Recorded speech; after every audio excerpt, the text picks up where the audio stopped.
I am Olwen, and Omega betrayed. In my story, the struggle for power and betrayal are at the core.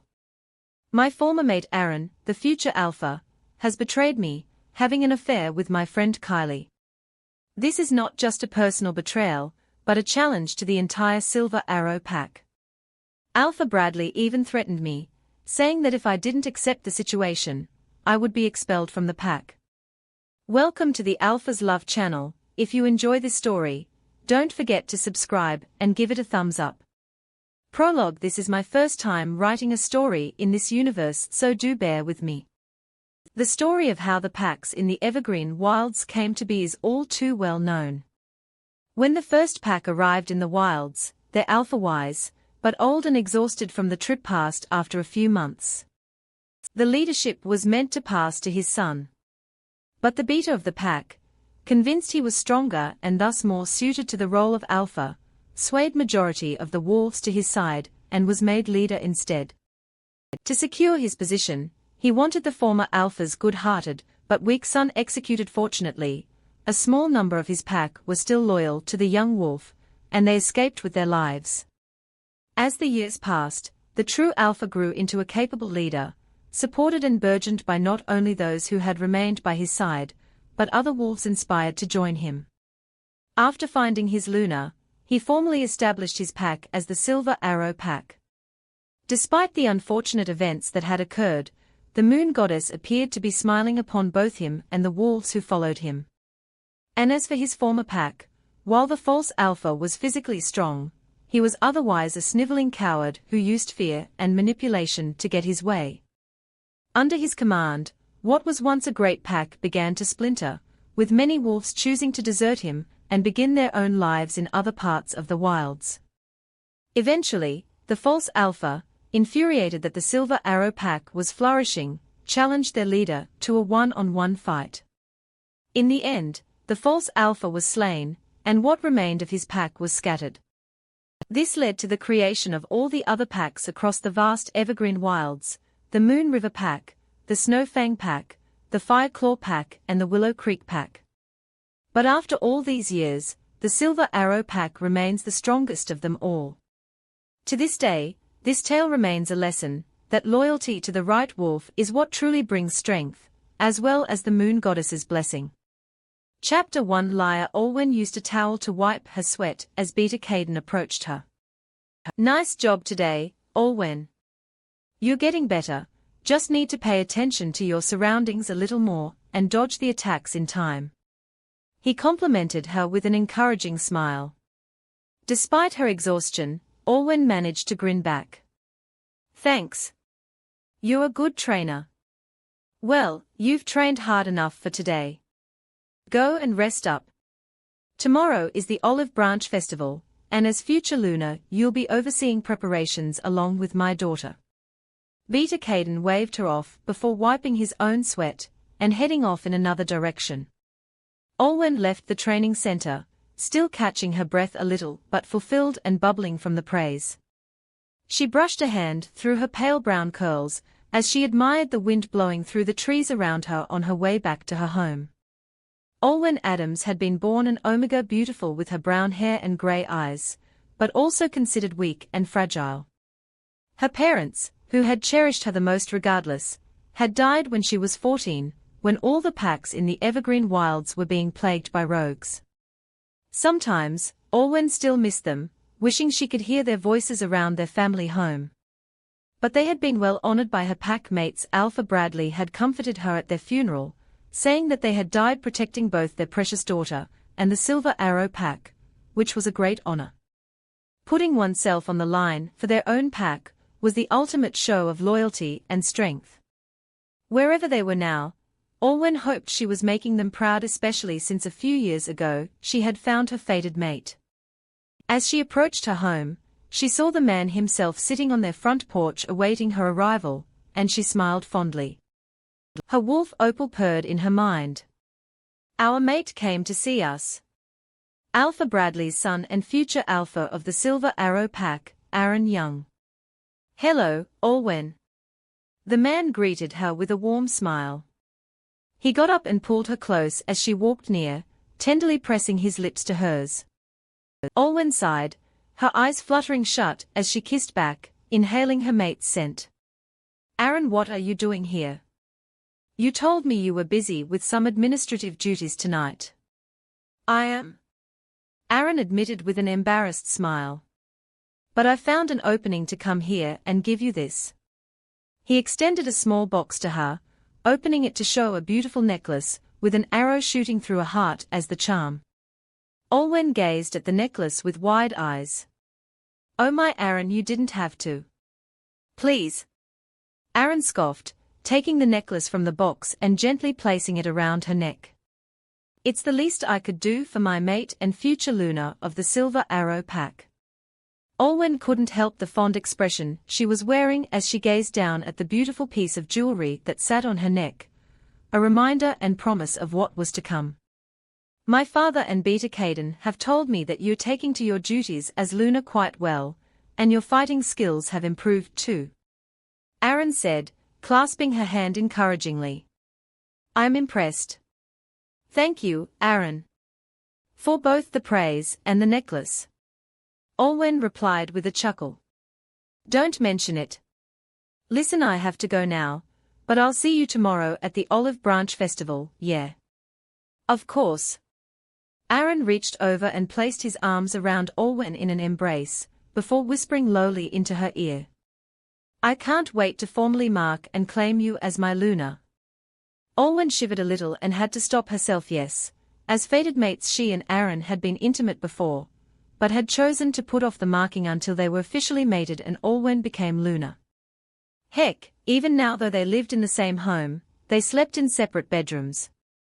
The two ceremonies would be worth it when they came. "All right. See you tomorrow, Aaron." "See you." Aaron kissed her on the cheek, pulling away and grinning at her before turning and walking off. Olwen still recalled it like it was yesterday. 2 years ago, she'd walked to her usual spot in the pack garden to admire and tend to the flowers, when she'd suddenly smelt driftwood and encountered Aaron shortly after. Originally confused as she hadn't seen him come to the garden before, everything clicked when she met his eyes and saw them flash from their usual green to deep orange, Opal responding in kind. Things had changed pretty quickly after that. Despite some of her previous doubts that the Alpha's son wouldn't be interested in courting an Omega, Aaron was all too eager in accepting her. It had taken him, or more specifically his wolf's every bone in his body not to mark her immediately that day, but she was quickly formally introduced to the Silver Arrow Pack and Alpha Bradley and Beta Caden as his mate. Alpha Bradley, who had lost his own wife and the previous Luna a few years back to that same rogue attack that had killed Olwen's parents, had given his approval, but did express concern about Olwen's status as an Omega. Which meant that she knew nothing about how to deal with pack affairs and couldn't defend herself or the pack. And thus, Olwen's Luna training had started. All in all, Olwen was surprised even at herself for making such good progress in 2 short years. When she had first been announced as Aaron's mate, many within the pack immediately doubted a sweet, precious Omega like her could be a capable Luna. Even now, some wolves probably thought she was just lucky to be fated to the future Alpha. But word of how promising she was in Luna training had gotten around, to the point where a few pack members accidentally called her Luna when addressing her. Olwen, ever the modest one, had laughed and reminded them not to call her that yet. After a nice warm shower and dinner, Olwen climbed into bed, hoping to get a nice rest before she was to oversee and help with preparations for the Olive Branch Festival. She was admittedly nervous about such a major event, but she had been more than prepared in planning for it. "Just breathe in, breathe out, think happy thoughts and sleep," Opal assured her in her mind. "You will do fine, thanks, Opal." Olwen thanked her wolf silently, before drifting to sleep with a smile on her face. Olwen awoke bright and early the next day, Aaron having already left for his own Alpha training, and was eating breakfast when a knock came at her door. She got up, checking who it was before opening it with a smile. She'd known she would come by. It had become a normal occurrence for her to accompany her places in the pack. Oh, hi Kylie, what brings you here? Hi, Olwen. The auburn-haired girl bowed her head in greeting.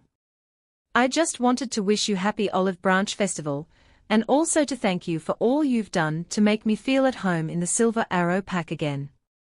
Despite having grown up in the Silver Arrow Pack, Kylie had left the pack a few months after Olwen began her lunar training, having found her fated mate Oliver in the Snowfang Pack.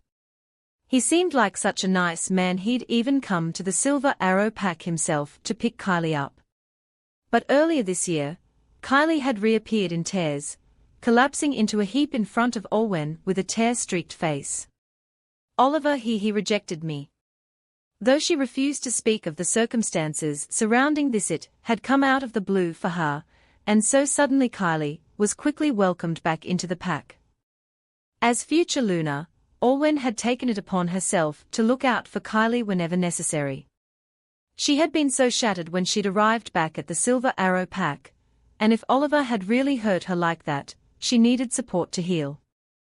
Olwen smiled kindly at Kylie and grasped her shoulders gently. There's no need to thank me. You deserve to be happy after what Oliver put you through. You really are kind. Kylie said softly. You'll be a great Luna once your ceremony comes. Olwen and Kylie talked as they headed together to the events hub, where the Olive Branch Festival was going to be held that night.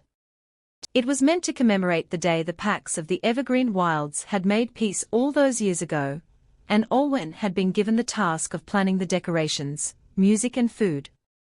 Good luck, Olwen. Kylie patted her shoulder before heading off to begin unpacking the decorations. As Kylie left, two siblings and their mother tackled Olwen in a big group hug, which would have startled her if she wasn't used to it by now. These were Beta Caden's family, his wife Sylvie, his daughter Stella, and his son Cale. Stella, who was barely a few months younger than Olwen, was on track to take over as Beta once Aaron and Olwen took over the Silver Arrow Pack. When Olwen had started interacting with her as part of her lunar training, she hadn't expected to become friends so quickly with the girl. Stella was hard-working, devoted and stubborn in a good way, but she was also surprisingly quiet most of the time and preferred the company of a few friends and family than massive social gatherings. She didn't judge Olwen for being an Omega, and they sometimes went on runs together too. Stella's Wolf Star had become good friends with Opal that way. Despite having already shifted, it was very rare to see Stella struggle over control with Star, and even more rare to witness Stella in an actual fight. But given Beta Caden had trained her privately since she was younger, Olwen wasn't too sure if she even wanted to see her future Beta fight someone. Future Luna Olwen, everything you asked for has just arrived. Stella said, pulling away with a bright smile on her face. She pushed up her glasses as she handed her a clipboard of all the items Olwen had listed out the morning before. Okay. Olwen rolled her eyes with a good-natured smile at Stella, referring to her as the future Luna. Kylie is over there unpacking the flower garlands, and Harris is taking out and inflating the balloons. Olwen briefly looked up, making sure the balloons had followed the color palette she chose before nodding. Thank you, Stella. And Cale, did you manage to troubleshoot the computer's connection to the sound system yesterday? Cale, Stella's younger brother, nodded. Yes. It should be working no problem, but I'll stand by in case. While Beta Caden was proud of and doted a lot on Stella, he appeared to have been more exasperated with Cale. Cale had just come back to the Silver Arrow Pack himself, having accepted an internship at some kind of tech company. Not that it was something Beta Caden understood, he didn't understand why Cale had needed to leave the pack, or didn't show interest in training to protect the borders like his father had hoped. Rather, Cale spent most days behind a computer screen in his room, which is why the Olive Branch Festival was one of the few occasions he would willingly come out for. I can't wait to get back to my computer. Cale muttered to his older sister with a cheeky grin. I was in the middle of something good. Stella sighed with a soft chuckle and lightly elbowed her younger brother. It may have been on purpose, But just because that guy spilled coffee on your favorite shirt doesn't mean you can send a virus into his laptop. A pity that Beta Caden didn't appreciate what his son did, because to Olwen it sounded like he was far more capable than he let on. So that left Sylvie, Stella and Cale's mother. When Olwen had first lost her parents, Sylvie had reached out to her a lot, looking out for her and giving her a listening ear when she needed it. In a way, she was like a second mother to her. The older woman smiled fondly at Olwen. The colors you've chosen for the Olive Branch Festival are so nice. The soft pink and the off-white balloons pop up just nice around the walls. I figured it was better than just making all the balloons differing shades of olive green. Olwen chuckled. I agree that shade of pink was your mother's favorite color too. Sylvie added, her smile turning wistful. She'd known Olwen's parents a little while they were alive. If they were here they are watching. Olwen replied, her own smile becoming a bit sad and wistful. Olwen wondered what her parents would think of her now. Would they ever have expected her to be fated to the future alpha of the Silver Arrow Pack, or be undergoing training to make a good Luna? What would they think of her now that she had learned how to take care of her pack, work together with others and even fight to defend her home? Despite knowing that her parents had never demanded anything from her, it sometimes just felt as if she could always do more to honor her parents' memory. After Kylie and a few other pack members helped to hang up the various balloons, streamers and other decorations, Olwen got to work looking over the rest of the arrangements. She made rounds in the kitchen, checking all dishes were coming out well and on time, assisted Stella and Sylvie in setting up the venue's table and chairs, and went to check with Cale on the music.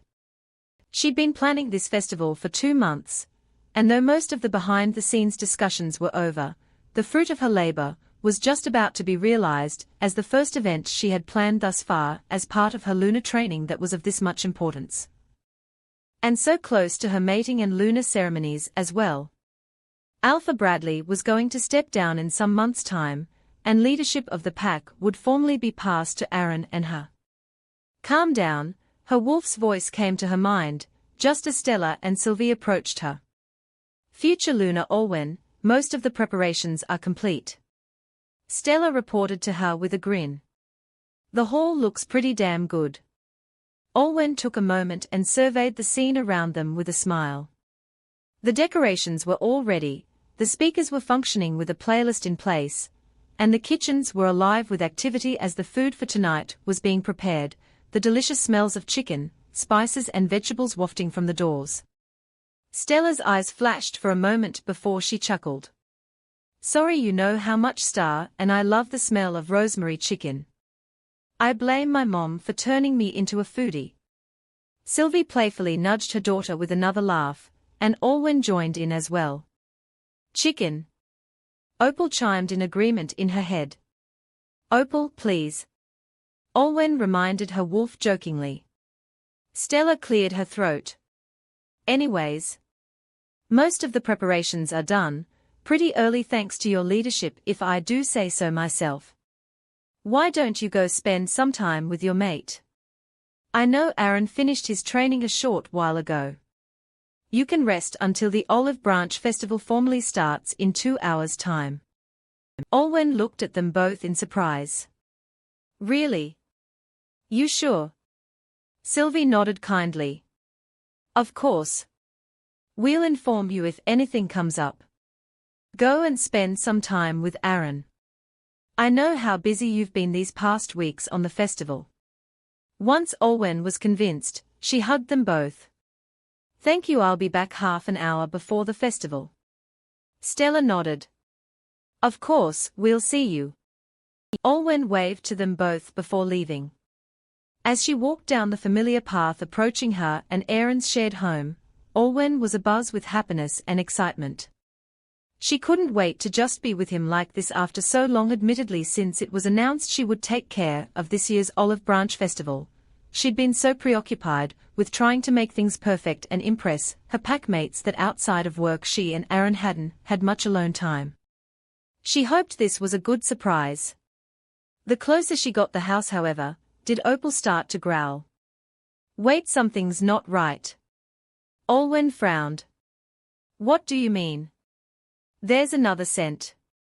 Olwen quietly stepped up to the front porch as Opal had warned. The moment she opened the door, the scents of driftwood and green apples reached her nose.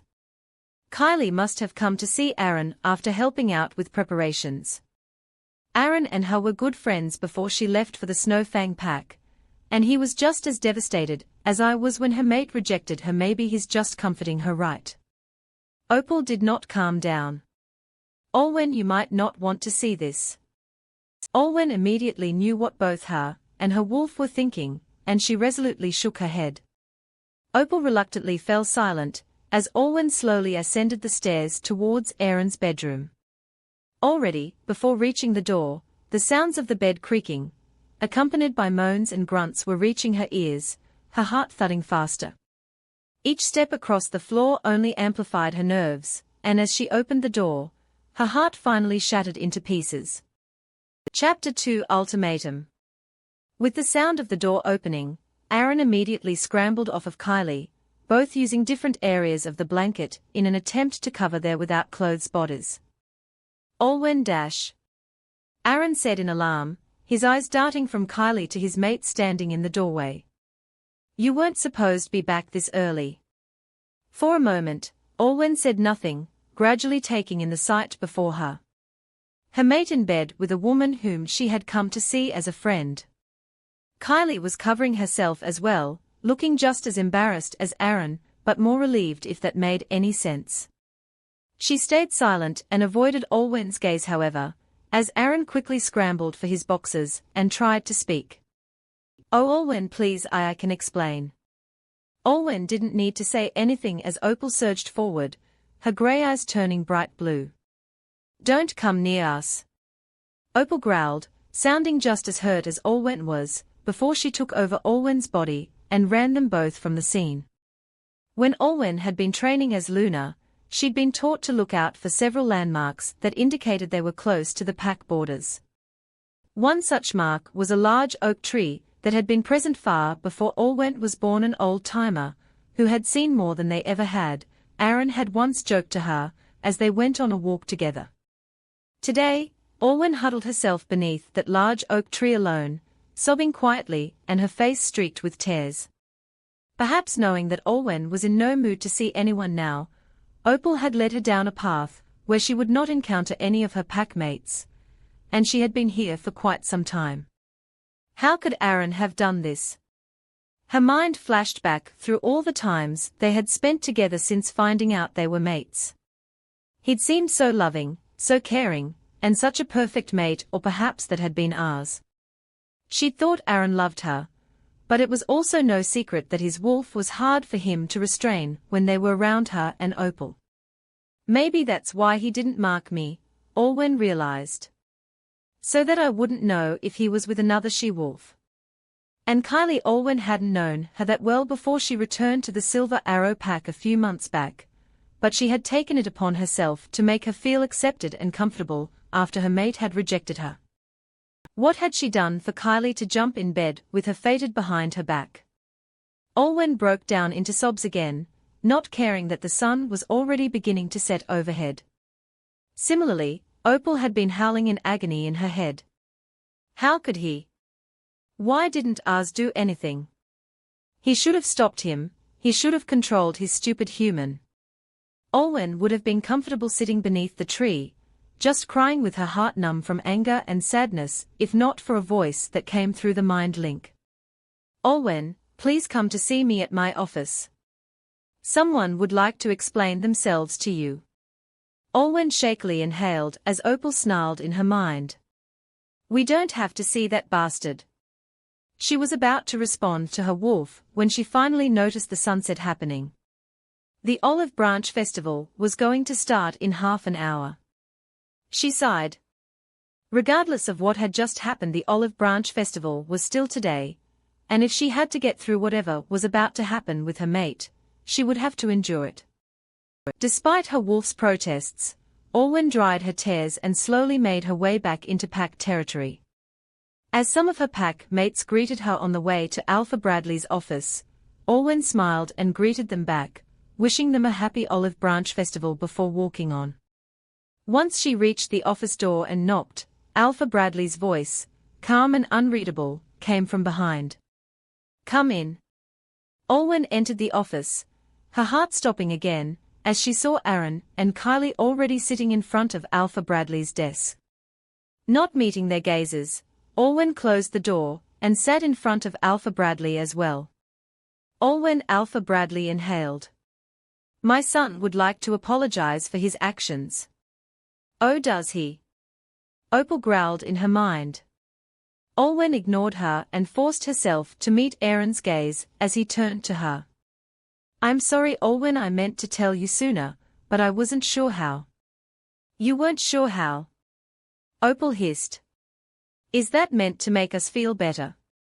Rather than ask that, Olwen forced herself to ask a simple question, rather than waste it on begging and pleading for him to come back to her. "How long has this been happening?" Aaron paused, looking guilty and swallowing. "A few days after Kylie came back to the Silver Arrow Pack. You were out training and she needed comfort over Oliver rejecting her." Olwen felt the grief, sadness and disgust rising in her body. And it didn't help that Kylie jumped in after he hesitated again. "One thing led to another, and we started seeing each other when you weren't around," she added nervously. "Sorry, Olwen." Olwen noticed how close Aaron and Kylie seemed to be sitting, but before she could comment on it, Alpha Bradley spoke again. "That brings us to another arrangement I wanted to discuss with you," he said, bringing Olwen's attention back to him. He inhaled before he spoke solemnly. "Both my son and I think it would better for the Silver Arrow Pack if Kylie is made Aaron's mate and Luna. Olwen may as well have stabbed through the heart with a silver dagger." "What?" "As much as we appreciate all that you've done for this pack, it's just the better choice," the man explained calmly, as if it was obvious. "You've definitely improved over the years with your Luna training, but you were still born as an Omega. Kylie was naturally born stronger, and she has been trained since she was young. She is more capable in defending the pack." Olwen stared at Alpha Bradley in disbelief and hurt, still refusing to believe what was happening. "But—" She turned to Aaron and Kylie, the tears already welling up in her eyes again. Aaron, you discussed this with him?" Aaron didn't meet her gaze, but gave a nod. "Yeah." Opal took over Olwen again, hissing at Aaron and Kylie. "You bastard. We trained and devoted all this effort to our Luna training for nothing. What were we, a failsafe?" Aaron opened her mouth to reply when his eyes turned orange. "I tried to stop him," Az growled, startling everyone in the room from the anger and bitterness in his tone. "My human drugged me every time we went to spend time with her, so I wouldn't be able to do anything. He used something to remove her scent so that you wouldn't know she'd been in the house." "Az, stop," Aaron hissed, struggling over control with his wolf. Olwen, having taken back control from her wolf, had just about enough of this, and was about to leave when Alpha Bradley spoke again. "Olwen, you know that pack welfare is more important to me than anything else. As much as I hate that this happened to you, Kylie will be made Luna," he said sternly. Olwen stared back at Alpha Bradley in disbelief. "I won't have that," she hissed angrily. "Yes, you will." Alpha Bradley stood up. "Olwen Adams, you will announce an amicable separation between you and Aaron after tonight's Olive Branch Festival, and your intention to give up the future position of Luna. The Olive Branch Festival that you prepared," Opal added forlornly in her head. "And if I don't? Then you will be exiled from the Silver Arrow Pack." "Exiled?" Olwen's voice shook. "An amicable breakup between you and Aaron will show you are still devoted to the Silver Arrow Pack.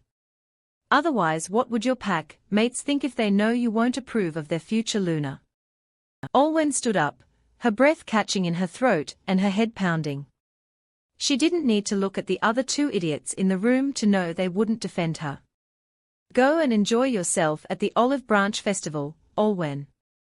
Alpha Bradley finished evenly, ignoring the gut punch he had practically just delivered her. You know what you need to do. Olwen opened her mouth to protest, but closed it, knowing she wouldn't get anywhere. Saying nothing, she turned and left the office. The Olive Branch Festival went just as smoothly as Olwen had hoped. She had changed into a beautiful strapless dress with floral patterns at the hem and low heels before coming here, and many of her pack mates had complimented her on her beauty. But as everyone sat and ate together, her mind was drifting elsewhere, and her body was moving on autopilot. Her mind was only on Aaron, who had made the wise decision to eat next to his father and not next to her. This pack was her whole life. Her parents had given up theirs to protect it, and she had been prepared to do so herself. Of course she didn't want all this to be for nothing, but was she really expecting herself to swallow up all her disagreements, and watch her fated take someone else as his mate and the pack's Luna? Perhaps they expected her to. She had once been an Omega after all. Alpha Bradley strode up to the podium to deliver his usual spiel about how this day commemorated the day the packs in the Evergreen Wilds made peace. Aaron, as his son and future Alpha, stood next to him as he talked. As Olwen watched the man she had once admired prattle on, she saw Aaron's gaze flicker elsewhere. As she followed his eyes and saw Kylie smiling back at him from her seat, the bitterness seeped back into her body and overpowered any fear she had. It didn't matter if she was an Omega, and whether she would go back to being one now. Perhaps the former, her would have agreed to Alpha Bradley's demands, peacefully forfeiting her position, and having to watch Kylie swoop in and take everything that was supposed to be rightfully hers.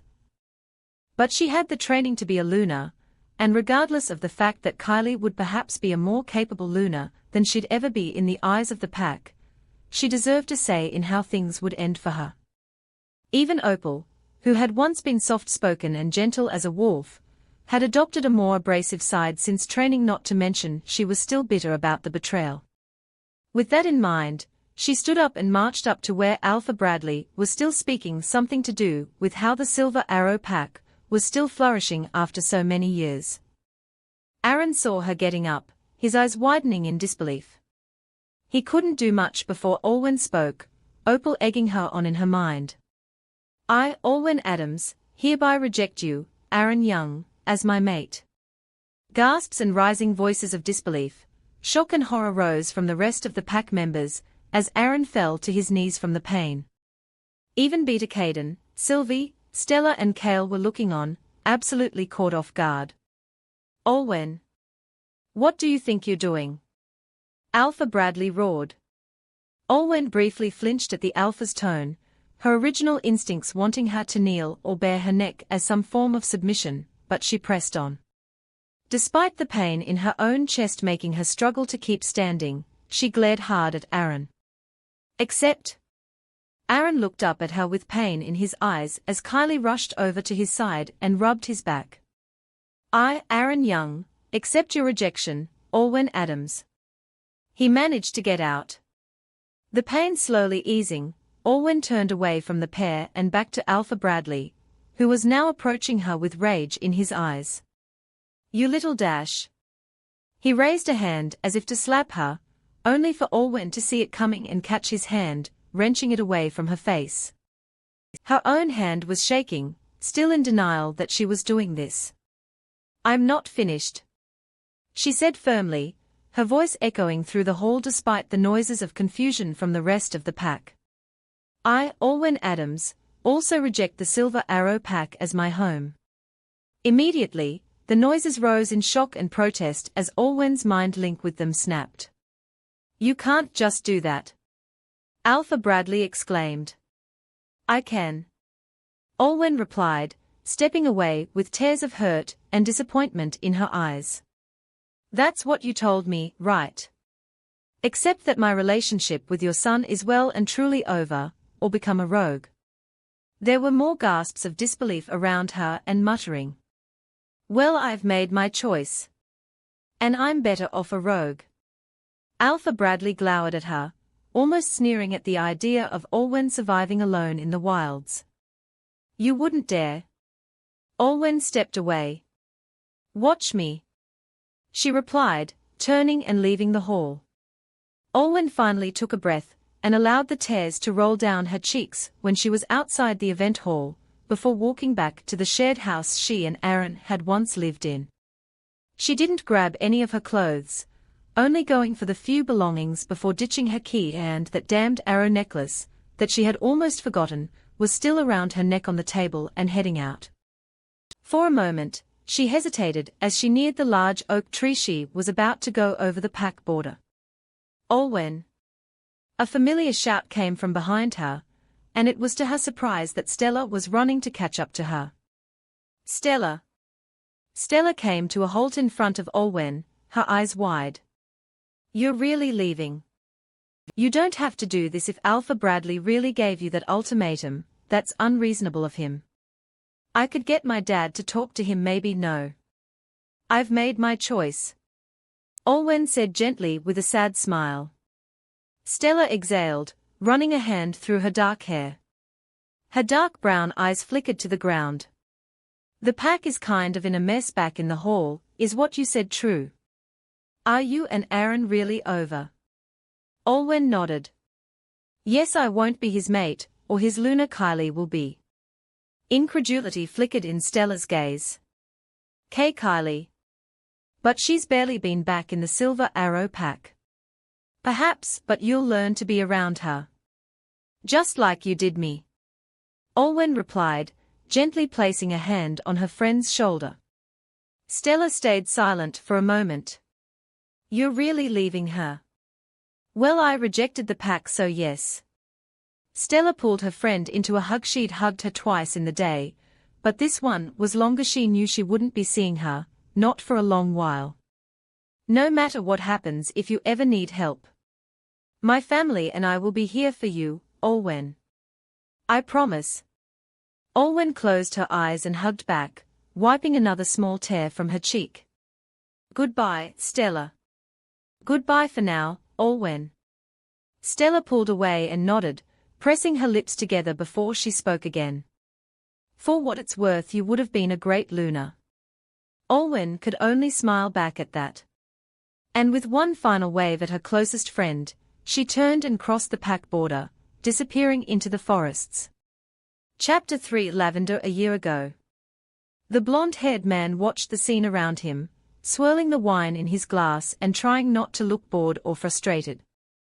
He knew the significance of this annual function. It was for each pack to present updates of local happenings, mingle and also get to know and maintain relationships with the alphas, betas and lunas of the other packs. As the strongest pack in the Evergreen Wilds, the Silver Arrow pack was always the host, and while he had no problem with that, getting through the dinner each year was a strange balance between amusing and excruciating. He was the alpha of the Moon River pack, the second strongest in the region, which meant there were plenty of others who wanted to talk to him and possibly butter him up. Not to mention that as of now, aside from Alpha Bradley, who had lost Luna Tess to a rogue attack a few years prior, he was still the only alpha amongst them who was still yet to find a proper mate for himself. He had just been made alpha a year ago, after his father stepped down still young and single, as some would put it. And so here he was, consistently subject to conversations from other alphas or lunas, which veered very conspicuously towards the fact that their daughter S were of age, and they could arrange a meeting. And if said daughter S were present, which happened often, they were between the politely sitting there and the downright flirtatious types. He had already developed a default response, as they kept coming, especially since he'd already dealt with this during his first time last year. "Your daughter S sound as pleasant, but I'm afraid I'm not interested," he said one too many times, some instances even having to move himself away when the young women tried to brush or grasp his arm. If the individual still tried to press the subject, his wolf-lark would come through and his eyes would turn from their usual dark blue to bright yellow, scaring off any further attempts at setting him up with anyone. At one point, he got up and walked to the balcony for some air, only to find that he wasn't the only one out here, as he was hit by a sweet lavender and honey scent. "Are you okay?" the brunette asked him cautiously. She didn't look that old, perhaps a few years younger than him at best. She was wearing a silvery dress, her hair braided elegantly down one shoulder. The man blinked, for some reason feeling his wolf stir at the sight of her. "Oh, yes. Why do you ask?" The brunette shrugged with a soft smile. "You look tired." "Well, done might be a better word for it." The man chuckled in return. "Perhaps you could say that. I've just been talking to the leaders from all the other packs all night, and a lot of them are definitely angling to set me up with their daughters." The brunette laughed, and he couldn't help but feel his heart flutter slightly. She had a wonderful smile. Not to mention how her laugh sounded so melodious. "I see, so that means you're Alpha Landon from the Moon River Pack, right?" Alpha Landon grinned and nodded. "Guilty as charged." "Well, it makes perfect sense." The brunette spoke as they stood on the balcony together, the evening breeze brushing through their hair. "You're the only unmated alpha here. If there's a chance, someone will want to take it." I suppose Landon briefly wondered if she had learnt that saying from someone else. "It does make sense, and perhaps marrying another alpha's daughter would make my pack stronger, but I'd rather not. I don't want to meet my future Luna through an arrangement. I want it to happen naturally." The brunette nodded, humming with understanding as her soft grey irises flickered to the trees dancing in the wind below them. "Yeah, I understand that. An arranged mating for the better of the pack is all well and good, but if there's no genuine emotions in the relationship, then you're not going to last." Alpha Landon felt his heart warm at her words. Almost every person here, he imagined, would espouse the whole thing about making pack alliances stronger or whatnot. "But besides," the brunette added, "meeting your fated is something that can never be forgotten nor replaced." Landon paused, a look passing through his eyes before he decided against explaining further and smiling sadly. "I see."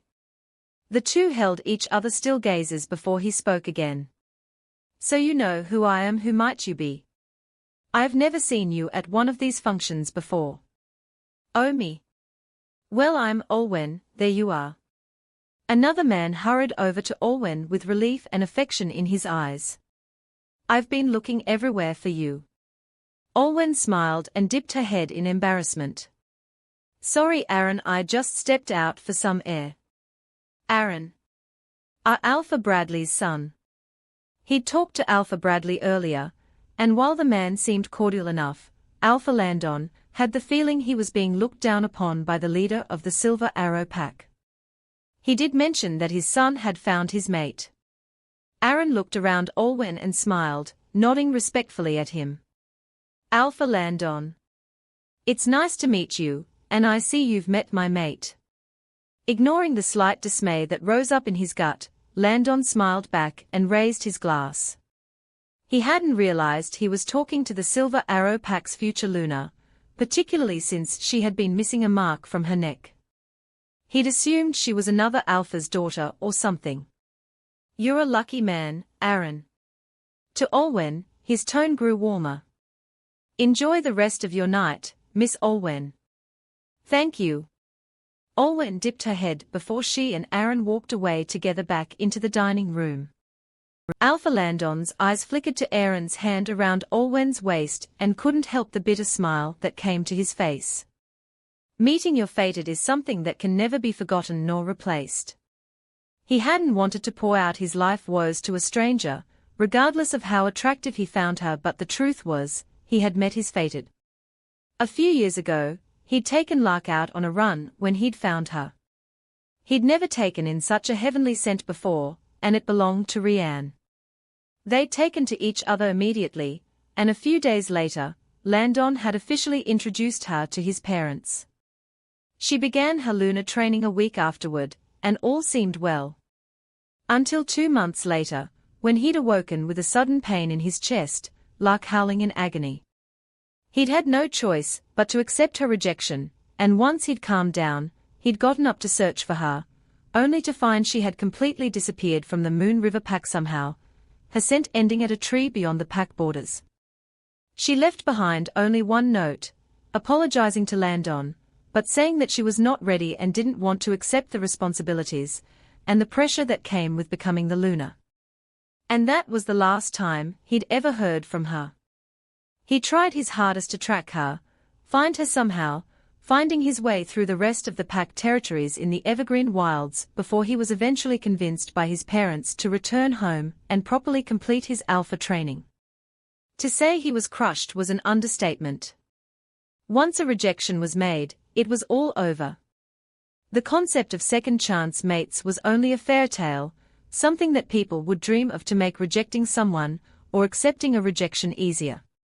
In real life, you could never form a mate bond the same way a fated one did, even with a chosen mate. It was hard to explain to just anyone though, so he usually just let people outside of his pack assume he hadn't found his fated yet. When in reality, he'd already loved and lost her. Present day. Alpha Landon sifted through some paperwork for some new facilities for the Moon River pack, before checking the clock and realizing it was already 4:30. Sighing, he stood up and decided to go on a run. Being alpha for the past 2 years had taken a while to adjust to. But as the only child, he'd been prepared to take on the mantle way beforehand. While his parents were still alive, they lived comfortably in their retirement a walking distance from his home, meaning he could easily visit them and ask for advice when he needed to. Landon had functioned just fine without a mate for the past years as alpha. Aside from his parents, he also had his beta Elijah to assist him in pack matters. The pair were childhood friends who saw eye to eye on many things, and believe it or not, whilst Landon had already been rejected by his fated, Elijah hadn't found his mate at all. Ever the optimist, however, he was looking forward to meeting them, thanks to Elijah's parents literally being the embodiment of the perfect moon goddess match. But back to the thing about Landon not needing a Luna. It hadn't stopped certain pack members from trying though, even after 2 years of constant, polite rejections. One such example was Elise, a young Omega. He'd seen her on a few occasions before he'd become alpha, but while she was rather pretty and sweet, he wasn't interested in her that way. But she was just persistent, oftentimes sending gifts and dropping by his office with tea to alleviate his stress. Landon usually responded by returning everything she tried to give him, as much as he needed the chamomile in his system at times. Heading out of his home and towards the forests surrounding the Moon River pack, he quickly took off his clothes and piled them beneath a tree before shifting into Lark and taking off. Lark was a sandy-colored wolf, rather large with yellow eyes. And he was quick on his feet. He'd learnt of the layout of Moon River pack territory since he was young, and he sped quickly beneath the trees, over the grass and across the river, just feeling the wind brushing his fur. Minutes into the run, Lark paused and sniffed the air, briefly bristling at the scent that didn't belong to his pack before he registered the lavender and honey. There was only one instance in which he'd smelled that night a year ago. Olwen.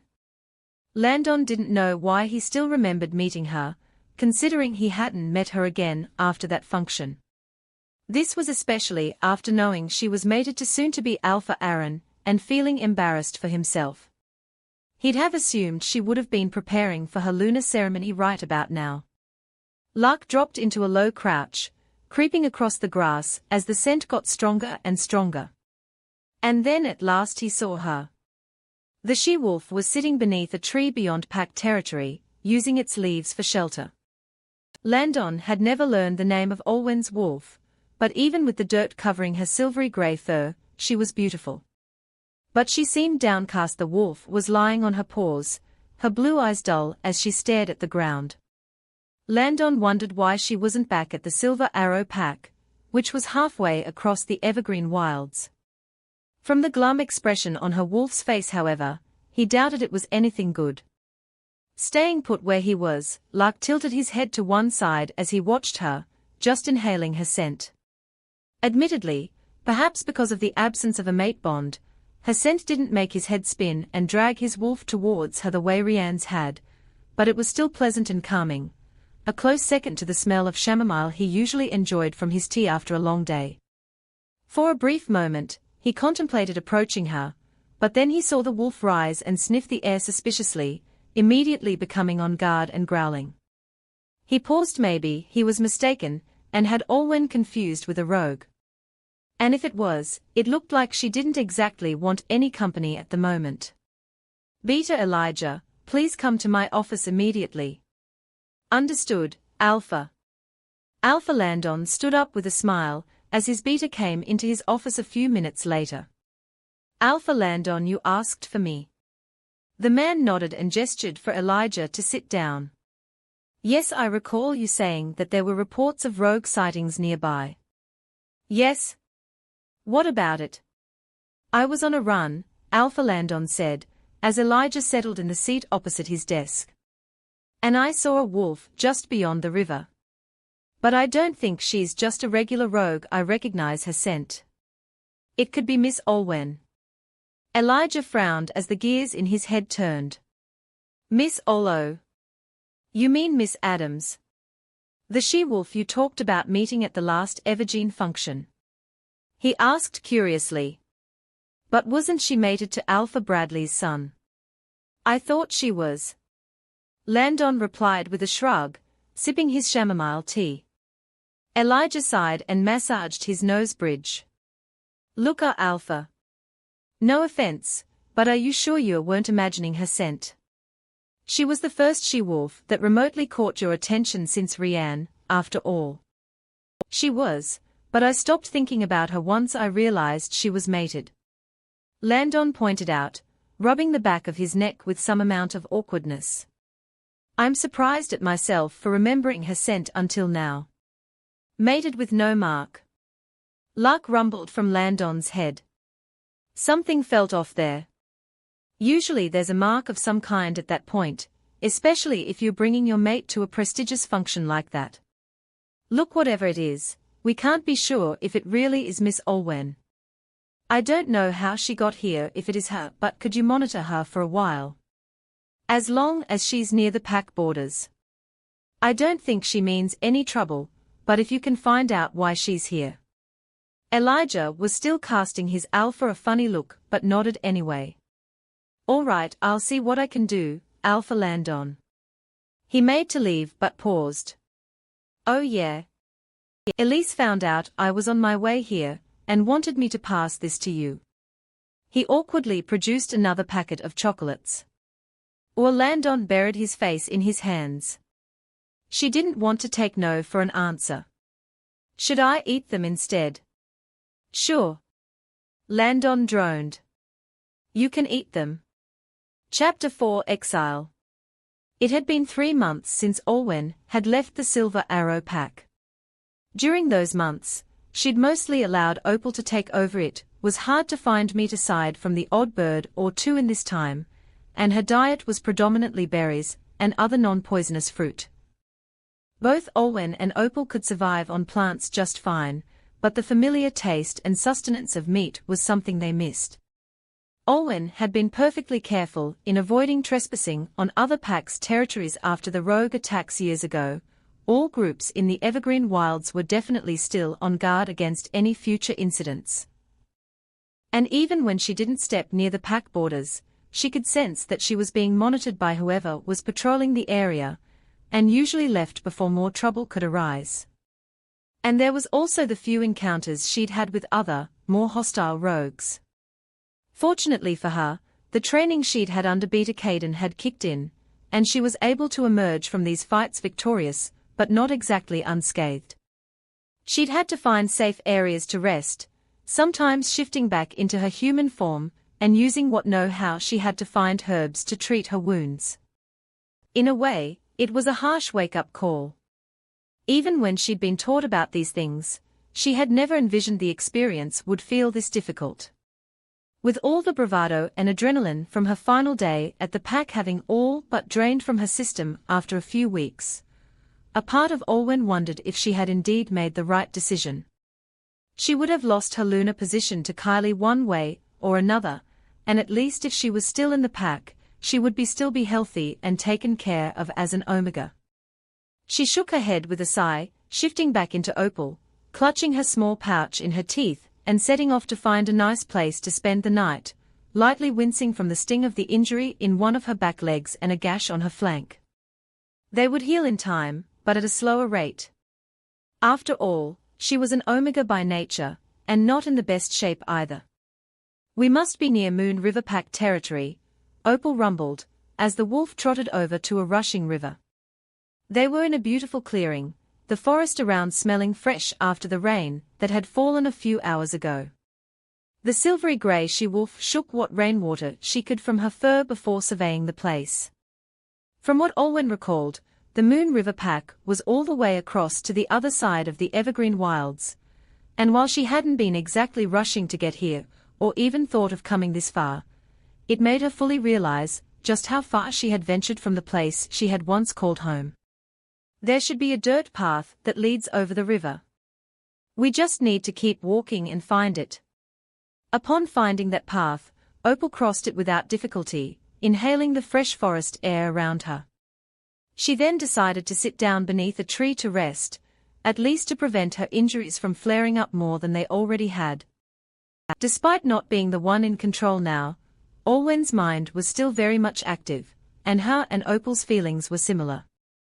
Once she had established her daily pattern of survival, Olwen had finally had time to allow the events that had driven her here to fully sink in. The day before the Olive Branch Festival, she had everything. She was making progress in her lunar training, most of the members she was meant to work with seemed to approve of her, and Aaron had gifted her that arrow necklace, as a show of his love. After she found out he'd been sleeping with Kylie, Aaron hadn't even looked her way during the olive branch ceremony. The alpha whom she'd thought she could rely on threatened to have her kicked out of the pack if she didn't accept the situation, and she was half sure he'd done all he could to ensure none of the other pack members would ask questions either. She hadn't wanted to ask Stella or her family for help, but she was sure that she would have accepted Kylie as her new Luna by now. She was supposed to be the more capable she-wolf between them both after all. That sight of Kylie rushing to ease Aaron's pain, as Olwen had rejected him, flashed through her mind. When she'd first left the Silver Arrow Pack, just thinking of it made her seethe with jealousy, but now she just felt numb. The lunar ceremony should have been approaching in a week or so by now, and Olwen had to shove away that dreamlike image of everyone present to welcome their new Luna. Kylie will make such a strong Luna. She's the perfect chosen mate for Alpha Aaron. Olwen was too weak and pathetic. Long live Luna Kylie. Though those words were only a figment of her imagination, just envisioning that they were what her former pack mates thought stung her deeply. Perhaps if Kylie had been the one forced out into the wilds on her own, she would have thrived compared to how Olwen was doing now. She would have tracked down food with ease, known every possible hiding spot, and taken down every rogue that had dared attack her. Olwen wanted to empathize with her still, given the rejection that had brought Kylie back to the Silver Arrow Pack, but it was still no excuse for Kylie to go after someone else's mate. And it was her fated mate too. Perhaps if Olwen had given Aaron more attention in the last few months he wouldn't have. "I'm sorry, Mom. I'm sorry, Dad. I couldn't make your sacrifice for the pack worth it." For all the unspoken rules in the Silver Arrow Pack about loyalty being strength, and how it tied into the pack's original inception and success, it seemed bitterly ironic that someone had been rewarded for betraying their fated mate. Opal's stomach growled. They hadn't eaten anything much this afternoon yet. Forcing herself to withstand her hunger until she found something, Opal huffed and laid on her paws. "I miss ours," the wolf rumbled sadly. Given the visible struggle that had appeared to take place between Aaron and his wolf in Alpha Bradley's office, Olwen could only wish the best for ours. Even if that meant him finding happiness with Kylie's wolf Kira. But she was barely holding out as a rogue, and as cherished as the fated bond had once been, she had rightfully broken it off. Which also meant that she would never experience finding a fated mate again. "We don't need a fated mate to survive." Opal huffed. You may not have ended up at the Luna of the Silver Arrow Pack, but the training you did is still useful to us. Opal had been just as torn up about having to carry out the rejection as Olwen was, but over the 3 months they had worked together seamlessly to ensure both of them stayed alive. I'm fortunate to have you as my wolf, Opal. Opal purred, sounding somewhat happy for the first time in a while. And I'm glad to have you as my human. Wait, do you smell something?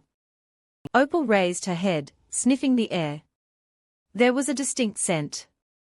It smelt like the way the forest did after rain, only stronger, and with the intensity of cologne almost. It had indeed rained earlier, but the scent seemed to penetrate the air much faster than normal. Opal sniffed again, before standing up and emitting a low growl. A moment or so later, the scent began to fade, until she was alone again. What was that all about? Was there a wolf nearby? Opal relaxed back on her paws. Whoever it was, they've left. The scent is coming from Moon River Pack territory. They probably saw us coming close to their borders, and were watching to see if we were causing any trouble. We should probably keep a safe distance and head elsewhere tomorrow. Opal sniffed the air, trying to detect that strong forest after rain scent again, but only smelling the actual forest. I don't know, maybe we can stick around here for a while more. Stick around? Why? Something tells me we'll be fine. Opal could feel Olwen attempting to argue, but deciding not to in the end. I suppose so. Maybe it's just because I normally do love the smell of the forest after rain, but I guess I feel safe. We can stay to let our wounds recuperate a bit more. But we can't let down our guard completely. The following morning, Opal awoke and stretched, her jaws opening in a yawn. This tree had nice shade, and the grass beneath was soft too. Frankly, it was the best sleep Olwen and her had had in weeks. Not to mention the scent she detected the afternoon before remaining in her head, as she drifted off to dreamland. The brief moment of reprieve, however, was interrupted when multiple different scents reached her nose. They weren't as strong as the one from the day earlier, but they did indicate about 3 or 4 wolves approaching her location. Immediately getting on high alert, Opal got up, growling warily and taking a few steps back. 3 wolves emerged from the trees in front of her, trotting across the forest floor and stopping just a distance away, all carrying something on their backs. The other 2 were black and grey, but Olwen and Opal's attention were drawn to the wolf in the middle. He seemed slightly bigger than his pack mates, with chestnut brown fur and gleaming green eyes. Opal was preparing for them to try and stalk towards or even ambush her, but the 3 wolves didn't. Instead, they stayed the distance from her and just watched her, with some amount of suspicion and curiosity. And then, they all shifted. Opal and Olwen found themselves politely looking away before there was the clearing of a throat, and they looked back to see all 3 of them wearing cloaks over their bare bodies. Shift, rogue. The supposed leader spoke, his voice firm but not threatening. The brown wolf had turned into a man with ashen brown curls, hazel eyes and olive skin with freckles. He looked vaguely familiar. Opal hesitated, but the man passed her another similar cloak to theirs and she dipped her head. She padded behind the tree, shifted, and then fastened the cloak before stepping back out to meet with the 3 men. She couldn't tell if the stunned look on their faces was because they recognized her somehow, or if she'd looked that bad after 3 months of living in the wilds alone. The leading guy raised his eyebrows in surprise. Miss Olwen from the Silver Arrow Pack. I am. And you are? Beta Elijah, of the Moon River Pack. Olwen briefly recalled the evergreen function she'd been to the year before. She hadn't interacted with Beta Elijah, but she had seen him conversing with his alpha. She bowed. It's an honor to meet you, Beta Elijah. Why are you and your patrol here? I didn't trespass on pack territory, did I? Elijah shook his head. No. We received reports of rogue sightings and came to check it out, but he narrowed his eyes at her. What are you doing this far from the Silver Arrow pack? Olwen glanced at the two wolves behind him, and then at Beta Elijah warily before speaking. I'm not a part of the Silver Arrow pack anymore. A shocked and understandably weary expression registered on the Beta's face. I see. May I ask what happened? So Alpha Bradley had been keeping the news on the down low after all. Olwen hesitated for a brief time before Opal spoke to her. They don't seem to mean any harm. Just summarize. Taking her wolf's advice, Olwen met Elijah's gaze. Aaron had an affair. Alpha Bradley threatened expulsion upon me if I didn't make the separation amicable. To Olwen's surprise, a storm of emotions appeared in the Beta's hazel eyes: shock, understanding, rage, sympathy, disgust. So from the looks of it, the rejection was not amicable. The she-wolf recalled the commotion she had caused at the pack's Olive Branch Festival celebrations before she left. No, it was not. Beta Elijah stayed silent, thinking for a moment. How long have you been a rogue? 3 months. And none of the other packs you passed by offered to help you. I didn't stick around to ask. The packs are all still on edge after the string of rogue attacks from a few years ago. I see. Beta Elijah nodded, his expression no less conflicted than earlier. This was the first somewhat proper conversation that Olwen was having with any other being aside from Opal. For a moment, she wondered if Beta Elijah would think less of her given what had occurred. Anyone would at this point. Instead, when he next spoke, voice filled with barely concealed rage and venom, it was not at her. Aaron is an asshole. The moon goddess gave him a mate, and he threw the bond away. Did he even stick up for you before you left the pack? No. I knew something was off with that guy. Olwen was surprised by the strangely visceral response coming from Elijah, though the two men behind him weren't so fazed. Elijah ran a hand through his ashen-brown curls and sighed. I apologize for the outburst. But I've always seen the mate bond as something to be cherished, to be protected. If the moon goddess gave you someone, then she doesn't make mistakes usually, I guess. He admitted. Olwen doesn't know whether to laugh or sigh from that statement. She's somewhat comforted that a beta from a pack she's barely seen anyone from seems to understand her. But it does make her wonder why she'd been fated to Aaron in the first place. Well, Miss Olwen Adams. Elijah's voice brings her back to the present. You are welcome to roam around the Moon River pack borders if you wish to. We won't disturb you, and if you ever need help you can reach out to us. Olwen was more surprised and confused by the minute. Most of the packs she was aware of never showed friendliness towards rogues, even if they were former pack members from elsewhere. It had been part of her lunar training to toss out any unwanted visitors from pack borders. Perhaps it had been due to the rogue attacks, but listening to any reasonings wasn't even an option. Any stories they had was seen as a distraction, something to get the opponent to lower their guard and allow them to infiltrate the pack and destroy it from the inside. Deciding not to ask further questions and just take what she can, Olwen dipped her head. Thank you, Beta Elijah. You're welcome, Miss Olwen. Elijah bowed his head in return, before signaling to his two men, who nodded at Olwen as well and left through the trees. What was that about? I'm surprised that Beta Elijah even recognized me, since the only time he should have seen me was that one function where I talked to their alpha. Olwen recalled an outline of the guy, dark blonde wavy hair and blue eyes. Aaron had been explaining to her the various leaders from each pack, and she recalled that Alpha Landon of the Moon River pack was the youngest one. And unmated too, not a very common sight these years. Olwen had headed out to the balcony for some air, and about some time later he'd come out too before sharing a short conversation. The details were now rather fuzzy in her head, but she knew it was something about a lot of the other alphas trying to set the poor man up with their daughters. The impression she had of Alpha Landon after that night wasn't very vivid, but she had noticed that flash of sadness in his eyes as Aaron had whisked her away. She had hoped the man would find his fated soon.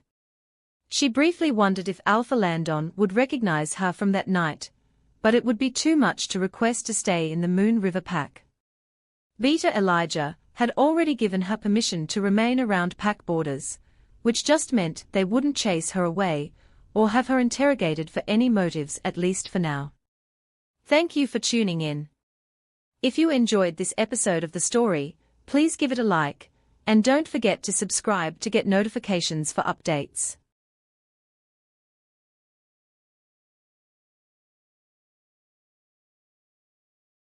I, Olwen, was the Luna of the Silver Arrow Pack, until I was betrayed. My trusted mate Aaron and the new Luna Kylie conspired behind my back, leading to my banishment. This betrayal is not just personal, but also a shock to the pack's values. Welcome to the Alpha's Love channel. If you enjoy this story, don't forget to subscribe and give it a thumbs up. Chapter 5 Forest. A beautiful meadow, as far as the eyes could see. A bright blue sky that was far too perfect to be real, and a cool breeze that did not reflect the humidity of the current seasons. Olwen knew she had to be dreaming, especially after recognizing the silvery grey-furred wolf opposite her. Opal? Olwen had barely seen her wolf form like this, but she looked different. There were no injuries, and her coat of fur looked shiny and healthy, not matted with the dirt, water and leaves that she had picked up while in the wilds for these past few months. And Opal wasn't even acknowledging her. She was staring off into the distance, sniffing at something before letting out a howl. And a moment later, another howl resonated back to her from incredibly far away. Opal's ears twitched and she took off, howling some more. Opal? Olwen called out, following after her, her bare feet on the soft grass. She didn't recall taking off her boots.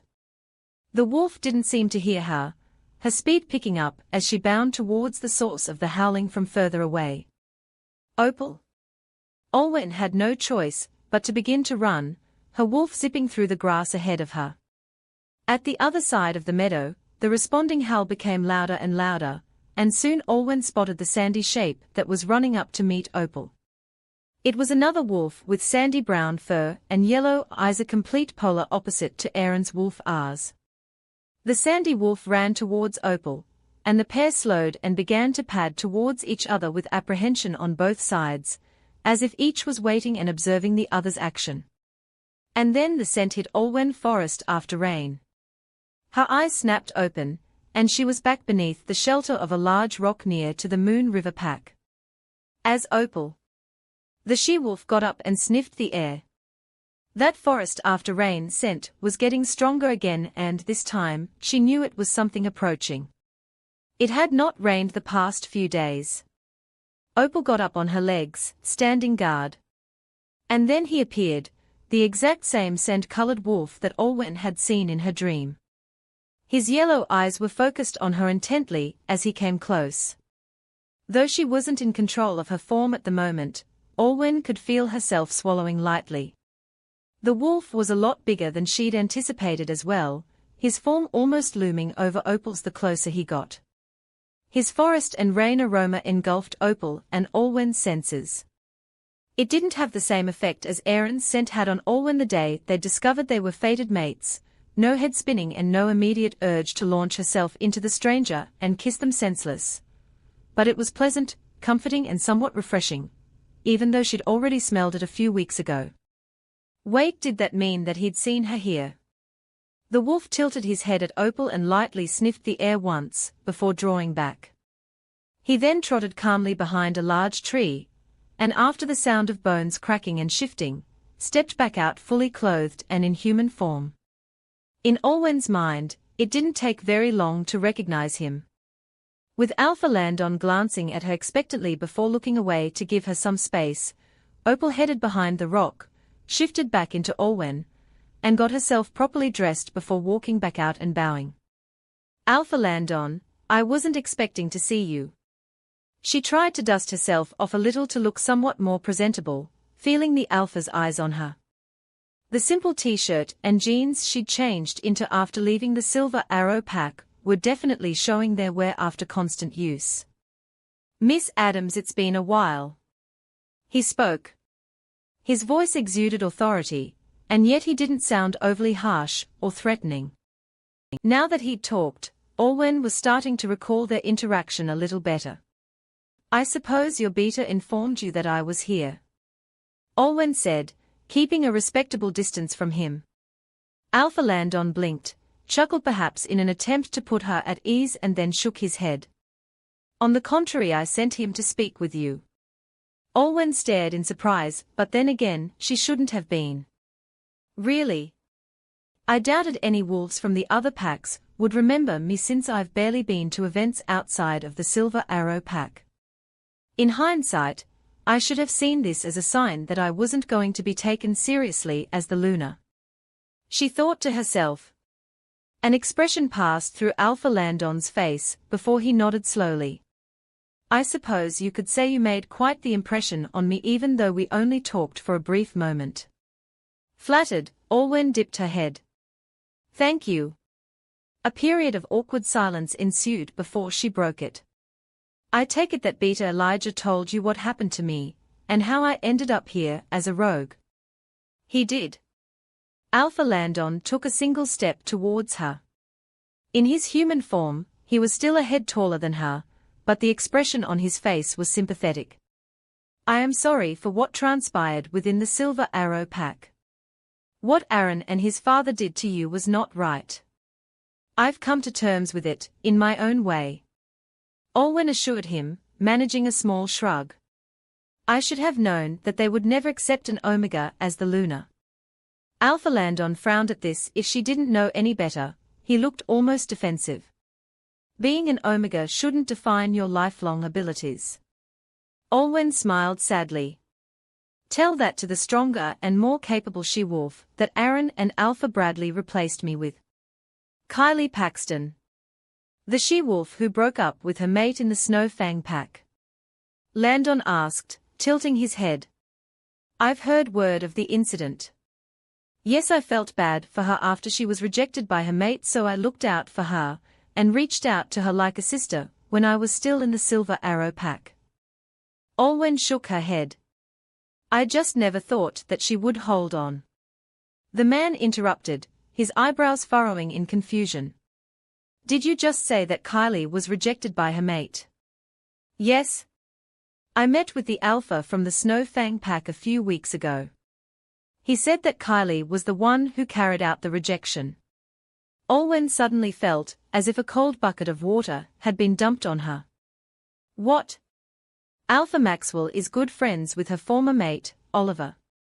He said that Oliver has been distraught ever since it happened.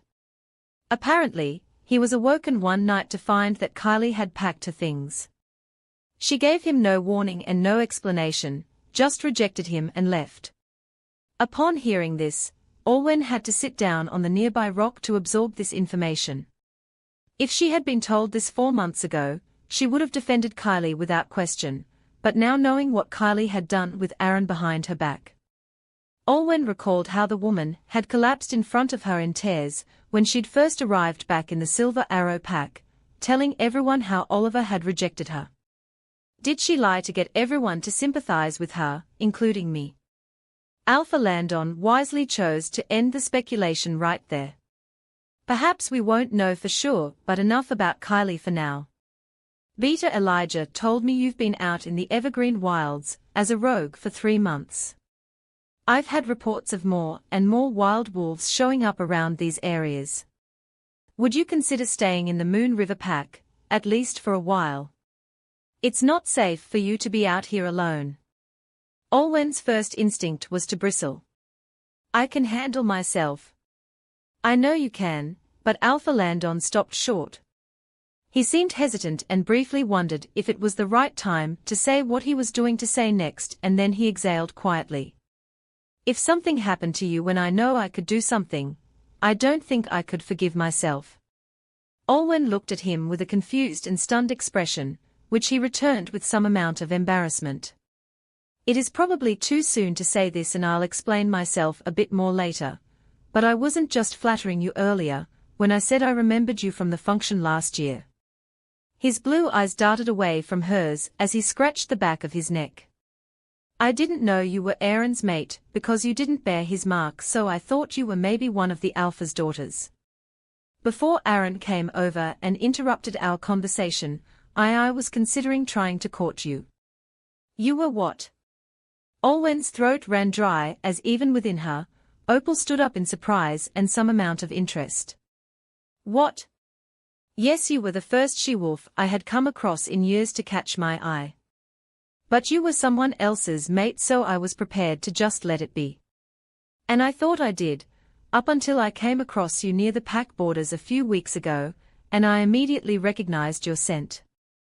I see, but what about your FA? I was rejected by my fated. Oh? Olwen opened her mouth to say something, but couldn't think of what to respond with, and when she did speak it was just one word. When? A few years before I became the Alpha of the Moon River Pack. Landon went to sit on the rock nearby, his eyes flickering down as a bittersweet smile appeared onto his face. Her name was Rianne. I found her sitting under a tree, watching the sunset. My wolf went crazy the moment we saw her, and I foolishly thought that things would be smooth sailing from there. But she left one morning, and she didn't even meet with me face to face while rejecting me. Apparently she was scared of the responsibilities that came with being the mate of the future Alpha. She'd been undergoing lunar training, but she decided she didn't want the position or our mate bond in the end. That explained the sadness Olwen had remembered seeing in Landon's eyes that night, when the subject of fated mates came up at the function. She couldn't help suddenly feeling embarrassed of herself for bringing it up, but she had assumed that given how close to her age he appeared that he just hadn't found his fated yet. Why didn't you mention it at the function? Landon chuckled, his eyes briefly flickering up to hers and then back down again, as he shook his head. It's a little hard to explain to others outside of the pack. That and I didn't want to give the Alphas and Lunars more hope that I'd consider taking one of their daughters as my chosen mate. So you still don't have a Lunar? The Alpha shook his head. No. I used to believe wholeheartedly in the mate bond, so it's a little difficult for me to select someone I would take as a chosen mate, regardless of all the hearsay about how a Lunar would strengthen my pack. Olwen couldn't help the sad sense of irony she was getting. She had once believed in the mate bond, as well, and had readily accepted the role of Lunar, only to be forced out of it, while Landon's former mate had abandoned the post of her own accord. While she did feel sorry for her, she recalled how daunting it initially had been for her, as an Omega, to begin training to lead a pack. She didn't need to reject her mate and run away. Having gone through the pain of a rejection, Olwen could only imagine how it had felt for Landon, whom hadn't seen it coming and was now leading his pack alone. But back to the point at hand.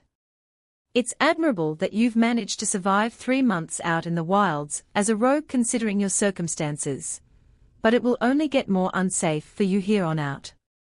At least come and stay in the Moon River Pack until the threat has passed. How do you know for sure your pack members will be okay with that? Olwen questioned, eyeing him wearily. They may not be at first. Landon admitted, standing up. But given your origins from the Silver Arrow Pack, there shouldn't be much of an issue. We also have conditions for any prospective new members to the Moon River Pack. Conditions.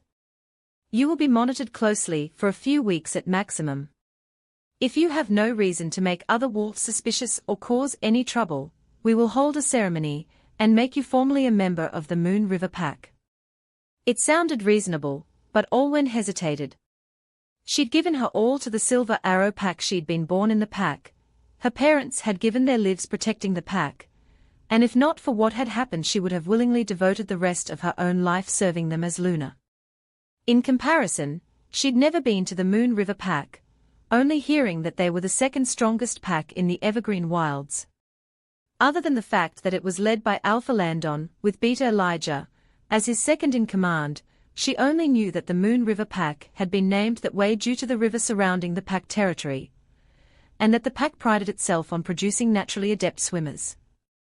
And if the Alpha's words didn't make it clearer, it appeared that he was at least considering making her his chosen mate.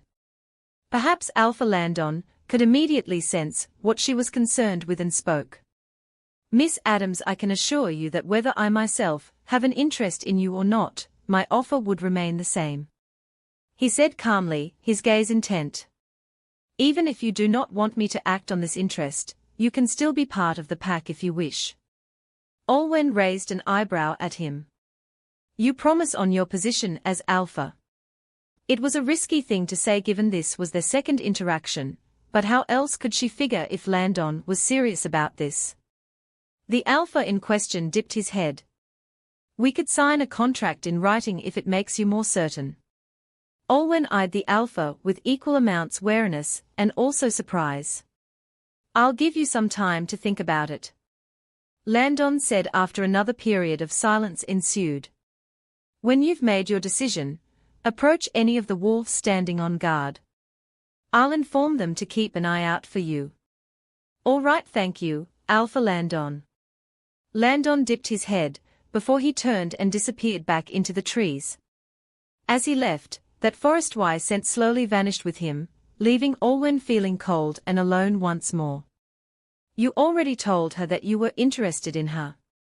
Elijah's voice came in disbelief through the mind link. "You might have scared her away before anything even happened." Landon suppressed a sigh as he re-entered pack territory. "I wasn't going to lie. It was better than me asking her to join the pack, and her finding out later. Besides, I did emphasize it was for her safety." "Oh, did you now? Fine, but I won't blame her if she decides not to join, even temporarily." Elijah responded with skepticism. "If what she said is true, she's probably still weary about getting back into another relationship." Landon had heard no major updates from the Silver Arrow pack yet, but as leader of the strongest pack in the Evergreen Wilds, he wouldn't put it past Alpha Bradley to prevent the news about Olwen's exile from spreading. He'd had to interact with the older man a few times at events or pack discussions, and his father, the previous Alpha of the Moon River Pack, had already warned him that Alpha Bradley wasn't exactly known for being transparent. After those rogue attacks some years back, he'd gotten himself into a bit of trouble with the Alpha King for misrepresenting the amount of casualties the Silver Arrow Pack had incurred. He'd escaped any severe punishment due to the death of his mate, but Landon had the inkling that the oversight was due to pride rather than grief. Of course, there was also the slim chance that Olwen could be lying, but as of now Landon didn't really see a reason for her to have done so. And if she did accept his offer, the reports from his pack subordinates would indicate if she was up to something. For those patrolling the Moon River Pack borders, Landon spoke to the wolves through the mind link. "Let me know if Miss Adams approaches and asks to speak with me." "Yes, Alpha," the voices chorused. As Landon headed back to his home and closed the door, he couldn't help but still recall that lavender and honey scent that had engulfed him the moment he set foot within Olwen's radius, the aroma from the night they'd first talked and the first time he'd seen her again just outside pack borders. It was soothing and definitely something he welcomed after a long day of training with his pack members, settling a border dispute with the Willow Creek pack, and fending off more attempts by some honestly desperate she-wolves with the help of Beta Elijah and Gamma Josh. "Opal is such a beautiful wolf," Lark rumbled with adoration in Landon's head. "Don't get ahead of yourself," he told his wolf, heading off to go and have a long, thorough shower in the hopes that it would somehow wash away his memory of that fragrance. Long story short, it didn't. Chapter 6 Initiation. After contemplating her options for one more day, Olwen made her choice, which brought her to where she was now, being led into the Moon River Pack territory by Alpha Landon himself. Pack members who happened to be out and about and noticed the new arrival eyed her with curiosity and some amount of suspicion, and Olwen couldn't blame them. She did recognize Beta Elijah, who was heading out of what appeared to be a bakery. Upon catching her gaze, the man nodded at her respectfully, a gesture she returned. She followed Alpha Landon into his office, at which point he placed a form on the desk. "Just fill up your particulars, It's for administrative purposes if everything goes well. Olwen nodded, taking a pen from the Alpha and writing down what they required of her. Name Olwen Adams, age 21, gender female, wolf opal. Olwen continued down each line, filling in her height, weight, any allergies or health conditions, any previous allegiances, until she arrived at an optional box for other contacts. For a moment, she contemplated writing down Stella Anderson. She'd been her closest friend back in the Silver Arrow pack, and the last person to interact with her before she had left. But after some thought, she decided to leave the box blank. If she was starting afresh in a new pack, she wasn't sure if she wanted ties to anyone from the Silver Arrow pack yet, even those who had been good to her.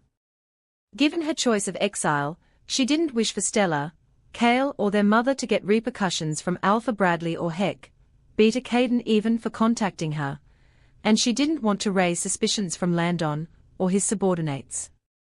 And who knows, maybe they'd gotten used to the idea of Kylie becoming their Luna by now. Once the form was filled, Alpha Landon entered her information into the system himself. As Olwen waited patiently for a brief moment, his eyes glossed over, showing he was communicating with the pack mind link. I've called for my Gamma, Josh, to come up and show you to your new home here. It's right in the middle of the pack grounds, and is where any new potential additions to the Moon River pack stay. I hope you're fine with that. Of course, Alpha. Olwen dipped her head in respect, trying to ignore the disarming forest after rain scent floating around her. Less than a few minutes later, a young man with short auburn hair and grey eyes entered the office. He bowed to Landon. Alpha. His gaze turned to Olwen, and despite the wariness in his eyes he greeted her. Miss Adams, it's nice to meet you. I'm here to bring you to your residence. I'll also be your guide in getting you accustomed to life here in the Moon River pack. Olwen smiled politely and stood up, shaking hands with him. You must be Josh, the Gamma. It's nice to meet you too. Shall we get going? Of course, right this way, miss. Olwen was about to head out first, but then stopped and glanced slightly back at Landon, who happened to be looking at her. I'll see you around, Alpha. Alpha Landon nodded, fixating his brilliant blue eyes on her for a moment before they went back to his documents. Gamma Josh seemed a little younger than her, but Olwen knew better than to disrespect his authority. He was fourth in command for a reason. I'll give you a more detailed tour of the pack grounds tomorrow morning, but for now your home is here. He had led her to a small, but well-maintained house right in the heart of the Moon River pack, as Alpha Landon had said. He passed her the keys. Get some rest, there's already a bit of food stocked in the fridge. I'll see you in the morning. They both knew well enough that Gamma Josh would still be keeping an eye on her, and so Olwen nodded. Thank you, Gamma. Good night. As the door closed, Olwen placed down what little belongings she had left and surveyed her temporary home. It was smaller than her family home, and definitely not even half the size of the house she had once shared with Aaron. But at this point, she was just thankful that she had a roof over her head after 3 months of humid weather and the occasional pouring rain. There was a small kitchen with a fridge, a living room with a television and a coffee table, a bathroom and a bedroom. It didn't seem like anyone had stayed here recently, but someone had definitely been around cleaning and maintaining the place. Olwen headed to put her things down in her new bedroom, deciding to shower first since hadn't had a proper bath in months. She had a thorough cleansing, and 1 hour later, threw the clothes she'd been wearing consistently into the washing machine. She found a simple t-shirt and shorts in the wardrobe, a little big for her but better than nothing. She made a mental note to ask Gamma Josh the following day about a good place in the pack to find more clothes her size. When Olwen finally settled at the coffee table with the sandwiches she'd found stocked in the fridge, she felt more refreshed and satisfied than she had ever been in a while. If all went well, and Olwen really did become a part of the Moon River pack, she was more than determined to prove she deserved a place here. Gamma Josh returned to the house the following morning to pick her up, at which point he began to show her around. While the pack wasn't as big as the Silver Arrow pack, the facilities they had were still pretty impressive. They were the second most powerful in the Evergreen Wilds after all. The Gamma took her to the bakery that she'd seen the day earlier to buy breakfast. It was a small place, with a light pastel green signboard with the words Croissants and Co. painted in cursive. This is the Pack Bakery, run by Mr. and Mrs. Atwood. They are the Beaters' parents. A small bell rang as Olwen entered the bakery, and she was immediately surrounded by the aroma of fresh bread. The inside of the building was small but cozy, with warm lighting and a few tables and chairs. The display case was stacked with various loaves, buns, and other pastries. Elijah's parents started early. "Ah, hello there, you must be Olwen." A middle-aged woman, who appeared to be in her late 40s, emerged from a curtain, which briefly gave a glimpse of the kitchen behind. She wore a short-sleeved light blue gingham shirt and jeans, and a pastel green apron with the bakery name printed on it. She had pale skin and freckles, along with darker brown hair and the hazel eyes similar to those of Beta Elijah. "Welcome to the Moon River Pack, and to Croissant and Company. What can I get you?" Just the sight of some warm, freshly baked food made Olwen's stomach growl. "One chicken pie and one apple turnover." "Any drinks?" Just a flat white." "Coming right up."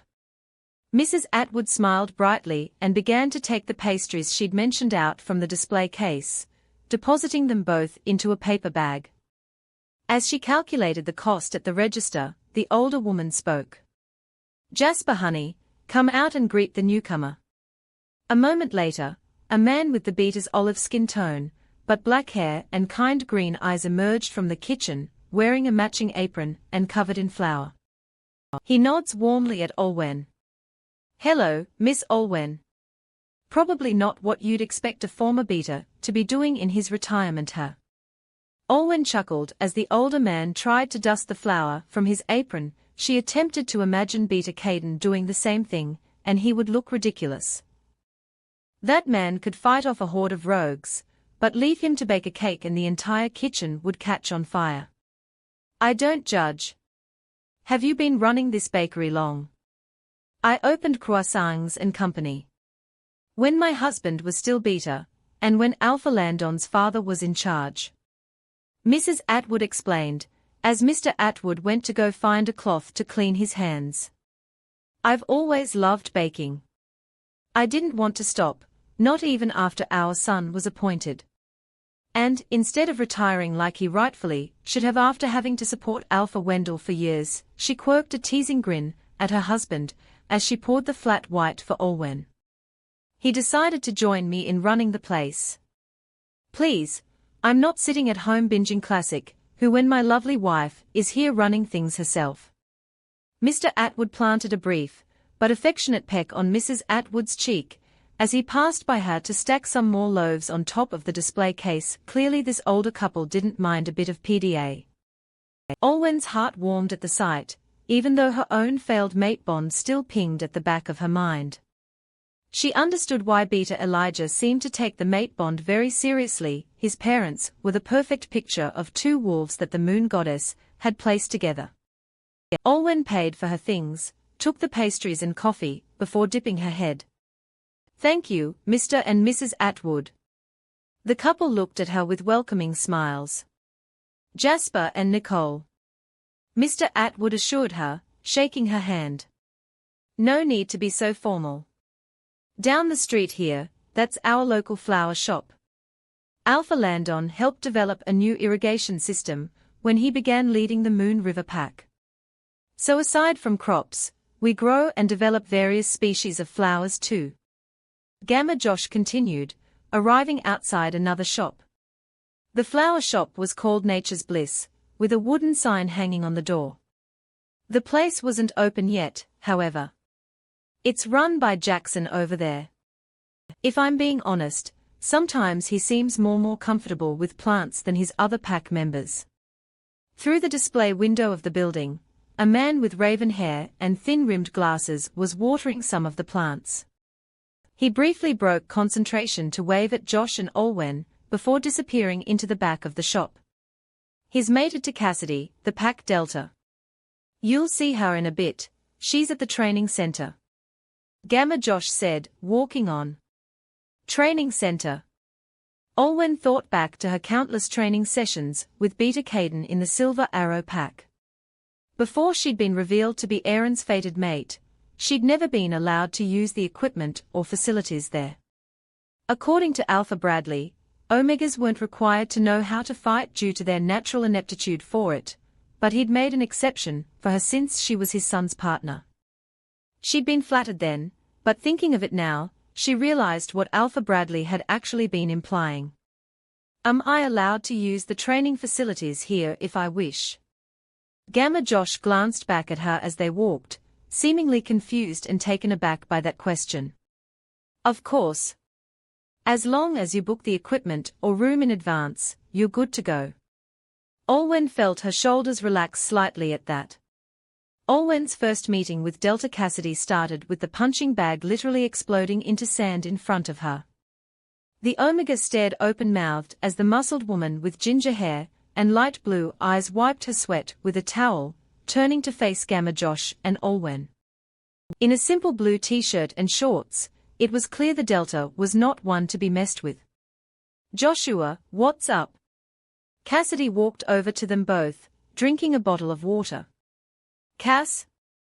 Josh nodded to her with an amused smile, looking at the fallen punching bag behind her. We really need to start keeping an inventory on those things. Cassidy grinned relaxedly, before her eyes traveled to Olwen. You must be Miss Adams. I'm Cassidy. They shook hands, and Olwen had to prevent her eyebrows from flying up at how firm her handshake was. The matching of her with what she'd seen of Jackson earlier oddly enough made sense in her head. Josh seemed to notice her reaction and chuckled. Cassidy may be the Delta, but I'd say she's arguably the best fighter in the Moon River pack. Aside from Alpha Landon, of course. Opal purred in Olwen's mind at the mention of the Alpha's name. Opal, not now. Do you train others? Olwen asked before she could stop herself. Delta Cassidy raised an eyebrow at her. Yes. I'm in charge of training a lot of the warriors of the Moon River pack. Ah? Olwen nodded, and she pushed herself to continue now that it was out there. If it's not too troublesome, I would like to practice my fighting skills. The beta of my previous pack trained me, but I feel like I still have much to learn. Olwen could sense both pairs of eyes burning into her. Josh especially was tilting his head slightly. There was clearly more to that story, but he wouldn't push for it now. Delta Cassidy, meanwhile, observed her for a little more with a guarded expression before she nodded. You were from the Silver Arrow pack, yeah.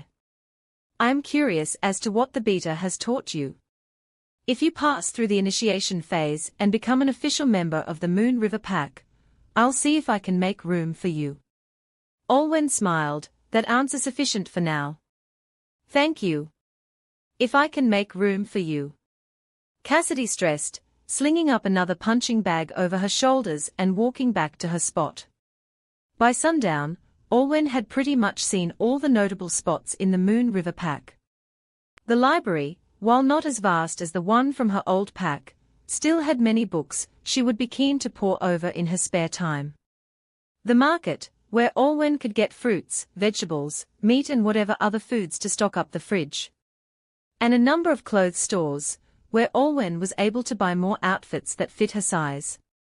By the time Josh had brought her back to her temporary housing, Olwen was still trying to cram all the locations and names she'd picked up in her head, when a familiar scent reached her nose. As the figure came into view outside the house, Opal jumped up excitedly inside her, and Olwen had to hold her wolf back. Miss Adams. How was your first day in the Moon River pack? Alpha Landon. Both Olwen and Josh bowed their heads before the former continued to speak. It was great. Joshua makes a good guide. Alpha Landon gave the younger man a look of approval, and Josh bowed before turning back to Olwen. I shall take my leave now. I'll see both of you tomorrow. Good night, Gamma Josh. Olwen watched him disappear around the corner of the path before she turned back to Landon. He's quite well informed, friendly and seems to get along with everyone in the pack. I was surprised when he told me he hadn't found his mate yet, but she'll be one lucky wolf. And genuine chuckle came from Landon, as he gave her an amused smirk. You mean, he'll be one lucky wolf? He? Oh? Olwen realized what Landon meant. I am so sorry, I shouldn't have assumed. It's all right. Landon assured her. You're still new to the pack, and most of them already know after he came out a few years ago. I see. He's quite the open book about it. You can get to know him better once he comes by again tomorrow. Another period of silence went by before Olwen broke it. I'm surprised you came to see me, Alpha. Gamma Joshua told me earlier that you're still in the midst of settling that dispute with the Willow Creek pack. I am. Alpha Landon admitted. But I always make time to check in on new members of the pack after their first day. I see. Olwen was confused by the pang of disappointment his reply brought on and quickly squashed it. Well, things are going all right. I hope it doesn't sound like a backhanded compliment or anything, but the Moon River pack has definitely earned its place as a high-ranking pack in the Evergreen Wilds. Alpha Landon smiled. Coming from a former member of the Silver Arrow pack, that is high praise for sure. Thank you. His eyes briefly glazed over as someone mind-linked with him and he frowned. Elise. Again. He muttered under his breath. Fine. He glanced back up at Olwen. I have to take my leave. Please rest well. Thank you as well, Alpha. As Landon turned and left, with Olwen headed back into her temporary home, she thought she saw Landon's blue eyes flash to yellow. Don't pretend like nothing happened. You got jealous the moment he mentioned another she-wolf's name. Opal teased. Olwen sighed, shutting the door, and heading to the kitchen to unload all her groceries into the fridge. She had felt something arise in her as Landon had muttered something about an Elise, and as exasperated as he looked she hadn't cared. When he'd explained how he was rejected by his fated, Landon had mentioned how he allowed the leaders from the other packs to misunderstand that he had yet to find her, as a way to dissuade them from trying to set him up. But if it was common knowledge in the Moon River pack. Olwen blinked and shook her head to try and clear her thoughts. Her priority now was to show she could be trusted, and romantically pursuing her new Alpha even though he was interested in her, was not to be on her agenda, especially now. She didn't want any members of the Moon River pack thinking she only joined to take the role of Luna and become Landon's mate. Even if Landon seemed to be a capable leader and protector from what she'd gathered. But still, it was strange. When you had a fated mate, you could still detect other wolves' scents, but they would never be as intense as that of your partner. It was how Olwen had always known when Aaron was nearby, or was able to pick him out from a crowd. Landon wasn't a second-chance mate, those didn't exist, after all, and yet she was half sure that of all the scents that had reached her since she arrived at the Moon River pack, his was the strongest to her. Maybe it was because she found his scent the most comforting. Olwen shut the fridge, going to cook her dinner in an attempt to shut out any other thoughts about Landon. Chapter 7 cracks. A few weeks later, in the Silver Arrow pack. I'll take my leave, Stella. I trust that you'll inform me once my dress for the lunar ceremony has been altered. Stella smiled and nodded. Of course, Luna. Kylie. Good, see that the seamstresses get to it quickly. The ceremony is in a few days, and I can't afford for anything to be out of place. Kylie turned and left the office, her Omega attendant, Jessie, trailing behind her and giving a small wave to Stella. A few minutes later, Stella filed away her documents and closed her laptop before heading back home for the day. Upon arriving, she headed through the door, greeting her mother on her way through the living room, and went downstairs to where her younger brother's bedroom was. He hadn't been forced into the basement, on the contrary, he chose to occupy it since it was the most spacious room in the house, where he could avoid disturbances from the outside world, including from their own father. She knocked on the door. "Cale. I'm back," she called out. "Come in," came her brother's distracted reply. The moment Stella stepped into Cale's room and closed the door, she let out a sigh that summed up all the frustrations she'd been holding back for the past few days. "I cannot stand that woman. She hasn't gone through her lunar ceremony yet, and she's already acting like she has. She somehow talked Alpha Bradley into giving her an attendant a few days ago, and the poor girl is being bossed around. You should have seen how tired she looked," she ranted, sitting on the edge of her brother's bed. Cale briefly paused whatever programming he was doing on his computer and turned to face his sister in his chair. It's fortunate you weren't at home a few hours earlier then. Dad came back to get something from the house for Miss Kylie, and he and Mum got into another shouting match."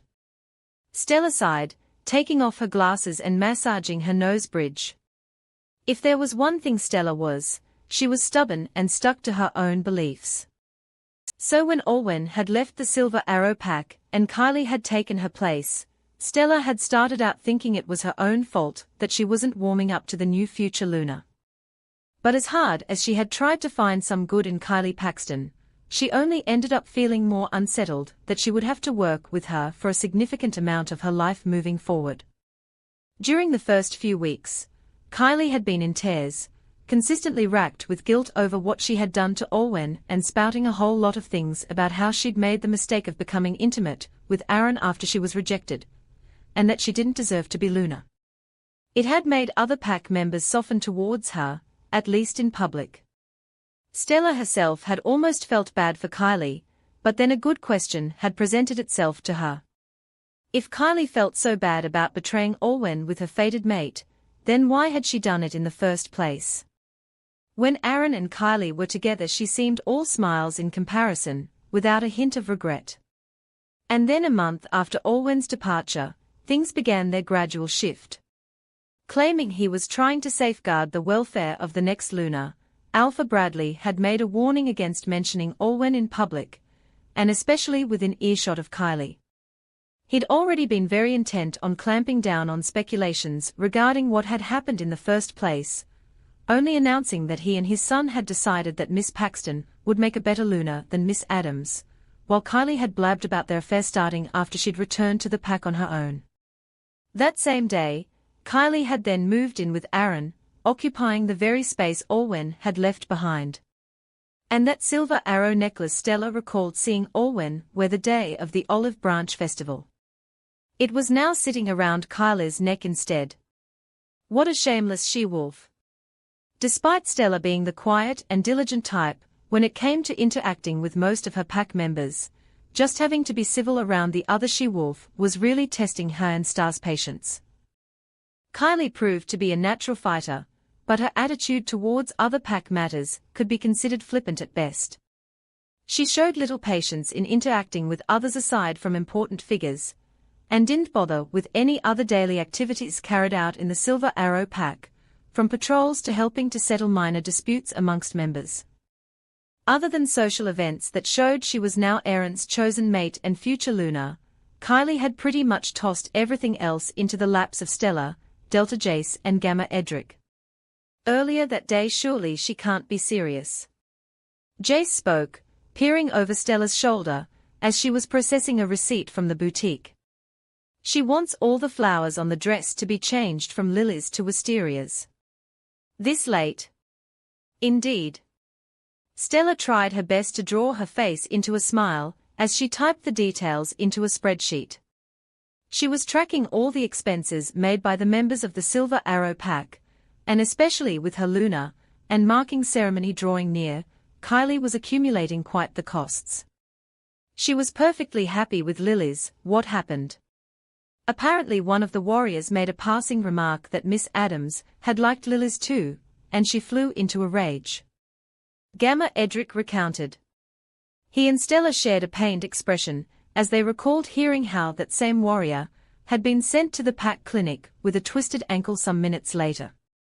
I wanted to trust the judgment of Alpha Bradley, but while Kylie is a strong she-wolf, she's also dangerous if she would turn on one of her own subordinates. Jace muttered, keeping his voice low as they sat together in the conference room. I never realized how volatile she was. Maybe the guilt is eating away at her. Edric responded with a shrug. The only reasons why a lot of the pack accept her as Luna is because Alpha Bradley and Aaron seem fine with it, and because she's a stronger she-wolf than Miss Adams. Though that second part could be because of fear rather than respect. The pack had been bursting with questions after the incident, even after Alpha Bradley had threatened them with punishment just for mentioning Olwen by name. And with several incidents caused by their new future Luna circulating, Stella could still hear whispers of speculation and hearsay. Maybe it's for the better that Kylie becomes Luna. Olwen could never be stronger than her. Kylie isn't just strong though, she's scary. My daughter saw her injure a warrior just for saying the wrong thing, and she came to me crying. The moon goddess put Olwen and Aaron together, not Kylie. Olwen should be our Luna. Olwen didn't even fight to stay in the pack and just left. We can't have such a disloyal she-wolf as our Luna. Well, would you want to stay in a pack where your fated has replaced you with another? Maybe it's better to just leave it to the Alpha. If he thinks Kylie would make a better Luna, we can't do anything. Besides, maybe the rejection from Kylie's mate was meant to be so that she could come back to the Silver Arrow pack. Just hearing all those whispers that implied that Olwen somehow had that chain of events coming for her made Stella clench her fist as she sat on her brother's bed. I miss her too, sis. Kale said, recognizing the frustration on Stella's face. I didn't know her that well, but she was one of the few people in the pack that didn't treat me like an outsider for doing what I do. If anyone was most affected by Olwen leaving the most, it was Stella and her family. Stella hadn't interacted with her a lot before she started her Luna training, but the kind-hearted she-wolf had endeared herself to her future beater in the span of a few days. She'd expressed her humility and willingness to learn everything there was to being a good Luna, and took on any task she was given. Stella had decided then and there that regardless of how much catching up Olwen had to do, she had her full support. So even though it had been months since she was pushed out of the pack, Stella wished she was here. She'd tried calling, but they never went through. She hoped Olwen was okay, surviving as a rogue at goddess knows where. Beta Caden and Sylvie were also arguing a lot more. Sylvie had come to see Olwen as her daughter when Stella befriended her, and she was just as, if not more infuriated than Stella that Beta Caden wasn't questioning Alpha Bradley's decision to force Olwen into exile. Sylvie had always believed in the idea of loyalty thanks to the story of how the Silver Arrow pack came to be, and unlike some other people, rightfully saw how the Alpha and his son had spat on it. But Beta Caden refused to hear any of it, repeating the Alpha's warning that his wife would be punished if anyone heard her disagreements. Stella herself had asked her father about it a few days after the Olive Branch Festival, and despite being sympathetic towards Olwen, his reply said all she needed to know. Alpha Bradley knows what he's doing. There's nothing more to discuss. Safe to say, Beta Caden was sleeping in his office a lot more. The next day, Stella was busy consolidating the inventories of each facility in the pack as a muffled, but angry voice came from next door. Well, I don't think it makes the room brighter, and besides, I'm the Luna now. Get rid of it. The shouting was thereby followed by a slap and shocked cry, and Stella immediately hurried to the Luna's office to find Kylie standing over her attendant. Didn't Alpha Bradley warn not to mention her? You're lucky I haven't thrown you into the dungeons. Luna Kylie. Stella put herself between the future Luna and the Omega, still clutching the right side of her face on the floor. Please calm down, I'm sure it was just a simple mistake. A mistake? Kylie was absolutely livid at the suggestion. I wanted to throw out that hideous potted plant, and this useless thing. She jabbed a finger at her trembling attendant. Told me that my mate bought it for Miss Adams. Your mate. Star growled within Stella's mind. The nerve, after you came between Aaron and Olwen. Stella knew better than to pick a fight with Kylie in the open, so she inhaled softly in an attempt to calm herself down before speaking. Please, allow me to bring her out of your sight then, Luna. It could help.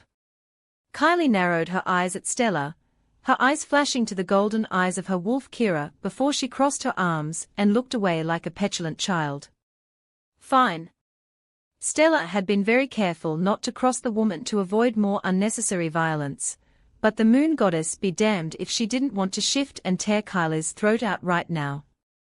Dipping her head to the future Luna, Stella quickly brought the young attendant to her feet and took her out of the Luna's office and to the sick bay, fetching something for the swelling red mark on her cheek. Are you okay? I guess. The poor Omega, her name was Jessie, was still shaking, her eyes wide with fear. As Stella placed an ice pack on her cheek to reduce swelling, her gaze darkened and she mind-linked Aaron. Aaron, I need to speak with you alone. Now? Kylie physically assaulted her own attendant about 10 minutes ago. Stella said, fighting to keep her voice steady as she faced Aaron. Over a plant. I see. Aaron said, already looking uncomfortable. Is Jessie okay? I treated her swelling and had her sent back home for the rest of the day. You should have a good talk with your mate and ask her to calm her temper. The man nodded. Okay, I'll talk to her. Thanks for telling me about this. As Aaron turned to leave, Stella swelled and forced herself to speak, her voice laced with indignation. Are you sure you made the right choice? Choosing to make Kylie your Luna over Olwen. Why are you asking me this now? Aaron didn't turn back around to meet her gaze, though his hand lowered from the doorknob. I followed Olwen's advice to give Kylie a chance, but I'm concerned, Aaron. Other than in combat, Kylie has never paid attention to any other aspects of being the Luna, and she's turned on members of her own pack more than once just because they make a small mistake. I'm aware of that, but that's just how Kylie is. Aaron replied after a while. She'll become more involved in pack matters once the Luna ceremony passes, and we officially mark each other. She's just on edge given how she got in this position in the first place. Stella cut in, narrowing her eyes. Stella, I know you and Olwen were friends. And you were supposed to be her fated mate. Stella saw Aaron flinch slightly at this. Are you and Alpha Bradley really that serious about Kylie becoming the Luna of the Silver Arrow pack? Yes. It's for the better. Is it? So you're going to tell me that a prideful, unhinged she-wolf is a better Luna than a humble, kind one just because she was naturally born a beater? Don't talk about my mate like that. Aaron finally turned back to face her, his eyes steely. I admit that Olwen was shortchanged, but even if I were to speak with my father, we have no idea where she is. You are going to be my beater, Stella, and while I appreciate your concern, I am in love with Kylie. She will be Luna. The future Alpha is useless. Star huffed, pacing back and forth in Stella's mind. How could he throw away his mate bond for a she-wolf like that? How are Alpha Bradley and your dad okay with her? Star, calm down. If Aaron isn't going to listen to me, his dad certainly isn't. Stella had managed to save the potted bromeliad from being unfairly disposed of by Kylie, and was now packing it into her car. Olwen had cared for it while she was still here, and now she would. If only I had Olwen's bravery. She's never been outside of the pack before, and she got herself exiled regardless, by choosing not to go quietly. Stella had been entertaining the notion of running away from the Silver Arrow pack herself, just to make sure her friend was all right, but she knew the beater's daughter deserting the pack grounds would raise alarm bells. Besides, she had too many things tying her to this place, her responsibilities, her family. It was then Stella realized she'd left a file behind in her office, and went back up to get it. We are pushing ahead with the ceremonies. It's been months since Olwen has left us, and I highly doubt she's in any good shape out in the wilds. Stella paused upon hearing voices from Alpha Bradley's office. Seeing no one else in the corridor, she moved back to train her senses on the voices coming from behind the door. Of course I want the ceremonies to go on as planned, but there have been incidents recently, came Aaron's voice. And if Stella is the one bringing them up, then that's none of our concern. Alpha Bradley responded. Stella is compromised since she was close friends with Olwen before. See to it that she comes around to her new Luna. You have the authority to command it of her, do you not? But word of Kylie being unfit for the role of Luna is already circulating amongst the pack. It might be better to postpone the Luna ceremony until these doubts die down. We are having the Luna ceremony on the same day as your Alpha and marking ceremonies. Alpha Bradley interrupted firmly. If we delay it, the packs will only talk more. But you don't want the past 2 years with Kylie to be wasted because you're getting cold feet, do you? I suppose not. Good. If you want to be a capable Alpha, you must be firm. Understood. Stella leaned her head away from the door and quickly headed back to her office to retrieve her file, her heart pounding. But as she drove back to her home, her mind went over what she'd heard and she frowned. The past 2 years. She immediately headed back to Cale's room once the main door was closed. Betrayal was with a patrol today, and Sylvie was watching television with a stormy expression on her face. No knocking this time. Cale frowned curiously as his sister barged through the door. Cale, can you check something for me? Chapter 8 Dominoes. A lovely morning in the Silver Arrow pack was very quickly broken by the sound of everyone's phones chiming one after the other. And then, like the metaphorical floodgates opening, voices began to stream in through the pack mind link, reactions ranging from shock, denial, disgust and outrage. What the fuck is this? How could Aaron and Kylie do such a thing? It has to be fake, right? It all makes sense now, they lied to us. Look at how long they talked, they were so cruel. Alpha Bradley surely couldn't have allowed this. How could such sickening wolves lead the Silver Arrow pack? As Alpha Bradley read the string of emails that had been sent to everyone in the pack, his face grew redder and redder, until at last he tore out of his home. Dear Kylie, is Oliver treating you well in the Snow Fang pack? I can't help but be jealous, even though I have Olwen to worry about now. I miss you, baby doll. Aaron, dear Aaron, you know that you're the only one on my mind. Oliver could never measure up to you. Think about my proposal and get back to me, okay? Kisses. Kylie, dear Kylie, I've decided to agree to your suggestion. If you reject Oliver and return to the Silver Arrow pack, I'll end things with Olwen and make you my chosen mate and Luna instead. I know my father will cover for me since Olwen is only an Omega. Love, Aaron. Hi Aaron. I'm on the way back to the Silver Arrow pack. I fulfilled my end of the deal and rejected Oliver. I'll tell everyone that Oliver rejected me so that Olwen doesn't suspect a thing. Now you keep your promise. Kylie. Those were just 3 emails in a whole chain, some messages more explicit than the rest. Ignoring the shouts and protests of Beta Caden and Sylvie, Alpha Bradley broke down their door, hauled Cale from his bed, and dragged him right out into the center of the pack. Everyone else hurried out at the sight of the commotion, stunned and dazed. Why did you send such lies? Alpha Bradley roared, holding the smaller man up by his collar. Cale breathed shakily, but despite being lifted several inches off the ground by his Alpha, he had a look of fearful defiance on his face. They are not lies, sir. I found them on Aaron's computer. Cut the crap. Alpha Bradley tossed the younger male to the ground, scattered gasps coming up from the onlookers. If you don't tell me the truth, you'll be beaten and thrown into the dungeons. I am telling the truth. Growling, Alpha Bradley shifted into his wolf, prompting Cale to do the same to defend himself.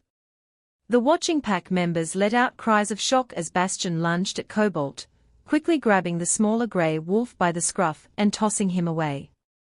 Alpha, stop! A group of shifted wolves tore through the crowd and dragged Bastion off of Cobalt, the former still snapping his jaws angrily.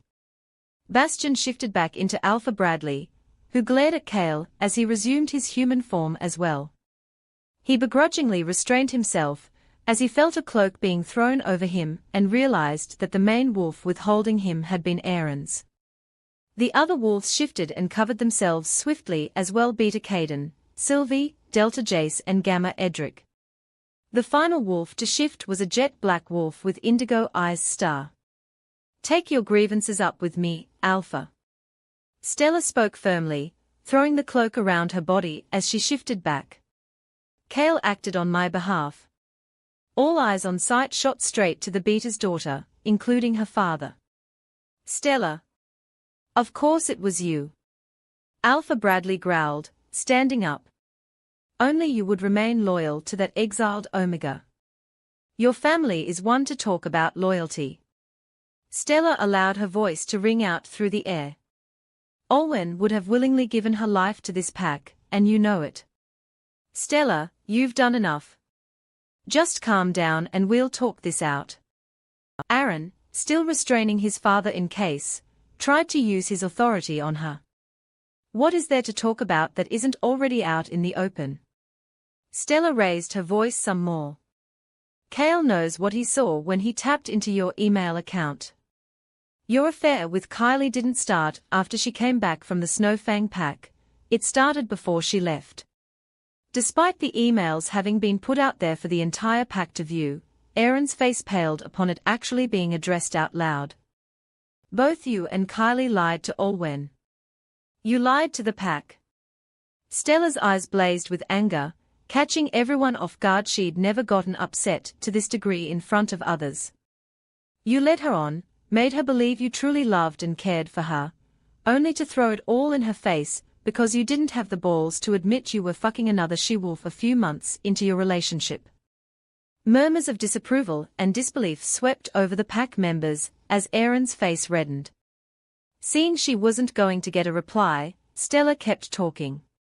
You sustained your relationship with Kylie all while she was in the Snowfang pack with her mate, and then you made a deal that you would replace Olwen with her if she came back to the Silver Arrow pack.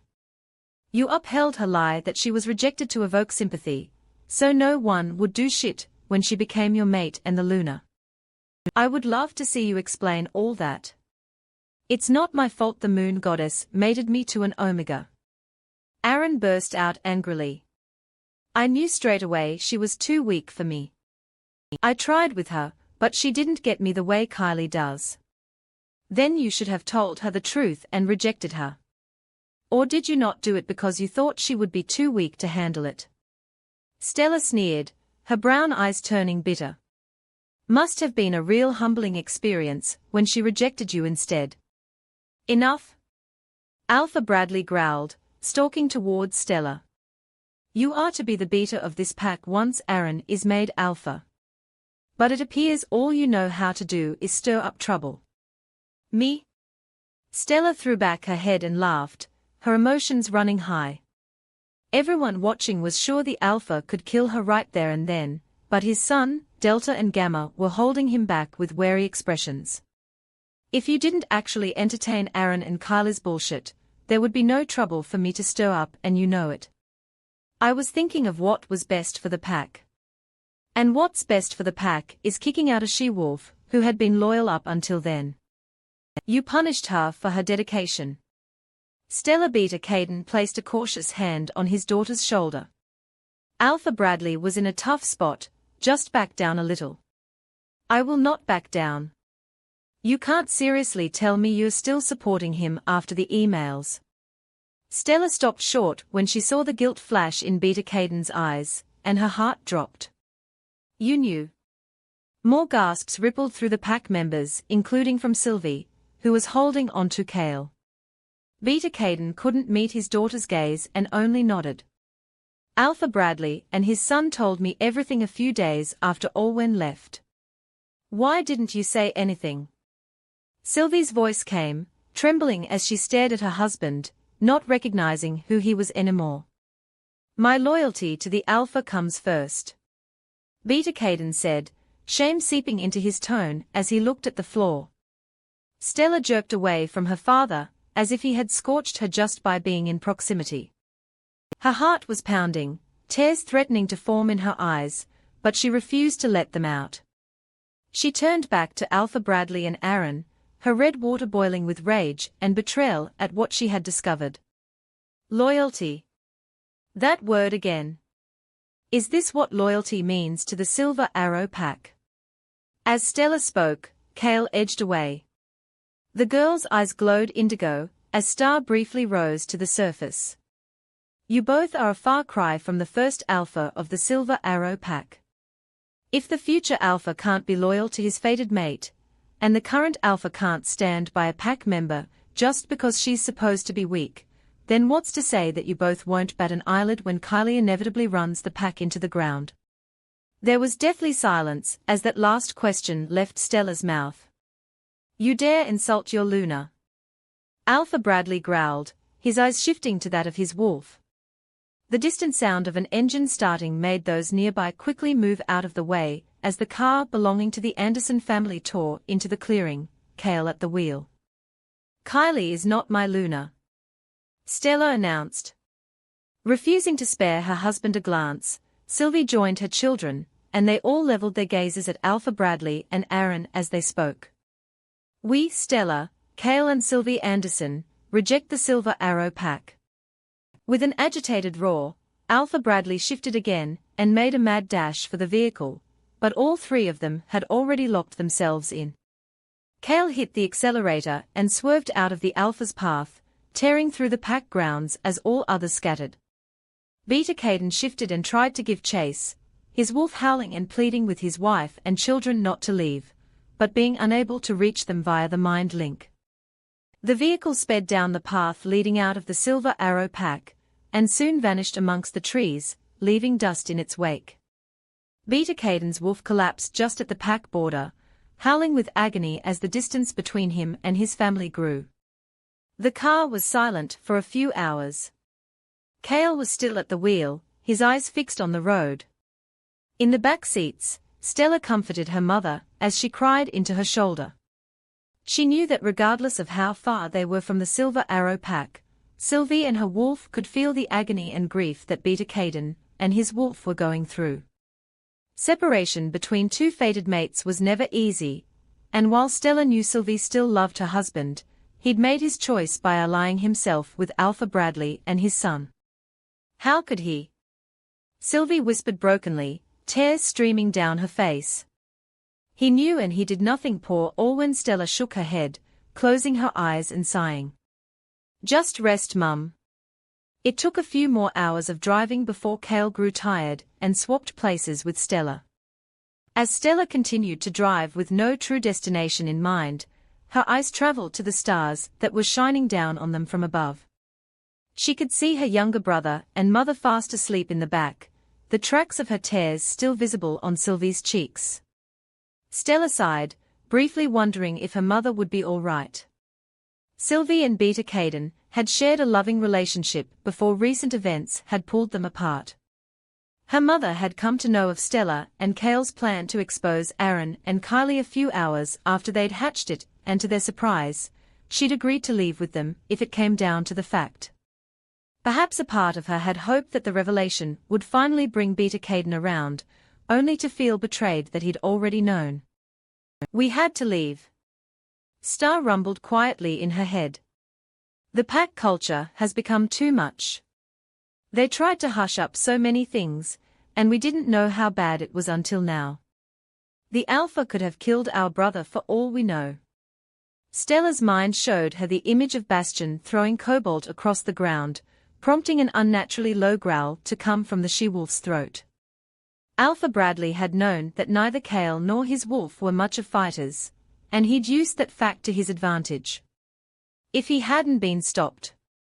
She tightened her grip on the steering wheel, trying to restrain herself from shifting just from the anger and protectiveness that stirred in her gut. She and her brother and mother were packless now, just like Olwen was. The difference was that at least she, Kale and Sylvie had each other. Olwen had been alone. Stella wondered if she could ever find out where her friend had gone off to.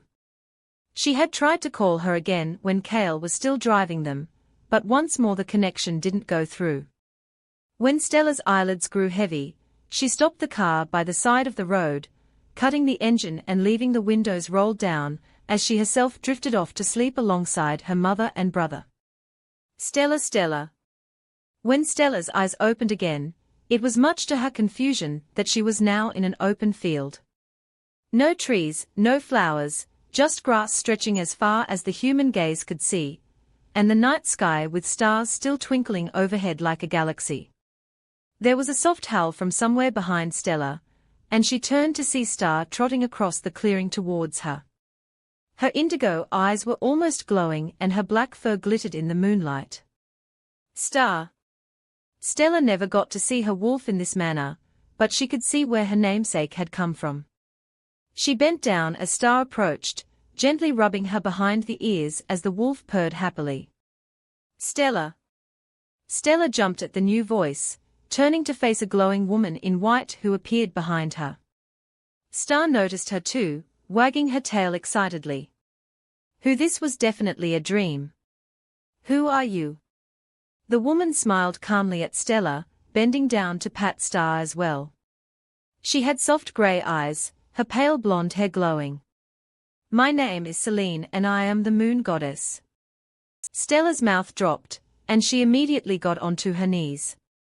The moon goddess. Why are you here?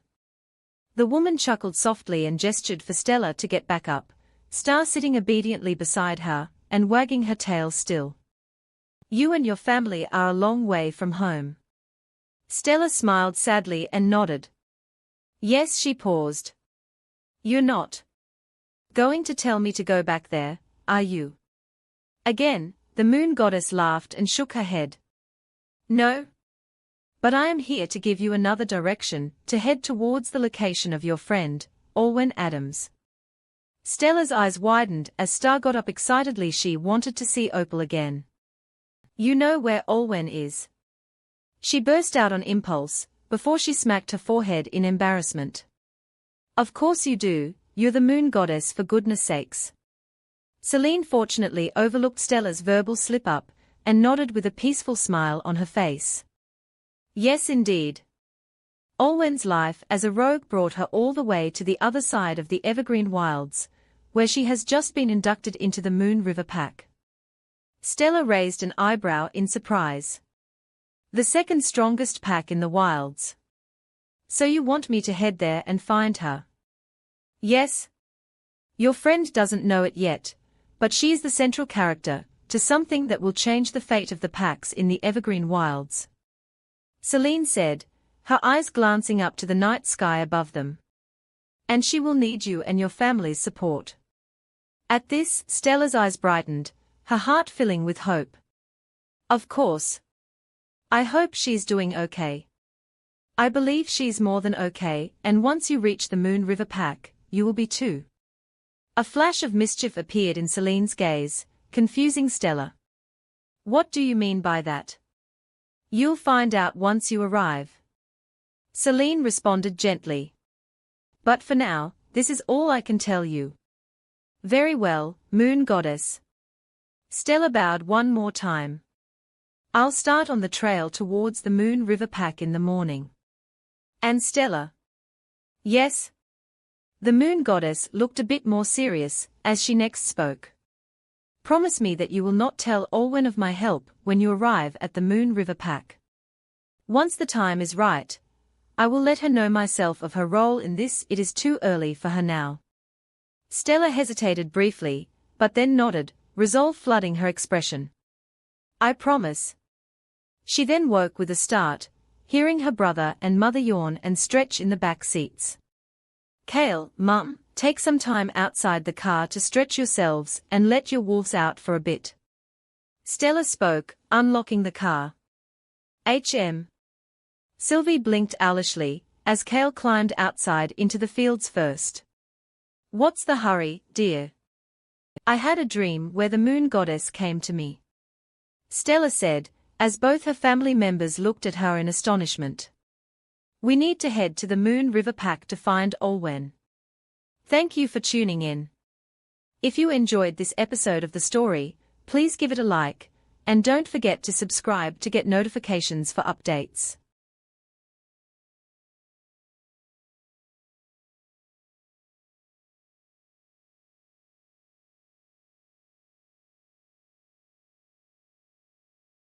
Olwen, once the rising star of the Silver Arrow Pack, was pushed into the abyss by betrayal and deception.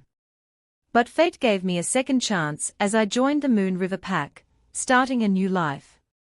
Welcome to the Alpha's Love channel. If you enjoy this story, don't forget to subscribe and give it a thumbs up.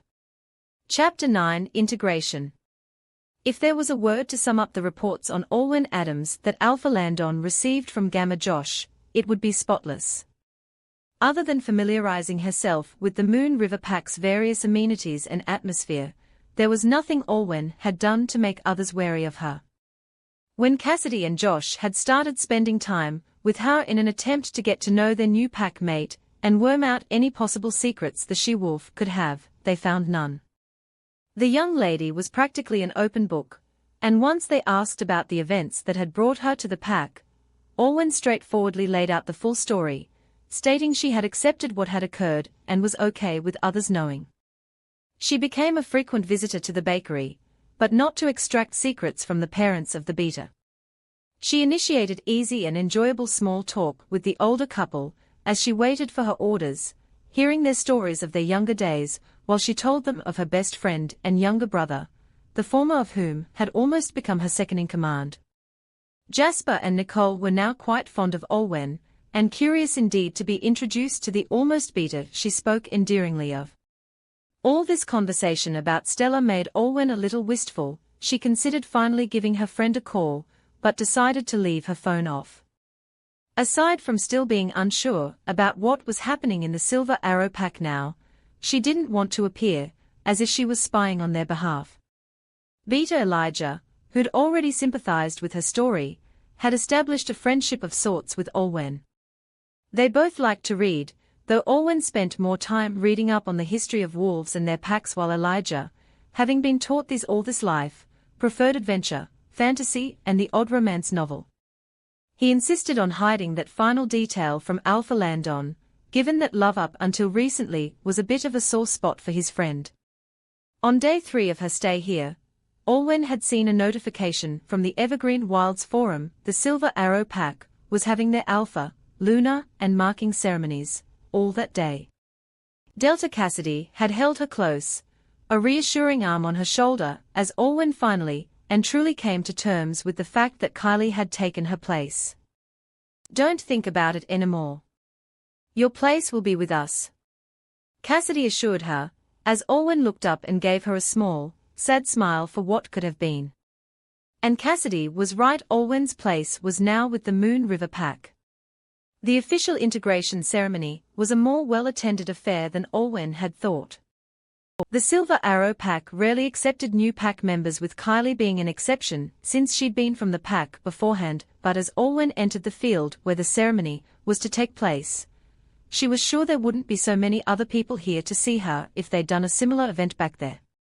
Wearing a simple sky blue dress and with her hair tied into a ponytail, Olwen was taken aback by the cheers and applause that went up from the other attendees as she approached. As she walked down past the rows of benches that had been put out, she recognized many whom she'd talked to since getting to the Moon River Pack, wolves who'd started out wary of her, but were now excited to have her as a fellow pack member.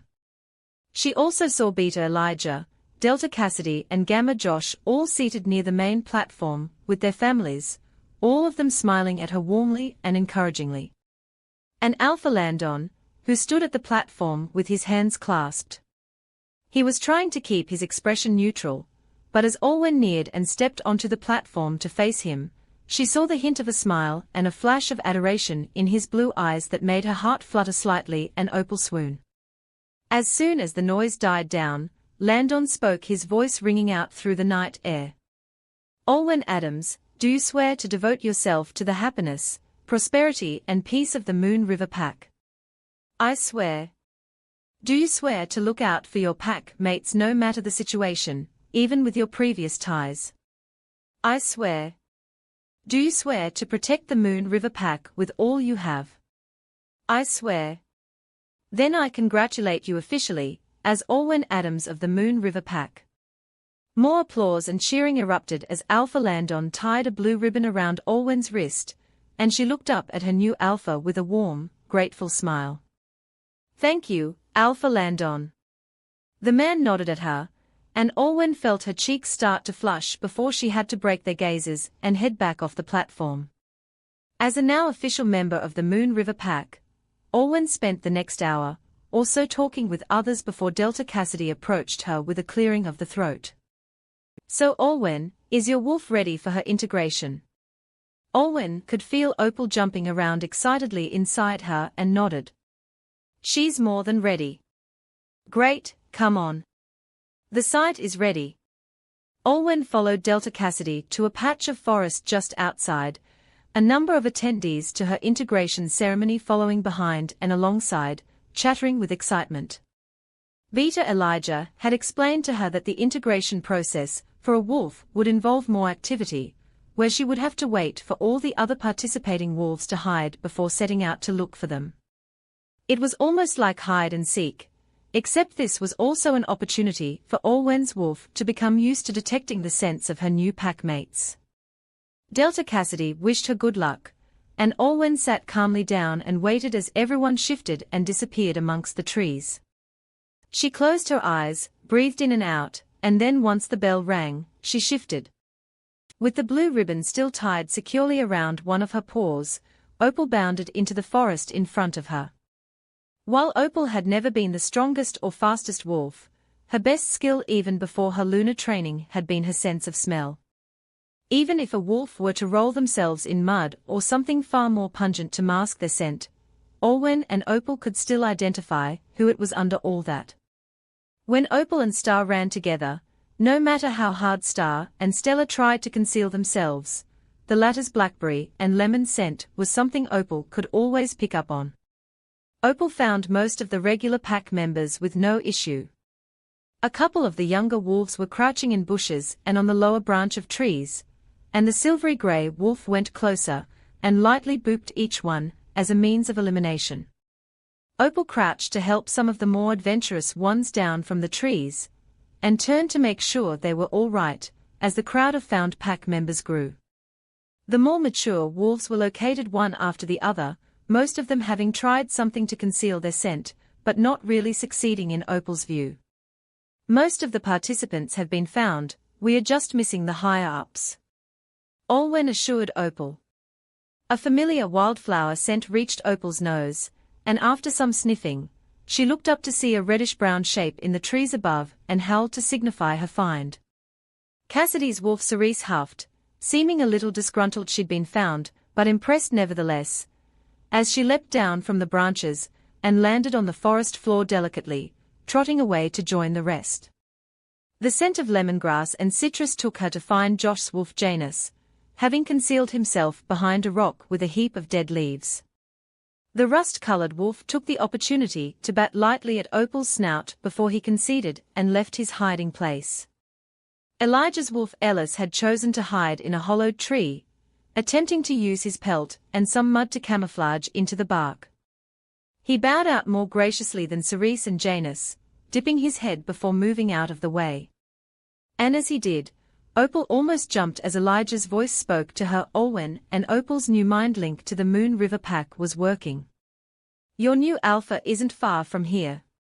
Were wolves allowed to give up hints like that? No matter, that familiar scent had permeated her nose long before he had spoken to her. Opal stalked further along a lake, following the forest scent. It was near but muted at the same time, and led her to a patch of lily pads on the water's surface. The she-wolf narrowed her eyes, bending her head closer to see the slightest hint of a nose behind one of the flowers. There was a loud splash as the sand-colored shape emerged from beneath the plants, and even when she'd known he was there, Opal took a few steps back in surprise. She could only stay put as Lark heaved himself out from the lake and shook his fur, some of the water splashing onto Opal's pelt. Instinctively, the silvery grey wolf lunged at Lark, and despite him being much bigger than her, he was knocked onto his back far too easily. Perhaps he was either caught off guard or let himself be knocked over. Opal snorted into his face and lightly shook her pelt, flicking the water droplets back onto him in retaliation. Once that little moment of victory was over, however, Olwen realized how close they were to Lark. Even when she wasn't in complete control, she could feel her heart pounding as she stared into Lark's yellow eyes. She could feel his breath on her muzzle and that wonderful forest-wide scent engulfing her, and it almost made her dizzy. And then Lark leaned up and licked Opal's nose, surprising them both. Olwen regained a bit more control of Opal to pull back, feeling shock and affection bubble up in her as Lark got to his own paws. Despite the sandy wolf letting out a soft whine, he didn't dare to look at her as he headed past, their pelts lightly brushing. The sight of Opal and Lark emerging from the trees prompted cheers of excitement and joy from the others, who had shifted back and fortunately not come close enough to witness the moment they'd just shared. That was impressive, Olwen. Beta Elijah grinned at her, averting his eyes like everyone else, as she swept a cloak over her bare body once she'd shifted back. Your wolf has quite the sharp sense of smell. And you have such a beautiful wolf too. One of the other pack members exclaimed. Olwen blushed at the praise and dipped her head. Thank you. Her name is Opal. As the people gathered around her, chattering happily and asking her all sorts of questions about her wolf, Olwen caught sight of Landon finishing getting himself redressed. He happened to glance her way, his blue eyes meeting her grey ones before he quickly turned away and left without looking back. Welcome to your first day of training, Olwen. I hope you are prepared. The morning after her integration ceremony, Delta Cassidy indeed kept her promise to Olwen and summoned her to the training center via MindLink. Olwen was already prepared in sporty attire and fitted with headgear and gloves, curious and anticipating what Cassidy would do for their first session. She'd been using the training facilities since she was allowed in this pack, but all she could do was practice how Beta Caden had once trained her to fight. So, you know the drill. Show me some of what you already know, so I know what to teach you next. Delta Cassidy motioned to a dummy that was in the center of the room. Take your time to get ready. Trying not to feel self-conscious from Cassidy's eyes on her, Olwen went over what she knew, delivering a series of punches and kicks to the dummy. Cassidy observed her for a few minutes before nodding and approaching the dummy. You can stop now. Not bad, but it seems you're relying a lot on attacks and force. If someone were to sneak up on you, you'd be wide open. Olwen rubbed the back of her neck. Really? Yep. It's not your fault though. I think it's a fighting style that your former pack has stubbornly adhered to for decades. Cassidy shrugged. If you were a big-sized alpha or beta perhaps it would work, but such a form wouldn't favor an omega. Olwen's face fell for a moment. Oh? So here's what I'll have you focus on. You need to figure out how to use your unique traits as an omega to your advantage. Olwen's eyes flickered back up to her with interest. Advantage. Whenever the subject of omegas came up back in the Silver Arrow pack, the term was synonymous with subservience, someone that was like a glass figure, precious and beautiful, but also easy to break. There was no way an omega would be capable of getting an edge over another wolf in a fight, but after she'd started her lunar training, Olwen had hoped to break through that stereotype. There is always a lurking assumption about omegas, that they are these pretty little dainty things that always need protecting. Cassidy stated, stepping around the dummy and approaching Olwen. But this is a good thing. They'll underestimate you and let their guard down. And that's when you can catch them off guard. How? Well, first things first, why don't you pretend to be an enemy wolf and try to attack me? Olwen shrugged, lunging at Cassidy and attempting to swing her fist into the woman's jaw. At last minute, the woman ducked out of her path, moving past her and pulling her down by her foot as she did, causing Olwen to fall face first on the mat with a muffled grunt of surprise. Omegas are usually smaller in size, which means they are lighter on their feet, Cassidy explained, helping Olwen up with an amused grin on her face. As long as you're quicker than the opponent, it doesn't matter how big or strong they are. She stepped back, getting into a fighting stance. Now, I'm going to pretend to attack you, and you're going to have to try to dodge. Olwen nodded, and as Cassidy purposely came at her in slow motion, she tried to mimic what she'd seen the woman do earlier, and turned to one side to avoid her fist. Not bad, you got some of it down. But you need to angle your feet in the correct way so that when the time really comes, you can pivot faster. Olwen listened and allowed Cassidy to adjust her into the correct stance. They practiced that same, seemingly simple maneuver again and again, until Olwen was absolutely sure that she had it down. When Cassidy moved at full speed, Olwen felt her fist just miss her face as she dodged it. You're quite the fast learner, the Delta remarked with an impressed look in her eyes.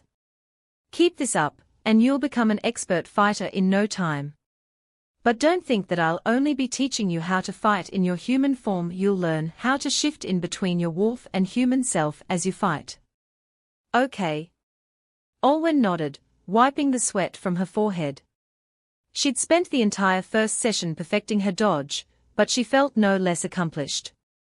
She briefly wondered how the Silver Arrow pack was still the strongest pack in the Evergreen Wilds, especially if all warriors in the Moon River pack were being trained by someone like Delta Cassidy. She then recalled that while the packs had endured the rogue attacks those years ago, it had been ages since the last truly physical conflict had emerged between the top two packs.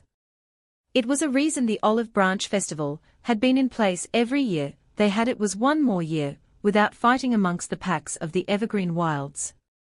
Would there come a day that Olwen would have to fight for her new pack up against her old one? No matter who it was, she swore to herself that she would be ready by then to take them on. Chapter 10 Attraction. After cooling down and taking a shower, Olwen was eating in her new home. She'd been moved in here after her integration ceremony, and was still in the process of decorating her space. As she finished, Gamma Josh spoke to her through the mind link. Go to the Alpha's parents' house once you're free. They requested to see you. Wearing a grey polo t-shirt and jeans, Olwen left her home and cycled to where Landon's parents stayed.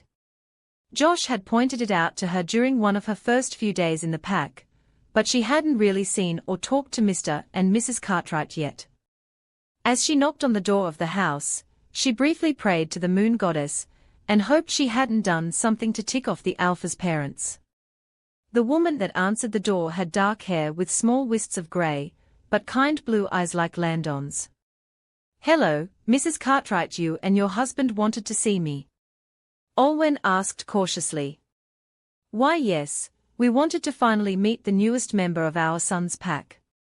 Landon's mother smiled and stepped aside to allow Olwen to enter the house. I'm not sure why, but my son wasn't too keen on us meeting with you so quickly during your first week here. Despite her words, Olwen caught the teasing glint in the older woman's eye and felt the red water rush to her face. Even if Landon hadn't said it out loud, his parents probably saw right through him. I see. Well, it's nice to meet you finally, Mrs. Cartwright. I'm Olwen. Wonderful to meet you, Olwen. And please, no need to be so formal with us. I am Holly, and my husband, whom will be down shortly, is Wendell. Olwen shook Holly's hand, surprised by the firmness in it. But then again, what did she expect from an Alpha's mother? Ah, Miss Olwen, you're here. Landon had definitely inherited his father's dirty blonde hair, as the older man approached and shook Olwen's hand as well. It's a pleasure to welcome you. I heard about what happened to you in your previous pack, and I apologize on behalf of all Alphas. Alpha Bradley is as prideful as he is stubborn. Surprise flickered through Olwen's eyes. I see. She'd seen how Alpha Bradley had interacted with the other leaders at the function, and everyone looked polite. On the surface, at least, because no one wanted to offend the alpha of the strongest pack in the forest. "Well, come in, we must talk." Holly spoke with a warm smile. Olwen had a strangely comfortable conversation with Wendell and Holly for the next half an hour, considering who they were. They didn't address how she ended up at the Moon River Pack, instead sharing random anecdotes about recent events. The two older adults were keen to hear about Olwen's experiences in her new environment and how she'd found her integration ceremony, of which Olwen carefully avoided mentioning anything about the little moment Opal and Lark had. Before Olwen was about to leave, however, Holly passed her a plastic-wrapped box. "Oh yes, we were hoping you could help us pass this to our son. He should be in his office about now." "Ah, sure." Olwen managed, glancing down to find that she had been handed a box of tea. She'd seen a mug of chamomile sitting at Landon's desk the first and last time she'd been to his office, so that made sense. The two nodded brightly, knowing all too well what they were doing. "Thank you, Olwen. We'll see you around," Wendell said with a grateful smile before they closed their door and Olwen left, clutching the box. Cycling up to the building, Olwen located Alpha Landon's office fairly easily. Passing by the main rooms and down the corridor, she relaxed upon receiving his forest after rain scent, only to tense up again, as the sweet smell of vanilla and honey reached her too. She'd smelt it before, in fact a few days ago, during the integration activity with Opal. It had belonged to a small cream-colored wolf she'd found crouching amongst some bushes. It was a pleasant scent, but right now it made something inside of her curl. She knocked on Alpha Landon's door. "Come in," came his voice. Olwen opened the door wide, seeing a young woman with platinum blonde curls and green eyes getting up from the chair opposite Landon's desk. The Alpha himself was attempting a neutral expression, but Olwen could recognize the surprise and yet relief in his face the moment he laid eyes on her. As for the young woman, her eyes reflected dismay and some amount of irritation. "Your parents wanted to pass you this," Olwen said, trying to ignore the envious feeling gnawing at her stomach as she held up the box of chamomile tea. Landon stood up, heading towards her just to accept the box. "Oh, well, I'll have to thank them later. But thank you for bringing it over, Olwen. Could you stay for a while more? There's something I'd like to talk to you about." He lightly pushed across another box of chocolates to the blonde woman. It appeared to be some kind of present, wrapped neatly with a bow. "Elise, for the final time, I'm not interested in your gifts. Please go and save it for someone else. And if you keep coming back here again, I'm going to have to ask Beta Elijah to ban you from this building." Elise opened her mouth to say something, but as her eyes met with Olwen's she closed it. She nodded to Landon, looking a bit more embarrassed before she retrieved her chocolates and left, closing the office door behind her. "Who was that?" Olwen asked Landon curiously, as she turned back to the desk.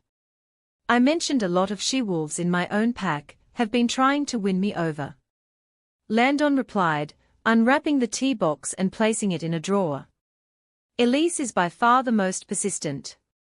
I'm grateful my parents sent you here. I was prepared to have her escorted away." That name definitely rang a bell. Olwen felt Opal growling a little and hushed her. "I take it you said you needed to talk to me, as a way to get Elise to leave." "Oh, not really. It did help to get her to leave, but I did actually want to talk to you," Landon assured her, beckoning her to sit down. "Oh? What did you want to address?" Olwen's mind flashed back to the small interaction between their wolves a few nights ago. "I hope your new residence is to your satisfaction," Landon spoke, fixing his eyes on her. "And that no one in the Moon River Pack has been giving you trouble." "Yes, my new place is perfectly fine. It's small, but manageable for one person like me," Olwen told him. "And ever since I came here, everyone has been at least civil or polite towards me, even though I'm not originally from your pack. Landon nodded, looking as if he was searching her eyes for any sign of discomfort before relaxing when he found none. That's good to hear. Can I ask how are you and your pack adjusting so well? I would have thought the rogue attacks a few years back would have made everyone wary of me even if I once was from another pack. Landon nodded thoughtfully, leaning back in his chair. The rogue attacks dealt quite the blow of our pack. We are lucky that we didn't lose more of our own. People are still very much weary, but I try not to let it cloud my judgment that every rogue outside of this pack is not to be trusted. That's why we have the increased security and monitoring in place if someone wants to stay in the pack. That's a surprisingly mature approach. Besides, a rogue saved my life once. Olwen looked up at Landon with surprise and interest. Really? Landon nodded. It was years earlier, when I was about 13 I think. I had just shifted and had gone on a run. I got carried away and went a bit further beyond the Moon River pack borders, and I found myself lost. Olwen quietly listened to the alpha tell his story, envisioning Lark wandering around in the trees helplessly. And then this stranger found me. I could tell from his scent he was a rogue, and as a newly shifted son of an alpha, I was scared. I thought he would kill me or try to kidnap me, but he didn't. He guided me back near the entrance of the Moon River pack, where my parents found me. They wanted to find and thank him after that, but we never really did find out who he was. Olwen nodded thoughtfully. Rogues were usually believed to be uncivilized wolves, those who had perhaps at some point belonged to a pack and had been cast out for committing a sin, or those who were born in the wild. Especially after the rogue attacks, where many of them congregated into a group of their own and tried to usurp the established evergreen packs, this belief only intensified. When Olwen had become a rogue herself, she'd never stayed around to interact with members of other packs, because she knew she wouldn't have been a welcome presence. Perhaps I'll never know whether he had motives or not that day when he found me lost in the forest, Landon said. But I'd like to believe he was one of the good ones. Aside from me, I hope. Olwen supplied in an attempt at a light-hearted joke. She didn't have the time to feel embarrassed as Landon chuckled a moment later. I guess you could say that. Landon paused before he spoke again. Are you comfortable spending time with just me like this? I know I said I would have extended the same offer to you even if I didn't have any interest in you, but... No, I'm all right. Olwen assured him. I was actually hoping I could get to know you better a little now that I'm part of the Moon River pack. It feels a bit strange that I don't know a lot about my new alpha yet, when my last alpha very nearly became my father-in-law. Liar, Opal teased in her head. You're more interested in him than you think you are, Olwen. Please don't. Olwen pushed Opal to the back of her mind for now, but deep down she knew she was right. Well, if you say so then ask me whatever you wish, Olwen. If I can answer it, I will. Landon calmly poured a kettle of chamomile tea for himself, the aroma filling the office. To begin with, why do you like drinking chamomile tea? Olwen settled on, inhaling the fragrance. Oh, it started after I began my alpha training, and after Rianne. A look of sadness passed through his eyes before he continued. I was in a bad place for a while. I felt the weight of my future responsibilities as alpha crashing down onto me, and I had convinced myself that without a mate I wouldn't be able to lead the pack. I started pushing too hard, overworking, punishing myself for not being good enough to keep my mate around. It got so bad, I finally got myself drunk one night and just collapsed in my office. Mine and Elijah's father, the then alpha and beta, found me out cold and had to carry me back home. It was humiliating for me since a number of pack members witnessed it all. Olwen couldn't help her astonished reaction. Given how put together Alpha Landon seemed, she couldn't imagine him in such a state, though she knew just as much that assuming a leadership role for one's pack was never a smooth sailing journey. When I woke up the next day, I felt worse than I ever had in my life. Landon recounted, his expression showing nothing but shame. I had to drag myself out of bed with a pounding headache and felt queasy the rest of the morning.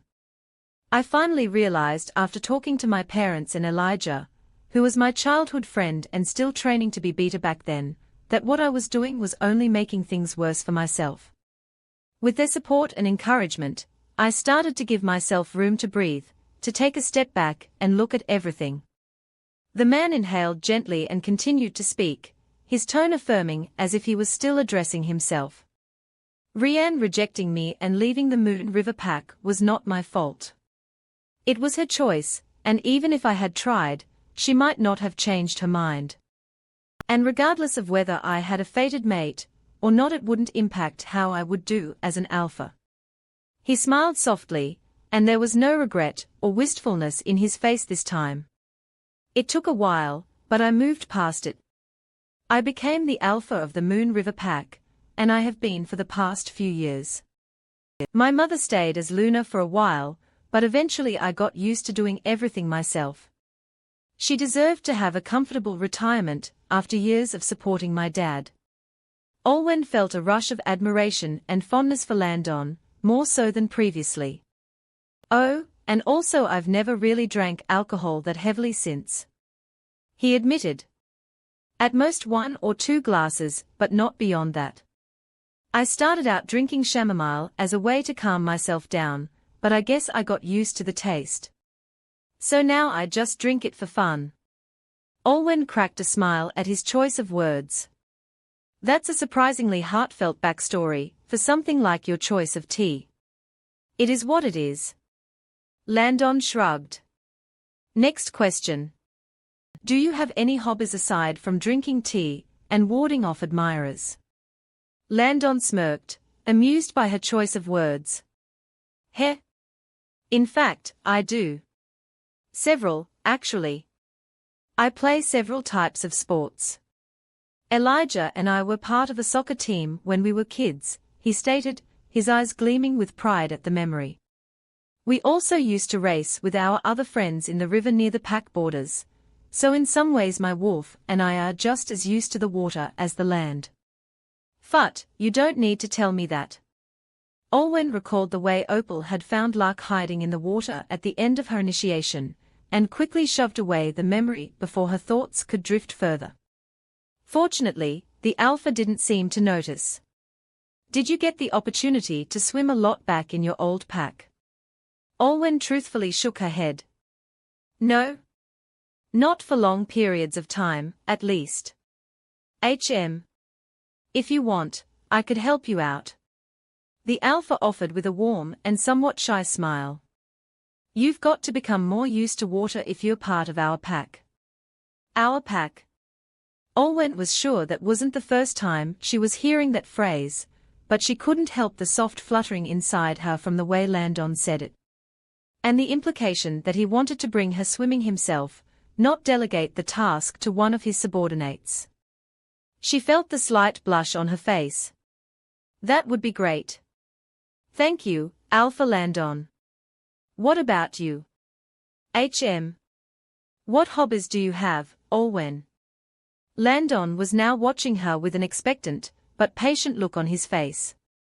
He was about a third taller than her, could come across as imposing to anyone at first glance, but sitting here in his office just talking to him like this made him a gentle giant. A capable yet warm alpha, who was genuinely interested in getting to know her. Even when Aaron had started courting her, she didn't remember him showing this much interest in her as a person. Gently folding her hands in her lap, Olwen smiled back warmly. Despite her wolf already getting eager from the clear attraction Landon had expressed for her, Olwen hushed her again. Perhaps Landon was better than Aaron or his father, but it was still too soon to rush into a relationship without knowing more about the alpha. Heck, she'd thought she knew Aaron before he started his affair with Kylie. Don't rush, and don't think about Aaron, she assured herself, as she began to share her hobbies with Landon. Maybe eventually, I can give someone else a chance. I just realized I gave Aaron and Landon rhyming names. It wasn't my intention, I swear XD. Chapter 11. Steadying. A few weeks later. I'm impressed it took you this long to come to the sick bay. Dr. Enzo remarked, wrapping a bandage around the now medicated gash on Olwen's shoulder. Most people who spar with Delta Cassidy for the first time end up far worse than this. Olwen winced as she felt the medicine settle into her wound with a slight stinging sensation as the bandage was fastened. I did train with the Silver Arrow Pax Beta for a few years. I came prepared. Maybe. The doctor nodded, finishing up before he stepped back. You might want to wait on that wound to heal before doing any training again though. It shouldn't take long since it's not a major injury, and your wolf should help speed up the process. Okay. Thanks, Dr. Enzo. Olwen hadn't met Dr. Enzo until a few days ago. He'd been away from the Moon River Pack attending medical school. But even though he was young, in fact slightly younger than her from what she remembered, he definitely had a good head on his shoulders. The first time Olwen had ever witnessed red water in person was when the first wolf in the Silver Arrow Pack was killed by a rogue.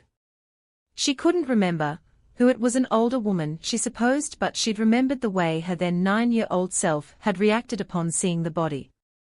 That sight had haunted her mind for days after, to the point where she refused to sleep alone and needed her parents to stay by her bedside.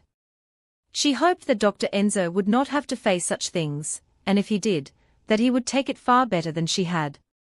Olwen walked back to her home this time round, greeting the members that called out to her as she did. It was a common sight now to see Olwen heading to the training center each morning at least 3 or 4 times a week, and emerge exhausted after a few hours-long session with Cassidy. She had progressed quickly under the Delta's guidance. After mastering dodging different forms of attacks, Cassidy had upped it further by showing her how to take down her attacker after evading them. There were many options that in the end were whittled down to 2: stay in human form, or shift into your wolf. Opal was more than happy to take control for a while and train with Cerise. Olwen and Opal had always cooperated on most fronts, but having to coordinate the pivotal moments to shift when facing an opponent on the field was a new challenge. It was exactly that shifting one moment too late that gave Olwen the injury she had just gotten treated, and Cassidy did warn her it would have been worse if it was an actual enemy. Aside from training in combat, Alpha Landon had actually followed through on his offer to take her swimming in the river near Pack borders. Sometime after their initial conversation in his office, he'd summoned her with the mind link. She didn't consider her time spent with him in this manner to be as rigorous as Cassidy's training, but Landon was still the alpha of Moon River Pack, consisting of wolves whom all had been accustomed to water and swimming from a young age. That, and Olwen had to admit to herself that she wanted to impress Landon. The two of them knew very well there was something between them, and in her case, Olwen had to rein Opal in somewhat to prevent her from becoming too eager. And by the moon goddess, did it get more difficult each time. Being in proximity with Alpha Landon, whether just staring at him up close, or a slight contact of skin or fur, made her flustered. When she'd first met him a year ago, she'd already noted he was quite handsome, except back then she'd not pursued it further than that fleeting thought due to her mate bond, and what she'd thought was her perfect, loving relationship with Aaron. Now, it was like Olwen had forgotten what Aaron's scent was like.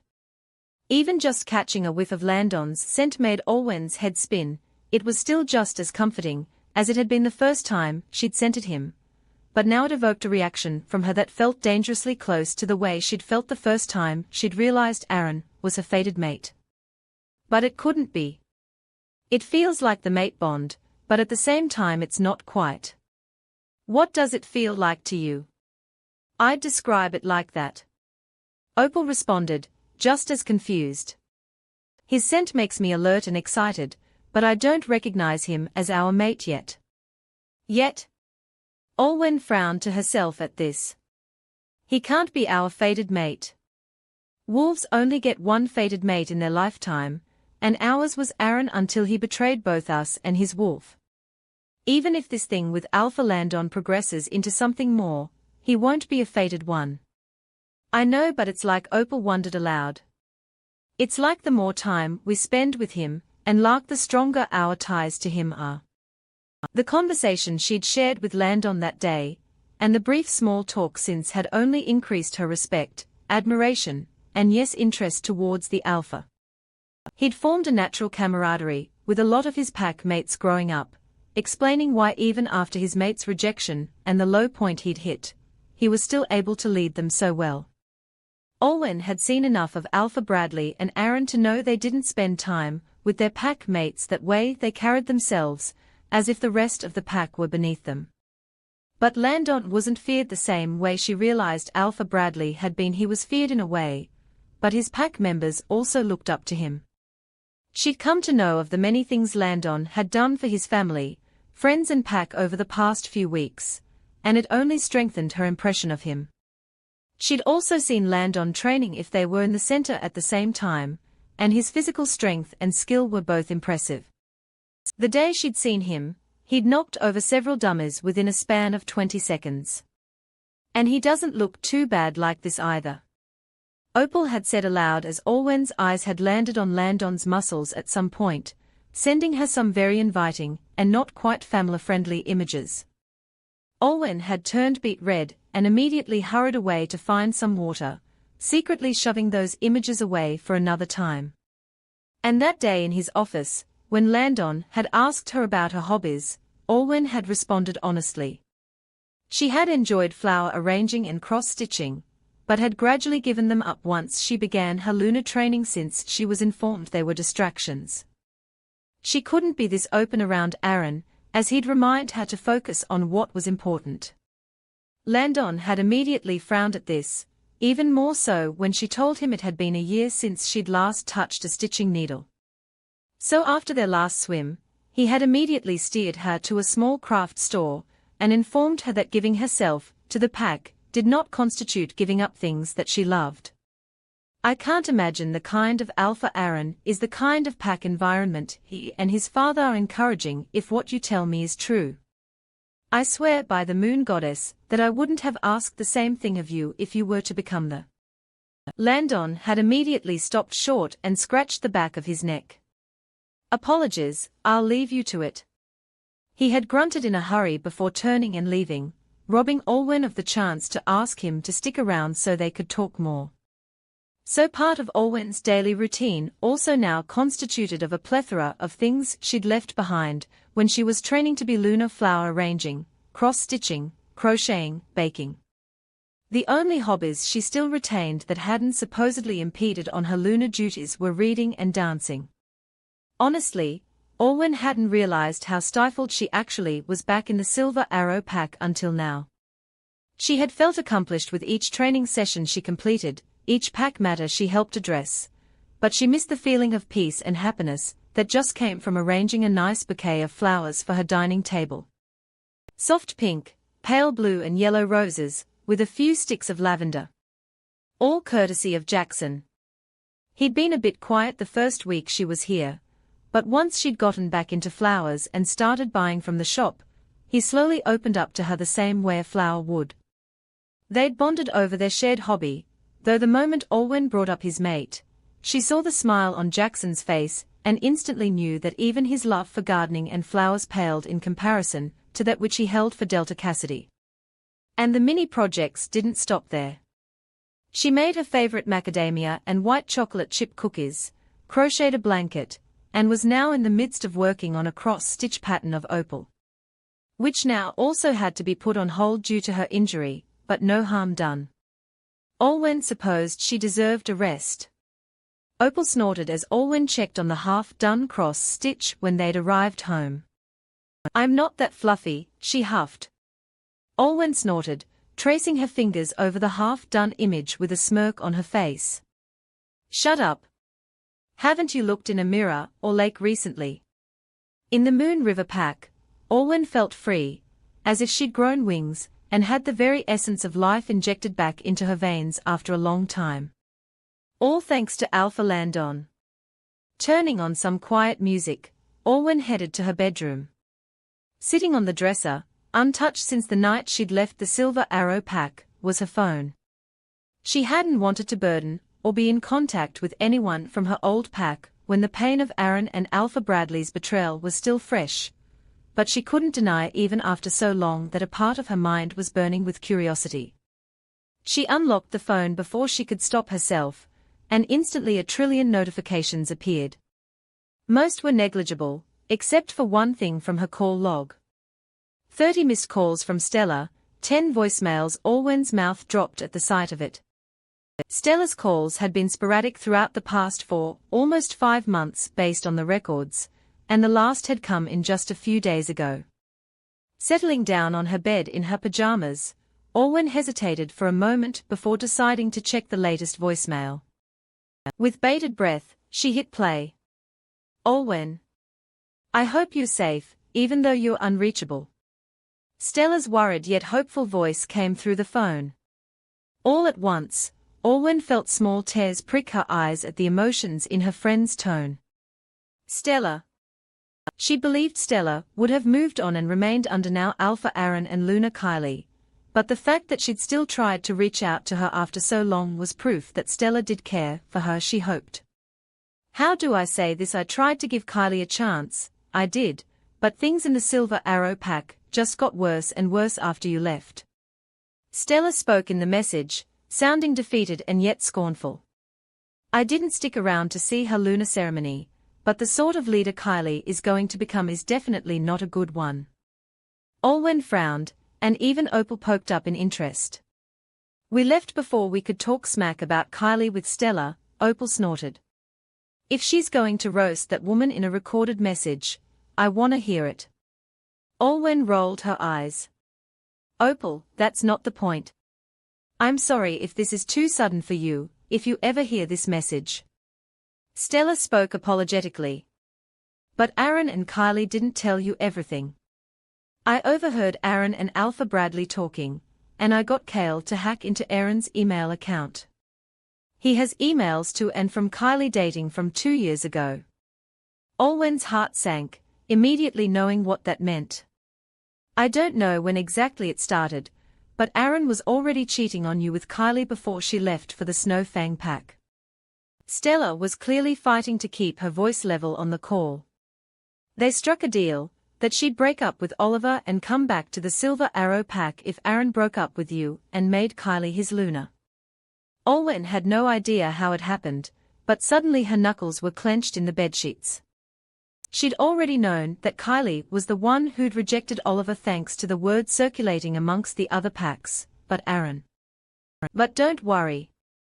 You got the ball rolling when you chose to exile yourself, and let's just say I helped tip over the next domino. Long story short, everyone in the pack knows what Aaron and Kylie did. And I left the Silver Arrow pack too, with my brother and mother.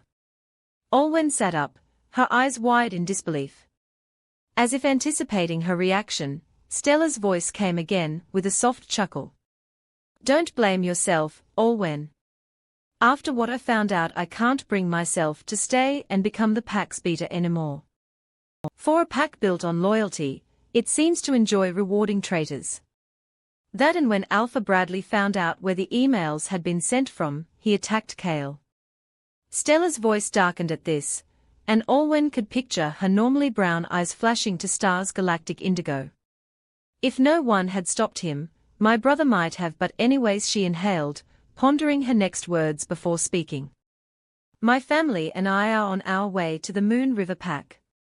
We are hoping that as the second strongest pack in the Evergreen Wilds, they'll be able to do something about the Silver Arrow Pack's current Alpha and Luna. If they are going to lead the packs in this region, it spells nothing but doom. Wherever you are, stay safe. There was silence in the bedroom as Stella's message sank in. It all made perfect sense. Why Aaron went behind her back with Kylie, and why he agreed with his father to replace Olwen with her as Luna. That fucking prick. Finally, Opal growled from within her. Olwen got up and paced the room, just trying to restrain herself from punching something as the red water pounded in her head. How many times did he lie to my face and say he loved me, that I would be his perfect Luna, before he went behind my back with Kylie? How many more times did he sleep with her around the same times he was sleeping with me? Olwen thought of the sight she'd walked in on, of Aaron and Kylie tangled up in what was supposed to be their bed together, and wanted to throw up. How many times more had they done the deed in that bed, and she hadn't known? He should have told me if he didn't want me, that dog. Pun intended. And Aaron must have drugged us more than we thought. Olwen felt nothing for Aaron now but disgust and hatred. And if her quips were anything to go by, Opal felt the same. And Alpha Bradley knew Cale didn't have the means to defend himself against an alpha wolf. Bradley is a monster. Opal growled again in her head. First he kicks you out of the pack, and then he tries to kill his own Beta's son. Beta Caden shouldn't have stood for that. Olwen very much knew she hadn't heard Beta Caden being brought up in Stella's message, and he hadn't come with them, but that would be a story for another day. Quite literally. Since Stella had mentioned she and her mother and brother were headed for the Moon River Pack. Olwen sat back down and slowly inhaled and exhaled, trying to calm down her agitated emotions and thudding heart. She didn't think it was a good idea to call Stella back as much as wanted to, but she could imagine the surprise on her friend's face when she arrived at the Moon River Pack and found Olwen already there. The reasoning she'd given for immediately driving all the way across the wilds with her family to this pack seemed logical, but at the same time, a strange coincidence that Olwen had gotten herself established in the same pack a few months prior. What exactly had Kylie been doing back in the Silver Arrow Pack that made Stella so repulsed by her? How had then Alpha Bradley, Beta Caden, Delta Jace and Gamma Edric reacted to what Aaron and Kylie had done? How were the rest of the pack? Olwen had no idea how far Stella was from reaching the Moon River Pack, but all those questions could only be answered then. Chapter 12 Growing. So I'm not quite sure when, but as you heard, Stella is on her way to the Moon River Pack with her brother Cale and their mother Sylvie. Olwen spoke, looking at the four in the Alpha's office with her. You can search my phone if you need, but I haven't had any contact with her since I left the pack. She doesn't know that I'm here, and this was the last voicemail she left me. Olwen had deliberated telling the authorities before deciding that since she knew, it was better to preempt the arrival of more former members from the Silver Arrow Pack. Firstly, she didn't want her friend and her family attacked for having ill motives. And secondly, if she held back this information, she doubted it would look good on her behalf. She just hoped Stella would understand. To assuage any doubts, she'd played the voicemail for Landon, Elijah, Cassidy and Josh as they were gathered in the former's office. So Stella, Cassidy began thoughtfully, still absorbing what she'd heard. She was training to be Beta back in the Silver Arrow Pack until this. From the sounds of it. Olwen nodded. If she'd stayed in the pack, she would have been appointed Beta after the ceremonies were over. That makes sense. Gamma Josh muttered. He was looking up the announcement of the Alpha, Lunar and marking ceremonies on the Evergreen Bulletin on his phone. The Beta in this post is still named as Beta Caden Anderson. Yep, her father. And my first trainer. Oh? Delta Cassidy said with a snort. Sounds like the man has less of a spine than the rest of his family. Olwen wanted to disagree, but kept her mouth shut. She didn't know what had happened between Stella and her father yet after all. So Stella's brother hacked into Alpha Aaron's mail and unearthed the messages. Beta Elijah commented aloud. Olwen shrugged and nodded again. She was trying to calm her nerves and not see this as an interrogation, though she was by all means still the newest member of the Moon River Pack, and had only been here for a month or so. I don't put it past him to know how to do that. He left the pack for a few years to study programming, and he's a natural. You know, if what you say happened really did, he could be a useful addition to our pack as well. Gamma Josh remarked. Olwen. Everyone quieted at the sound of Alpha Landon's voice, who was facing her in his desk, his gaze serious. I understand that these people are close friends of yours from the Silver Arrow Pack, and as such we will keep a lookout for them, and will not treat them with hostility when they arrive. But, I'm sure you know that this will have to come with certain agreements, especially if things go south. Olwen nodded, her face just as solemn. I understand, Alpha. Firstly, if they intend to stay in the Moon River Pack, they will have to undergo the same initiation phase that you went through. No special favors. And secondly, concern flashed in Landon's blue eyes. If something goes wrong, you're aware that your position in the pack could be jeopardized. Olwen nodded again, with all sets of eyes on her. I'm aware. And I'm willing to take that chance. If Stella really is coming to us for some kind of help with the new Alpha and Luna of the Silver Arrow Pack, this could be something. Cassidy remarks, leaning against the Alpha's desk. The Silver Arrow Pack has been the uncontested leader and representative of the Evergreen Wilds packs for years since its inception. Yes, Alpha Landon contemplated the situation before he spoke. There hasn't been a challenge in years between packs, and the last time it occurred decades ago, it resulted in the death of the Moon River Pack Alpha. Olwen knew that too. The last Alpha to challenge the Silver Arrow Pack's position was Alpha Morrison, and while he fought bravely, he was no match for Alpha Edward, Aaron's ancestor. Morrison ended up bleeding to death after refusing to surrender. But if the Silver Arrow Pack remains the strongest with Alpha Aaron and Luna Kylie, I can't imagine what direction they'll take the rest of the packs in. Beta Elijah pointed out. Perhaps we'll wait until Stella and her family really arrive here that we'll receive more details. Olwen suggested. Alpha Landon nodded, but the look of determination in his eyes gave away what he was thinking. If it really came down to it, Landon would have to take on Aaron of the Silver Arrow Pack for title of strongest Alpha in the Evergreen Wilds. He heard Opal. Lark huffed, pacing around agitatedly in Landon's mind. He's driving his own pack members away. He cannot be what represents the packs of this region. We will have to train more, prepare ourselves for what could come. As Cassidy, Elijah and Josh talked amongst themselves, Landon's gaze fell back on Olwen. She was dressed in a simple collared t-shirt and jeans, her pale brown curls falling nicely around her shoulders. His heart stopped the moment he looked into her eyes and saw the resolve there. All at once, her lavender and honey scent came towards him, despite the presence of 3 other people in the room. Lark was suddenly jumping up. Olwen and Opal smell wonderful. Why haven't you MNO? Too soon, Lark. Landon had to break his gaze from Olwen's before taking a random file from his desk and pretending to be busy.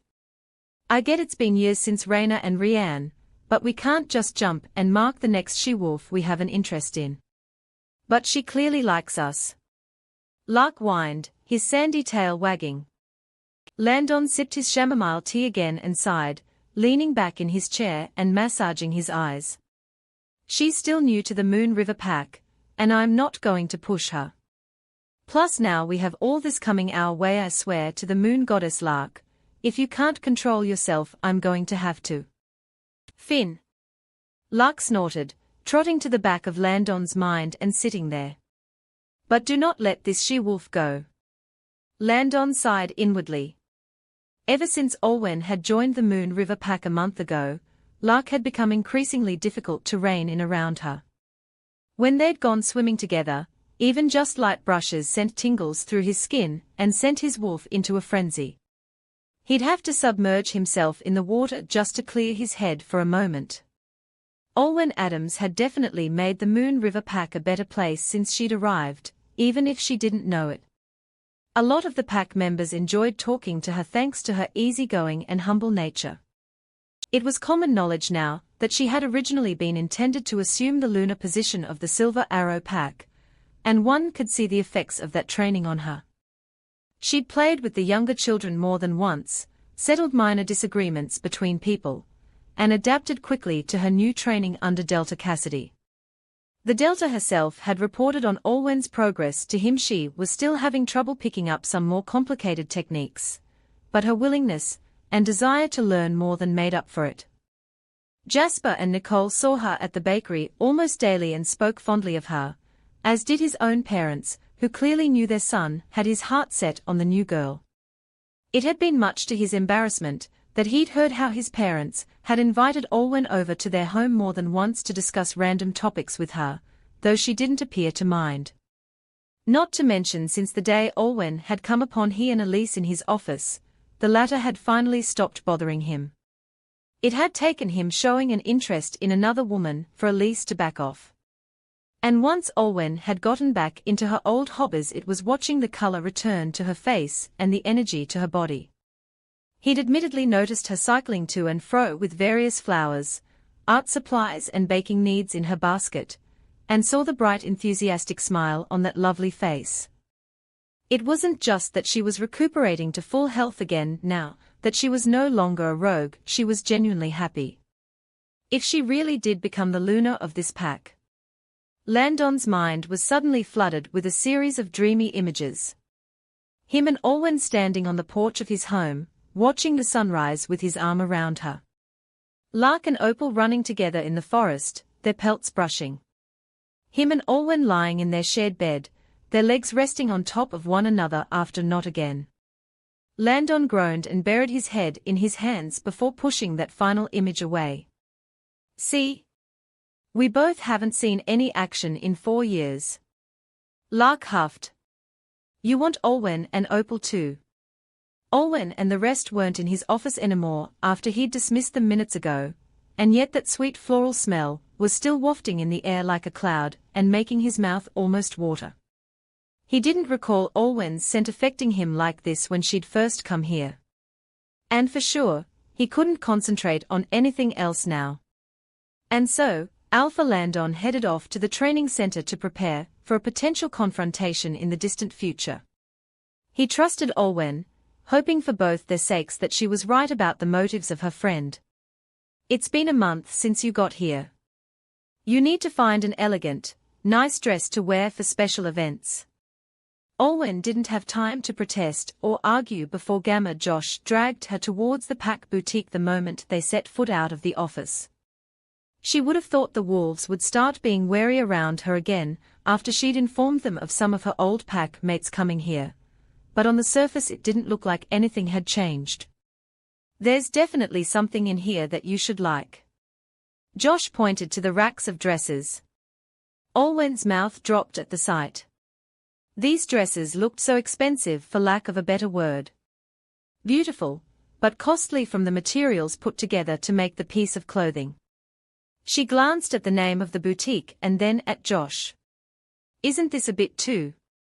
Josh snorted and waved away her concerns. You can consider it an integration present to yourself. Olwen didn't bother to tell Josh that she'd been accustomed to the idea that Omegas didn't deserve such luxuries since they didn't contribute to the overall well-being of the pack aside from needing protection and bearing children most of the time. Aaron hadn't openly expressed this idea, but come to think of it, while they dated and he took her out shopping, it was never to places this pricey. If she was looking for a fresh start away from all that, why not follow her gut for which dress she would want for once? Olwen nodded slowly. Okay, Josh. I'll take a look around. She poured through the racks, Josh by her side, patiently awaiting her selections and also giving some feedback where he thought appropriate.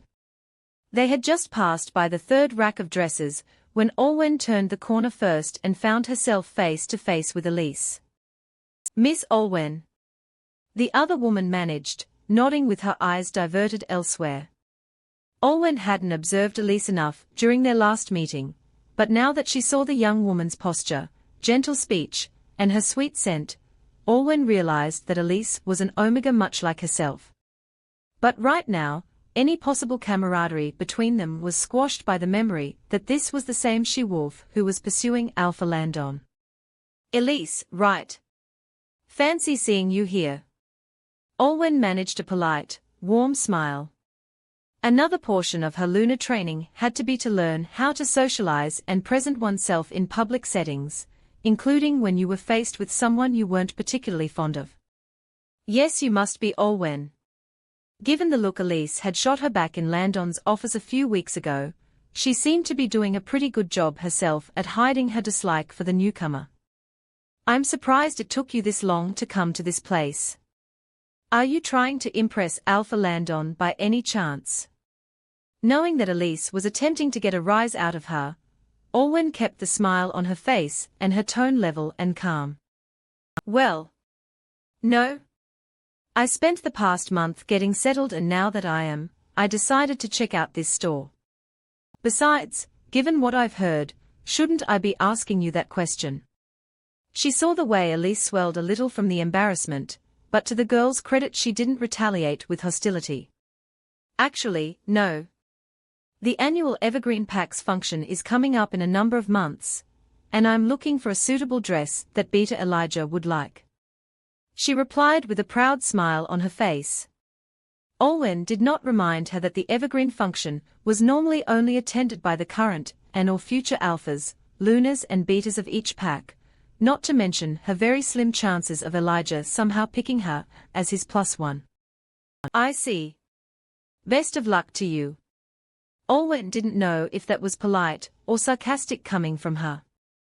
Thank you, best of luck to you as well. As Elise took a dress off the racks and headed into the changing room, Olwen turned to Gamma Josh and frowned. No wonder I haven't seen Elise trying to approach Alpha Landon. Well, whatever she's trying to do, Elijah is as much of a lost cause to her as our Alpha. Josh responded with shrug and exasperated sigh.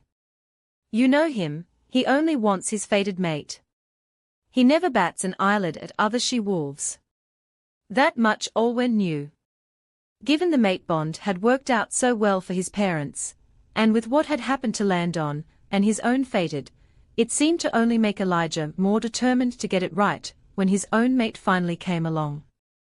Olwen didn't see the beta in a romantic way, but whoever his mate was, they would be quite the lucky individual.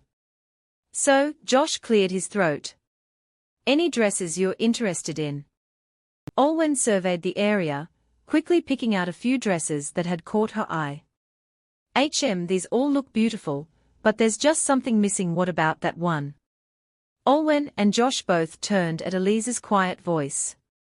She was pointing to a ball gown that had been hidden behind one of the dummies.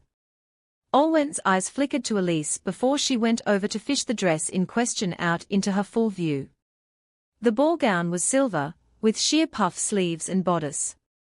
Glass beads embellished the top half of the dress, scattering down just below the waistline. As skeptical as Olwen was about whether Elise was attempting to sabotage her, she had to admit the dress was beautiful and suited her preferences exactly. It was reminiscent of that of a princess, and while the sheer parts would show a bit of skin, the overall outfit would still come across as modest and elegant. Why didn't you go for this dress? The woman asked curiously, seeing the rose-pink one that was currently folded over the other's arms. Elise shook her head. It's beautiful, but it doesn't suit me. I just thought it might be something you like given what you usually wear. Oh, and the silver of the dress reminded me of opal. She didn't wait for Olwen or Josh to say another word before she turned and headed away to the cashier to pay for her own dress.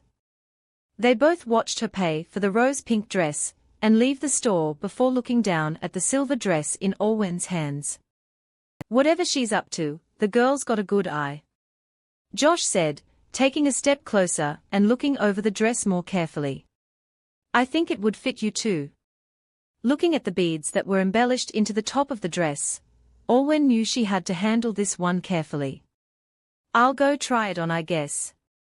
She managed, bringing it into the room. After 10 minutes of very carefully lacing up the expensive dress, Olwen stepped back out wearing it. She didn't need to ask Josh how she looked because his face said it all. This dress looks perfect on you, he said, walking around and surveying her from all angles just to be sure.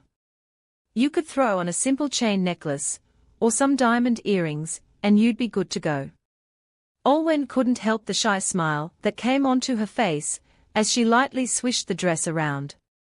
She'd already checked herself in the mirror before exiting the changing room, and she had never felt more confident than she did in this. After purchasing the dress, a pair of matching heels and earrings, the two left the store to visit the rest of the shopping areas. If what your friend from the Silver Arrow pack mentioned is true, then this year's evergreen function might be quite the tense one. Gamma Josh remarked softly. Alpha Landon will need quite the support. MHM. For a moment, Olwen felt a pang of guilt. Stella leaving the Silver Arrow pack, coming here to ask for support against Alpha Aaron, this had all started when she'd chosen to exile herself. I hope he's not feeling pressured or anything. That's not what I meant. Josh assured her. He stopped walking and came in front of her. I'm saying that you should keep this dress for a special occasion. No offense to Elise, but... A mischievous look came onto the Gamma's face as he grinned at Olwen. Between you and her, you have a much better chance of attending the Evergreen Pack's function this year. Thank you for tuning in. If you enjoyed this episode of the story, please give it a like, and don't forget to subscribe to get notifications for updates. Elise relentlessly pursued Alpha Landon, only to switch her affections to Beta Elijah after being rejected. Elijah remains wary of her advances, staying true to the mate he's destined to find, despite the long wait. Welcome to the Alpha's Love channel. If you enjoy this story, don't forget to subscribe and give it a thumbs up. Chapter 13, Reunion. A few days later. I hope you liked the books I sent you, Beta Elijah.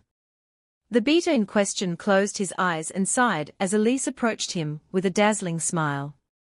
Up until a few weeks ago, he'd been in charge of fending the young Omega away from Alpha Landon, but now who was going to fend her away from him?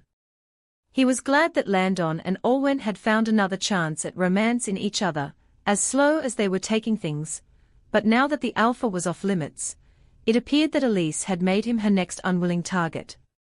Elijah turned towards her and gave her a simple, polite smile, moving out of the way when she tried to brush his arm. Admittedly, Elise was a rather beautiful lady. When they'd been teenagers, he'd nursed a crush on her for a brief time, but he refused to act on it due to the future mate bonds they would have. Your mate will be the moon goddess's gift to you, his father had told him, ruffling his hair with a smile. Be patient, son. Once you find your mate, suddenly no one else in your life will matter as much anymore. And you'll do everything in your power to give them the world. Back then, his hormonal 15-year-old self prayed desperately to the moon goddess to make Elise his mate once they were of age.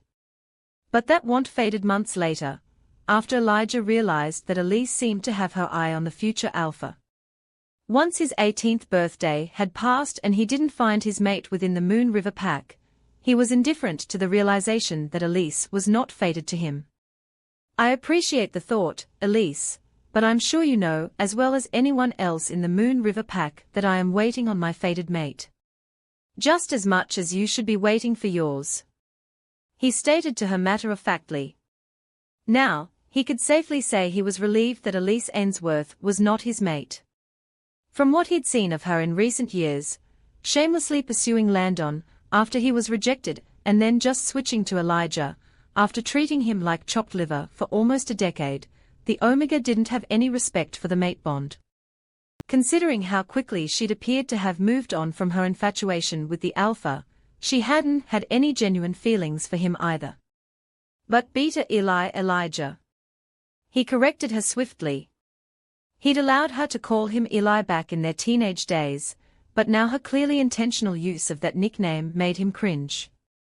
Seriously, why did you let her call you that? Ellis snorted in his mind. I understand your devotion to your mate, but it's been years and you haven't found them. Elise pointed out softly. Just as I haven't found mine. What if your mate rejects you the way Alpha Landon's did? The thought of his mate rejecting him made Elijah's heart wrench, as Ellis rose and snarled defensively. Our mate is still out there. They can't reject us. Elijah quickly recovered and turned to properly face Elise.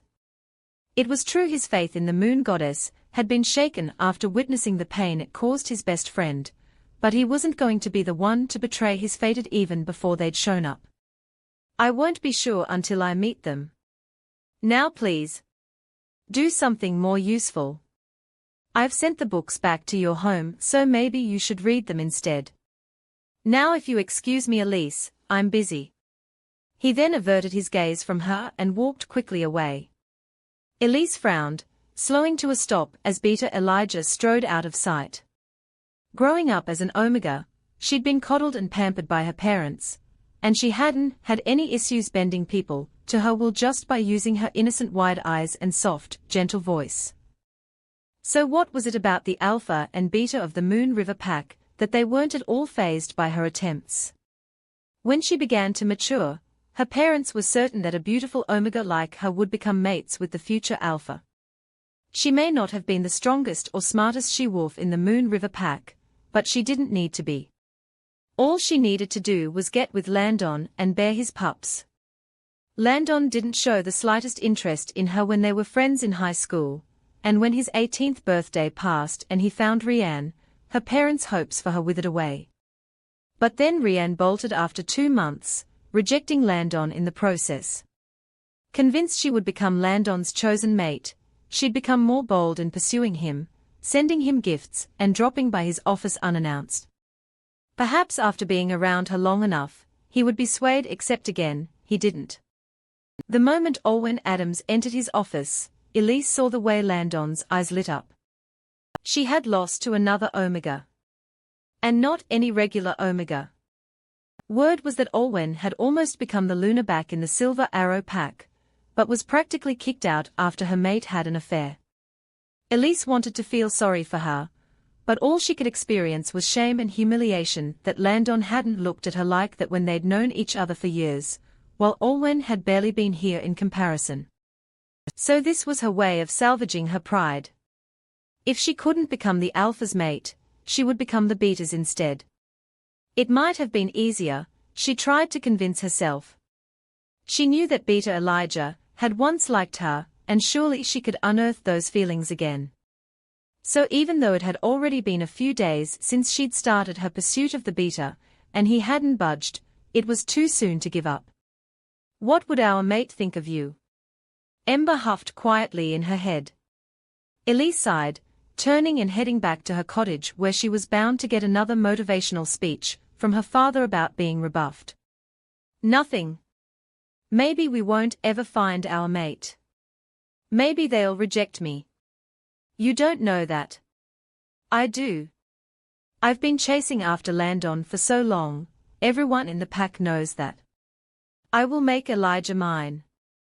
It won't be fair to you or the Beta's mate. Ember growled. She was more of a mother figure to Elise than her own was, and regretted not surfacing sooner, so she wouldn't have to be privy to all the stupid decisions her human was making. Just don't, okay? Elise blocked out her wolf's protests as she stepped through her door. Punch. Kick. Punch. Spin. Punch. Duck. Shift. Bite. There was no room for a breather as Opal shifted back into Olwen and aimed a flying kick at the dummy, sending it tumbling back onto the ground. She then quickly shifted again and pounced onto the dummy, practicing her aim for the opponent's throat.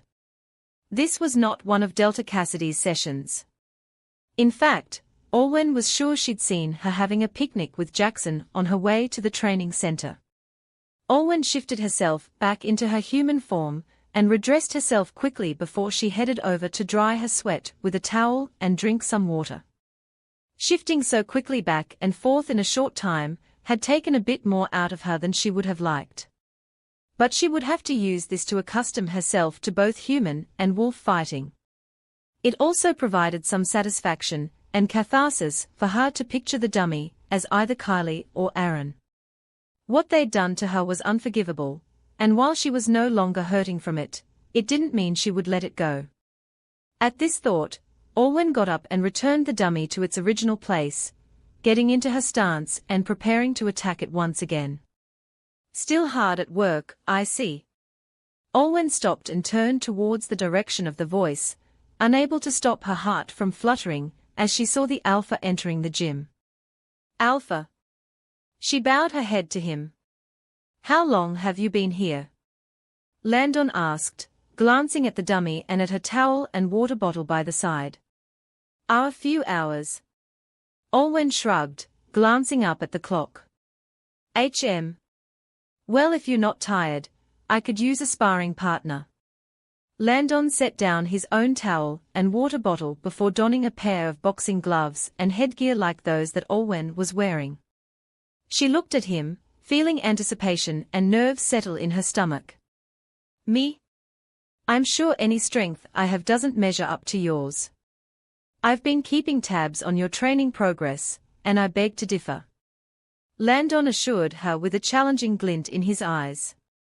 The pair began to circle each other. Besides, maybe you could learn a thing or two from me. Olwen smirked at him. You're not going to go easy on me just because I'm a female, or an Omega, are you? No, but I might have to go easy on you because you're not as experienced in fighting as I am. Landon aimed for a punch, but allowed Olwen to block it with ease. I don't want the latest addition to our pack to be hospitalized because of me. Olwen laughed, going in for her own shot, but having it quickly blocked by the Alpha as well. You sure you're not giving yourself too much credit? You sure you want that to be your last words? Landon smirked, going in for another jab. Olwen dodged, but felt the wind as his fist just barely missed her face.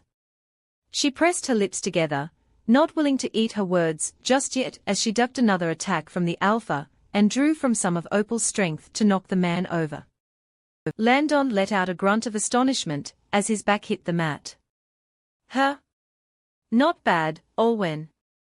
Olwen attempted a series of punches aimed at his face, but the Alpha blocked them once again by using his fists. She had the high ground for a brief moment before Landon rolled them over and pinned her onto the mat instead. But if you ever dream of defeating me, you'll have to try harder, he said with a triumphant smirk. Unwilling to admit her loss, Olwen tried everything in her power to get Landon off her, but to no avail. At the back of her mind, she knew she could try to escape his grasp by shifting, but she didn't exactly trust her wolf to restrain herself around the Moon River Pack Alpha. The most she could do was block off any attempts towards her face, and kick her legs in a futile attempt at struggling despite the laughter that was threatening to spill from her lips. The moment Landon pushed apart her hands and their eyes met, the amusement of the moment faded, and for a moment so did the world around them. Olwen's heart picked up as she gazed into Landon's face. His hair was covered with an amount of sweat, his blue orbs staring right back at her. She was suddenly waking up in the forest after a long period of rain, inhaling that refreshing scent. Alpha Landon's scent. Olwen bit her lip, mentally struggling with Opal for a brief moment, as she attempted to rise to the surface. She knew her eyes had probably changed and was prepared to apologize to the Alpha when she saw the blue change into yellow and then blue again. Lark? Landon was catching his breath, his chest rising and falling. Other than their inhaling and exhaling, they didn't speak for a long time. And then he broke the silence. You smell like lavender and honey. He spoke simply, his voice becoming thick and his expression intense. Olwen blinked, and let out a soft laugh to try and relieve the tension that was suddenly present. Ah yes. I know that. Olwen. Nevertheless, she couldn't help the shiver that went up her spine at the way her name rolled off Landon's tongue. Opal whined in the back of her mind. You smell like lavender and honey, and it's driving me crazy. Landon finished. Olwen swallowed, her heart thumping loudly. She wanted to say that Landon's scent had the same effect on her, but for some reason the words couldn't rise out from her throat. And then he began to lean his head down, slowly inching closer to hers. Olwen didn't move an inch as the alpha moved his face nearer and nearer, until she could feel his breath on her lips. Landon stopped there, so close yet so far. She could see the apprehension in his eyes. He was giving her an out if she didn't want this. So Olwen leaned her head up slightly and pressed her lips against his. Perhaps she could have intended it as a quick peck of affection, but the moment their lips touched it was as if all common sense was tossed out the window. Landon emitted a low, oddly possessive growl and became more emboldened, a hand sliding into her brown locks to support her head as they kissed. Even more perplexing was that Olwen didn't mind nor resist, moving her lips back against his with enthusiasm, as her arms wrapped around his shoulders and pulled him close. Landon groaned at this and tilted his head, gently asking for permission to deepen the kiss, which Olwen swiftly gave. Olwen was on fire, overwhelmed by how invigorating it felt to finally make out with Landon Cartwright. It felt passionate, desperate and filled with emotions that the pair of them had been holding back from one another. It was the kind of kiss Olwen would have expected if one of them was about to vanish right in front of the other's eyes. One of Olwen's hands left Landon's shoulder to run through his hair, not minding the sweat, as she pulled his head as close as possible to hers. Alpha Landon, Olwen. Gamma Josh's voice came through the mind link, startling them both and making them break the kiss with flushed and embarrassed faces. You'd better come to the east border when you're ready. I think the former beta-to-be of the Silver Arrow Pack and her family have just arrived. Olwen saw Landon's eyes glaze over as he mind-linked with Josh before he got off her, taking off his gloves and headgear. I just told the Gamma we'd be there in 20 minutes. You should probably shower and change into something more presentable before we go and meet your old friend. Still in a daze and caught off guard, Olwen managed a nod, getting up from the mat and going to take off her own training gear. Okay. Olwen didn't know whether she was more excited that Stella had arrived at the Moon River Pack, or more dismayed that her arrival had disrupted the moment between her and Alpha Landon. After a quick shower and changing into a buttoned-up blouse and light brown pants, Olwen hopped on her bike and cycled in the direction of the east borders. As the area came into view, she saw that Alpha Landon and Gamma Josh were already there. A car that Olwen recognized as the Andersons was parked nicely just next to a large pine tree, and three much more familiar figures were out and talking to Alpha Landon. Ah! Here she is, Landon said as Olwen parked her bike against another tree before walking towards them. You can catch up with her first, my beta is preparing the necessary documents to process your arrival. As she drew nearer, the first person she zeroed in on was the black-haired woman with dark brown eyes, her own expression morphing into shock and disbelief as her friend stopped a distance from her. Olwen. Briefly afraid that the she-wolf would be upset at her for not telling her she was in the Moon River Pack, Olwen dipped her head. Hello again, Stella. Barely another moment went by before a sob escaped Stella's lips and she pulled Olwen into a tight hug. You're okay? I was so scared that I couldn't reach you. I thought something might have happened to you. Finally letting the emotions overcome her, Olwen relaxed into the hug and gently rubbed her friend's back. I'm all right, Stella. I survived as a rogue for 3 months before Alpha Landon inducted me in the Moon River Pack. I'm sorry I didn't tell you sooner. No, I get it. You went through a lot, and I'm sure you didn't want to think about what you went through back in the Silver Arrow Pack. Stella assured her, gently releasing her and stepping back with a smile. I'm just glad you're well. Olwen. Sylvie hurried over to Olwen and embraced her next, shedding happy tears. We're relieved you're safe, honey. We missed you so much. Life in the Silver Arrow Pack just wasn't the same without you. Aaron shouldn't have. I've come to terms with it. Olwen interrupted softly, nodding at the closest person she had to a mother figure. She then turned to Kale, who was getting up from the grass beneath the pine tree. So I heard from Stella's message that you hacked into Aaron's email. She began with a grin. Kale couldn't help the smile that came onto his face at her words, and his chest puffed slightly with pride. "Yeah, I did." Olwen chuckled and hugged him as well. "You are full of surprises, you know that." "I know." Kale responded, briefly hugging back before stepping away. Alpha Landon strode over shortly after, and the three all bowed their heads to him in respect. Beta Elijah has finished the necessary preparations, and is on his way here. Stella Anderson, can you all swear on your life that what you told me earlier is the truth? Stella bowed again and nodded. Yes, after my brother leaked the truth to the rest of the Silver Arrow Pack under my instruction, he was attacked by Alpha Bradley. Multiple wolves, including myself and my parents, had to intervene and stop him from doing any further hurt.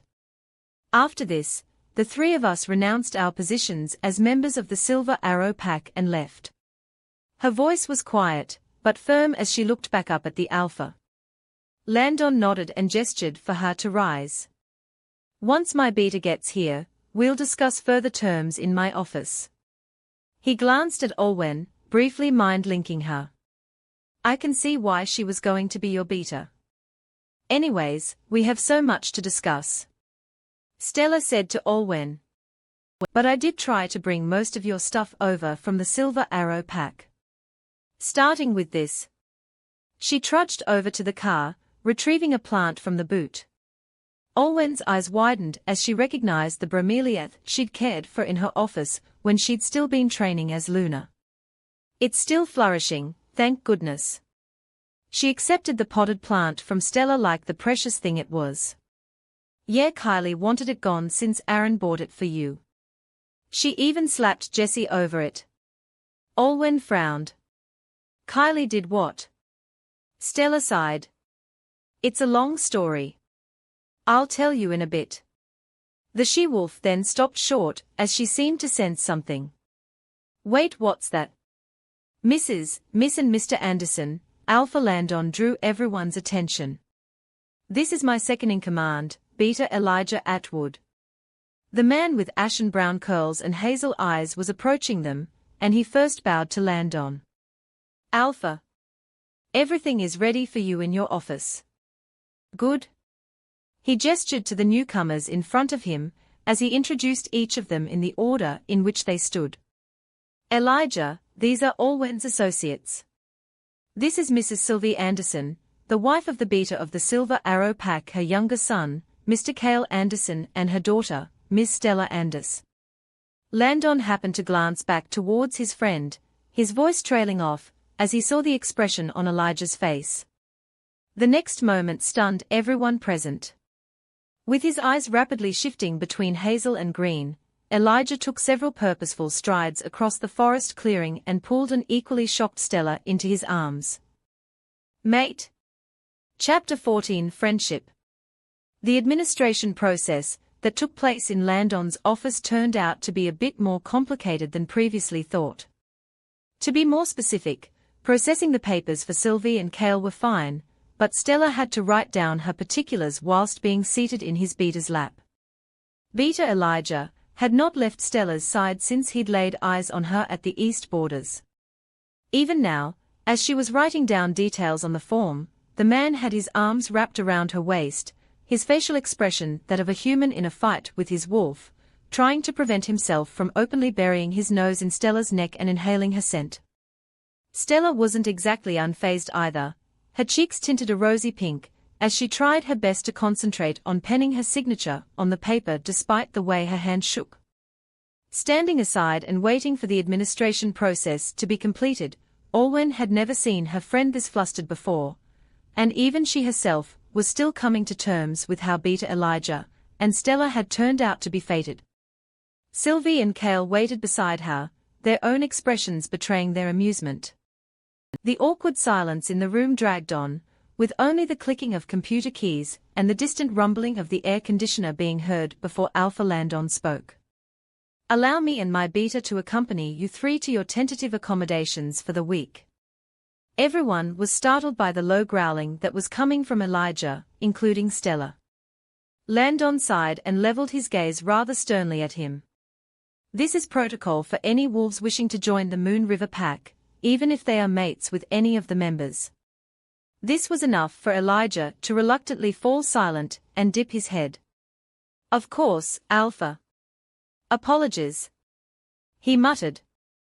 Stella twisted her head around to look up at him, and immediately the beater softened, reaching out one hand to gently tuck a stray strand of hair behind her ear. The she-wolf turned even redder, and looked back down at the interesting nothingness on Alpha Landon's desk. My sister has found her mate. Kale repeated. I am going to have a brother-in-law. That is going to take some getting used to. Olwen and him were seated in the dining room of the temporary home, the very same which Olwen had stayed in when she first came to the Moon River Pack. Sylvie was already setting up the fridge and carrying out ingredients for dinner, and Olwen and Kale were talking while discreetly watching Elijah and Stella interact at the front porch of the house. Elijah was gently clasping her hands and saying something, his face earnest and his hazel eyes focused on her, as if she was all his life depended upon now. They couldn't see Stella's expression, but she appeared to be nodding as she listened to what her mate was saying. The beater then gently lifted her hands to his lips before stepping away and heading off. Stella turned and headed back into the house, her face still beet red and incredibly disoriented. You good, sis? Kale asked with a teasing smirk, as his sibling drew back a chair and sat down at the dining table next to them. His name is Elijah Atwood. Stella spoke quietly, her eyes staring past both her brother and friend. My mate. Her eyes flashed indigo, as she jerked her head in the direction in which the beater had gone before she blinked and snapped herself out of it. Sorry guys, everything that happened today is just a lot to take in, she said, scratching the back of her neck. We are staying in a new pack, and the pack's beater is my fated. No worries. Kale chuckled. Finding your mate is a lot to take in. He paused as his phone chimed. Oh, excuse me. I need to take this. Carl got up and went off into what had been designated as his room, leaving Olwen and Stella outside as Sylvie hummed in the kitchen, audibly turning on the stove and whisking something, probably eggs. Olwen noticed the conflicted look in Stella's gaze. Are you okay? Yeah, it's just. Stella leaned forward, her voice lowering with some amount of embarrassment. I've never really thought about what it would be like to find my mate. After my 18th birthday passed and I knew my mate wasn't in the Silver Arrow Pack, I kind of just chose not to think about it. My dad was training me to become his replacement once I was of age, so I just devoted all my thoughts to that. She shrugged and looked down nervously. I can discuss pack matters and give speeches and presentations just fine, but I still can't talk to guys, let alone my mate. Sometimes, Olwen forgot that Stella was far from untouchable and had her own self-doubts as well. Back even before they'd become friends, she'd admired the girl from afar. Stella had been known for being hardworking and diligent even in her teenage years, to the point where she didn't really attend any parties, or talk to others outside of studying and training. Only after Olwen had started her lunar training and grown closer to her did Stella admit to her that it wasn't because she didn't want to get to know her pack members, it was because she didn't know how to just talk with others without feeling self-conscious. At this thought, she rubbed her friend's shoulder encouragingly. I'm sure that your mate wouldn't mind that about you. Maybe you two still need time to get to know each other better, but from the way beater Elijah couldn't take his eyes off you since the East borders. I know. Stella reddened again at the thought. He spoke to me outside. He seemed so happy and relieved. He told me how he'd waited years for me, and that he would do his best to be a good mate to me. Her lips pressed together. But what if he's just like this now, because of how much he wanted to meet his fated? Once we start spending some time together, he might be disappointed. She covered her eyes and rested her elbows on the table. He said he's going to come back here tomorrow to take me out on our first date, and I have no idea what to expect. Olwen sighed softly and gently pried her friend's hands away from her face. Give both him and yourself a chance, Stella. Don't think about what could go wrong before you even start. Putting aside all your fears, what do you think of Elijah? Stella paused before looking up at Olwen. Honestly. Based on first impressions. Sure. By the moon goddess, that man is gorgeous. Stella burst out, as if she'd been holding that back for ages. I never thought I had a type, but it would be him. He has such warm eyes, and I didn't know I had a thing for freckles until now. And he told me he loves to visit the library in his spare time. I didn't realize my mate would enjoy reading as much as I do. She paused as her eyes flashed to indigo and then back to dark brown again, and she blushed even more deeply. Sorry, as you can probably tell, Star has been driving me up the wall since we found our mate. It's taken everything in me not to just jump the guy. Although something tells me he probably wouldn't have minded I was watching him. Beta Elijah was in a struggle with his wolf the entire time he was with you. Olwen chuckled, understanding that perfectly. When she'd first found out Aaron was her mate, Opal had reacted the same way. And so had ours, despite the other ideas his human had. Okay, you're right, Olwen. I'll head on our date tomorrow with an open mind and hope for the best. Stella spoke, mustering a smile on her face. For a moment, Olwen was glad that she'd made her friend feel better, but then Stella's smile grew mischievous. But I should be asking you what's going on between you and Landon. Olwen's eyes widened, as it was her turn for the red water to rush to her cheeks. What do you mean? Stella snickered and folded her arms. It's not too hard to tell there's something. You two were literally sneaking glances at each other the whole afternoon. Olwen knew it was fruitless to lie to Stella Anderson, and her shoulders sagged. He told me when I first joined the Moon River Pack that he was interested in me, but he assured me that it didn't impact my staying if I chose not to give him a chance. Wow. That's very upfront, but at least he was being honest. Stella commented with a shrug. Unlike someone we once knew. Opal snorted. Isn't his fated mate still out there? Olwen shook his head, sadness flashing through her eyes. No. He was rejected a few years before he became alpha. Stella seemed as if she had more questions regarding that, but instead asked something else. So where do things stand? It's hard to say. Olwen admitted. I was a little wary of him at first, but after getting to know him, and learning of the way he's led the Moon River Pack, I definitely don't think of him as just an acquaintance, let alone just my new alpha. Well, if this is a comfortable pace you're going at with Landon, then I'm happy for you, Olwen. Stella gripped her friend's hands with a bright smile. After the bullshit that Aaron put you through, you deserve someone better. Aaron is no longer your mate. Opal agreed, growling at the thought of their former fated. You should be with Landon. Opal brought Olwen's mind back to the way she and Landon had kissed several hours earlier in the training center. Whatever they were at this point, her relationship with the Moon River Pack Alpha had definitely crossed a particular line. But was she ready to go all in? Oh, and speaking of which, Stella's expression darkened. It's about time I fully update you on what happened in the Silver Arrow Pack after you left. By the time Stella had finished, Olwen's grey eyes were wide with disbelief, horror and absolute disgust. You're telling me that Kylie slapped Jessie and Aaron didn't have her punished? Stella snorted and shook her head. She wasn't punished for injuring the warrior who brought you up when it came to her dress for the lunar ceremony. Son of a. Stella had mentioned in her voice message that things had gotten worse in the Silver Arrow Pack, but Olwen hadn't expected Kylie to be a violent hothead along with being a pathological liar.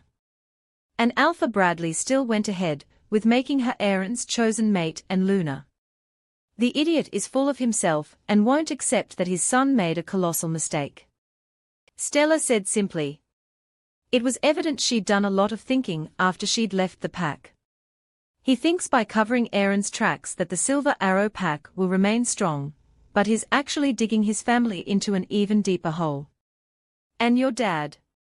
He chose his side. Bitterness seeped into Stella's voice. Alpha Bradley let him know the truth of how long Aaron and Kylie had been seeing each other, and he didn't tell anyone. It took Kale sending their emails out to the entire pack for that. Olwen's heart broke for her friend.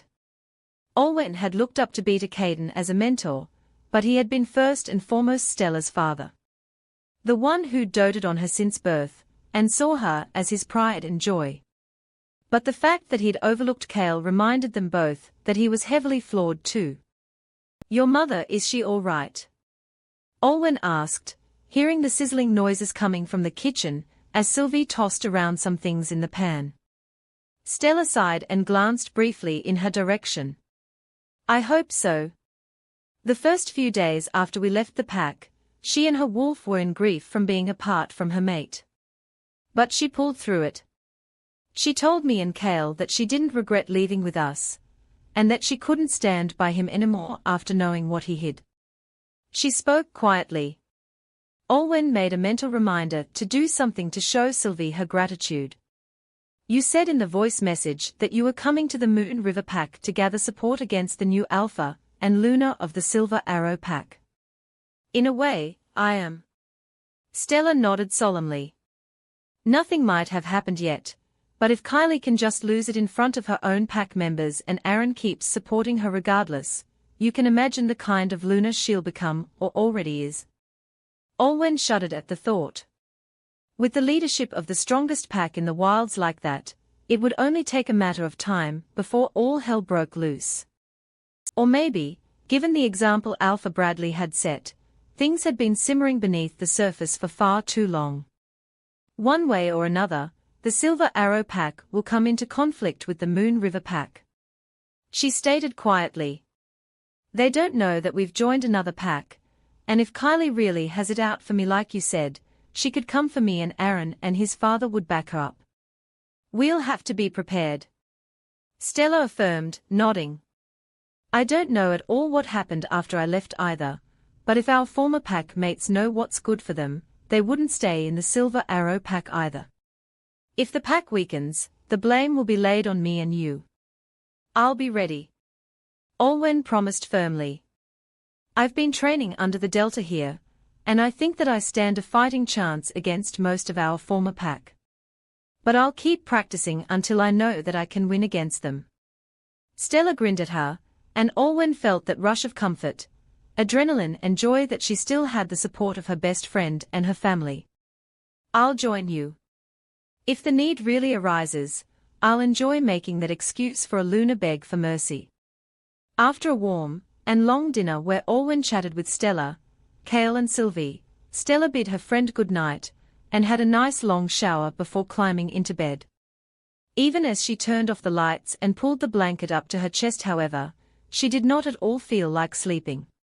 Not with her mind racing at 1,000 miles per minute. She was concerned with how long this respite from her old pack would last, and what the future held in store for the people she held most dear to her.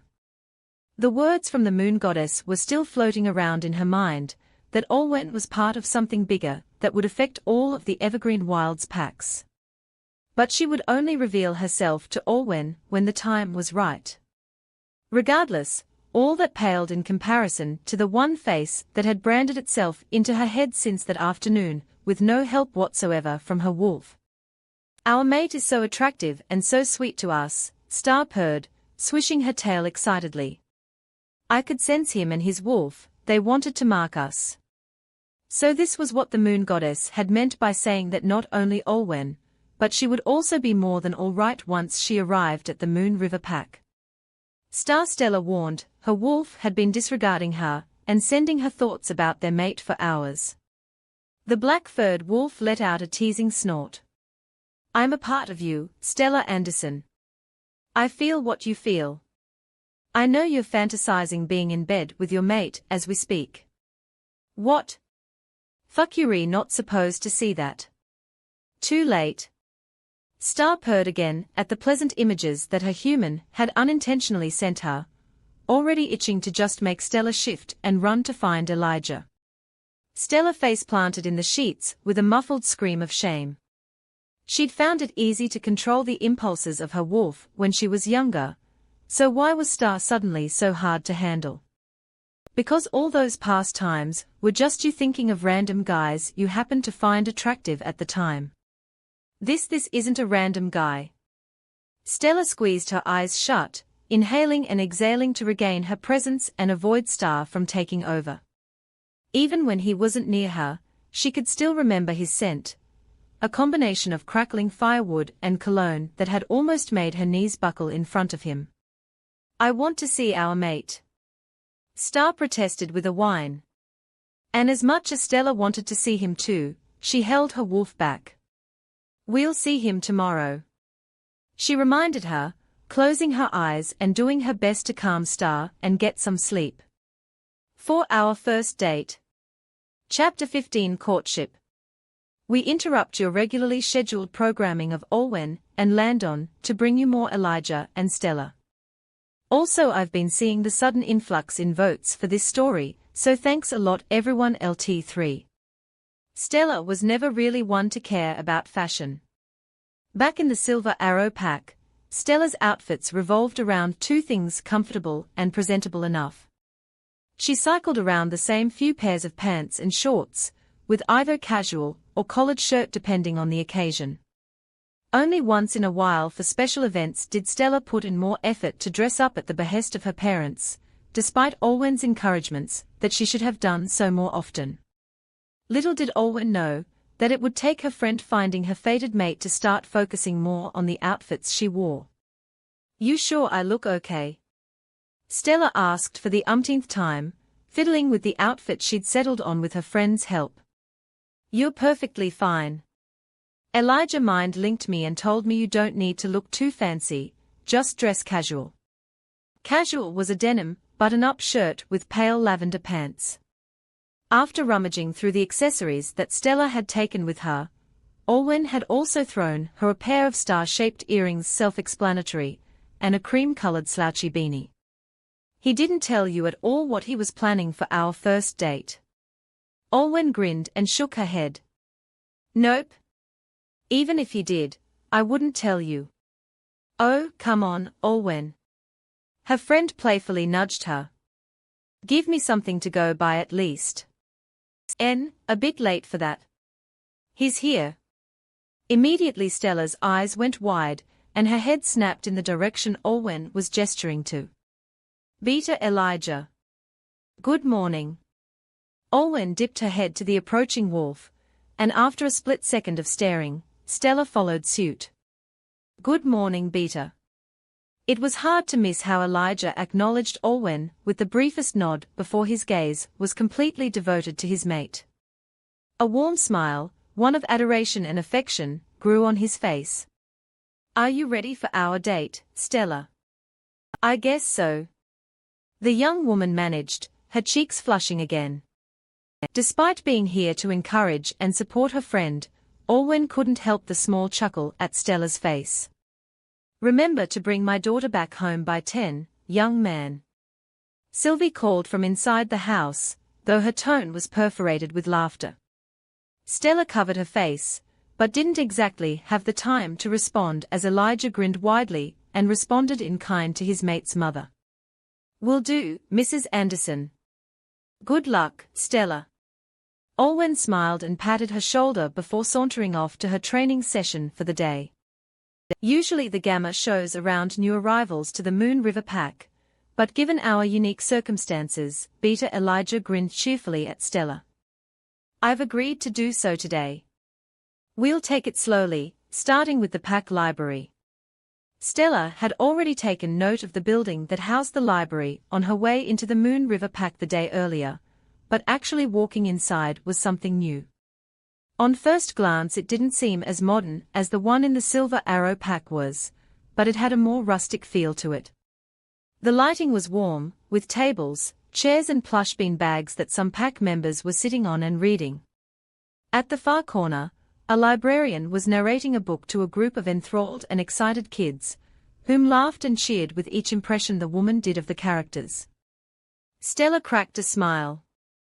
Once upon a time, she'd wanted to be a storyteller when she grew up, and as a child she'd narrated her books to not just her brother, but to her parents. "So, what kind of books would you like to search for?" Elijah asked her. His hand was clasping hers, as he gazed at her expectantly. Having that pair of hazel eyes gaze at her with such tenderness made Stella's heart melt, and Star swoon with a soft purr. "Oh, I guess the classic literature section." Elijah smiled at her and pulled her over to the shelf in question. When Aaron and Olwen were still mates before all the things he did came to light, Stella had always been amused at how lovesick Olwen was with the future alpha. A part of her had declared she wouldn't behave the same way when or if she found her own mate. She had not expected the moon goddess to send her the man with hazel eyes, olive skin and ashen brown hair that was now holding her hand, with freckles that cemented him firmly halfway between adorable and hot. The moment their gazes locked at the east borders, with Star on her paws and howling about their mate, Stella knew that she would do anything for her beloved. Even though she still didn't know what exactly, she wasn't an expert on romance, or just interacting with people for anything other than pack matters. It had taken her a long while just to sleep the night before, and even longer not to dream of the beater's addictive scent. If it was any consolation though, Beater Elijah seemed to reciprocate. He was patient as Stella went through the shelves of books in the classical literature section, and every time she pointed out a volume she was interested in, the next thing she knew was that said volume was in Elijah's grasp. As she casually spoke about why she enjoyed reading these books, he hung on her every word as the number of editions accumulated in his hands. There were also two more observations that Stella made. Firstly, it appeared that Elijah had been truthful when he mentioned he was a frequent visitor to the library. He knew all of the librarians there by name, and had a designated table that he'd somehow managed to reserve. It was a swinging bench-type seating that faced a section of the wall that was glass, giving a good view of the scenery outside. Once Stella had picked out all the classical literature she was interested in, Elijah had them deposited at his area before assigning a librarian to watch them and bringing her to another shelf. Secondly, Elijah was incredibly open about him having found his mate. Stella was aware that some of the pack members had seen them being guided to Alpha Landon's office the day earlier, during which the beater had none too subtly held onto her throughout, but even here, his body language, and the way he spoke to her implied enough to anyone who saw them. It made Stella flattered, but also somewhat self-conscious.